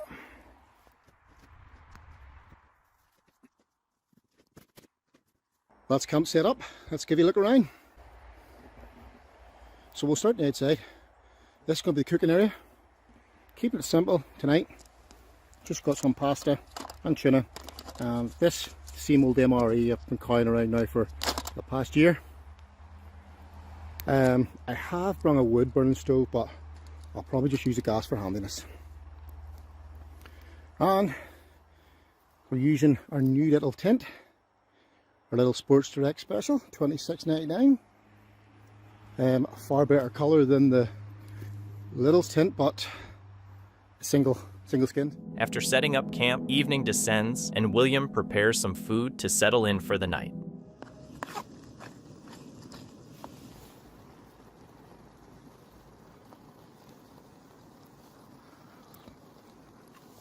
That's us in our little home for tonight. Now, as usual, this place is complete chaos. Stuff everywhere. After wrapping up his meal, William organizes his tent and sets up a spot to sleep. Just as a sense of calm begins to settle over him, the night suddenly takes a chilling and unexpected turn. Why not? We're on our holidays after all.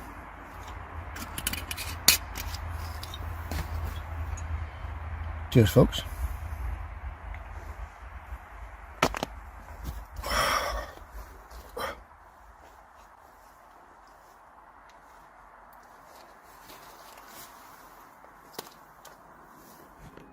William hears an unsettling noise right outside his tent. He freezes, switches off his light, and listens intently, hoping the sound will fade away. Instead, it draws closer, heightening the tension. From there?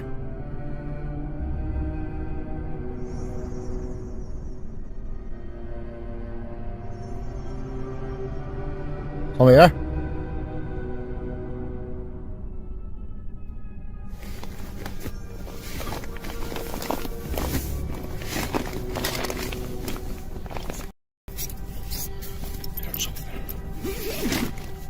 Calling out, William attempts to make contact with whoever might be outside his tent. When no response comes, he musters his courage and steps outside to investigate.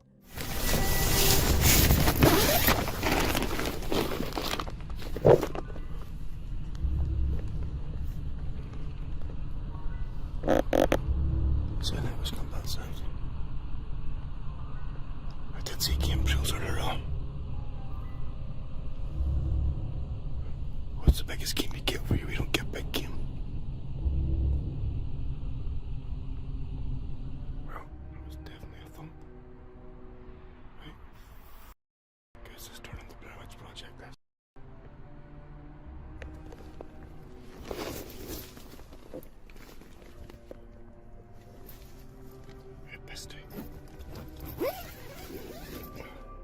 As William peers into the pitch-black forest, he sees nothing that could explain the strange sounds. Feeling utterly tense, he rushes back to the safety of his tent, attempting to calm himself by thinking it's nothing serious. Yet, the fear is far from over. Right, I'm gonna turn these off for a minute or two. The f***? Did you hear that?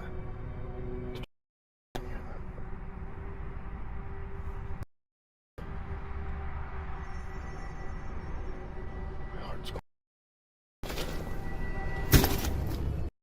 Who's out there?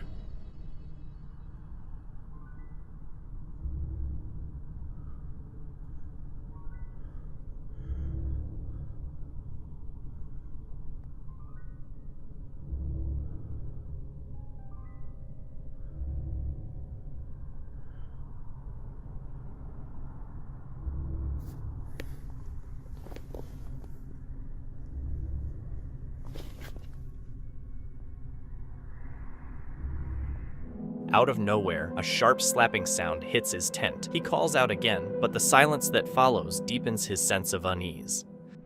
Right, I think we have to investigate this. I can't sleep in here with this. I can get myself worked out.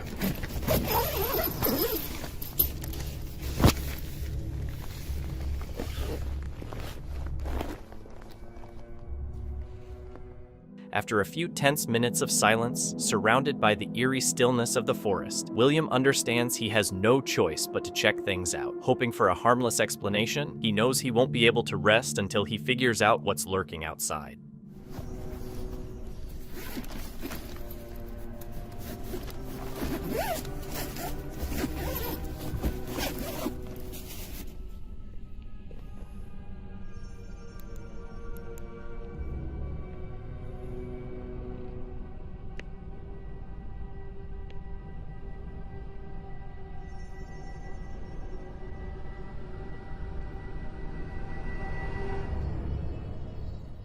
Once more, he discovers no explanation for the strange noises that disturbed him, leaving him with more questions than solutions. Feeling uneasy and perplexed, William heads back to his tent.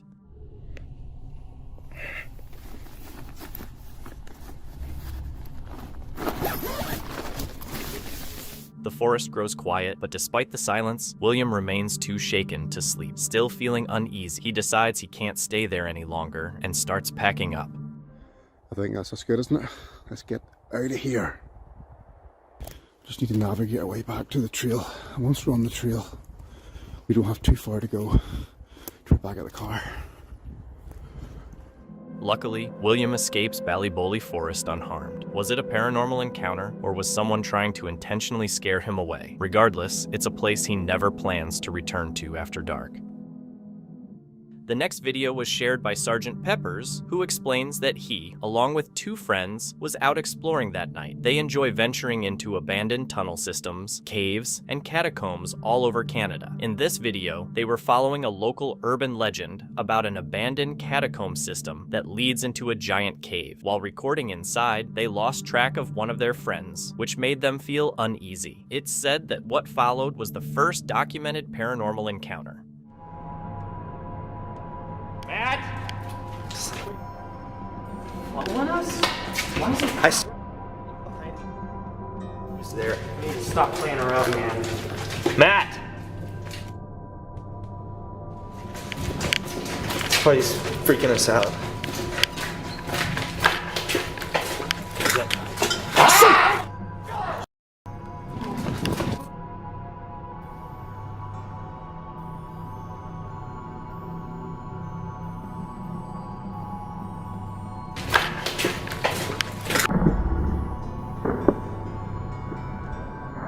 They came across a faceless person, pale and dressed in a white cloth. Many commenters speculate that this could have been a former patient who lost their life in the tunnel system. Who knows what these old catacombs were used for back in the day? In the end, we can only speculate on what exactly happened down there.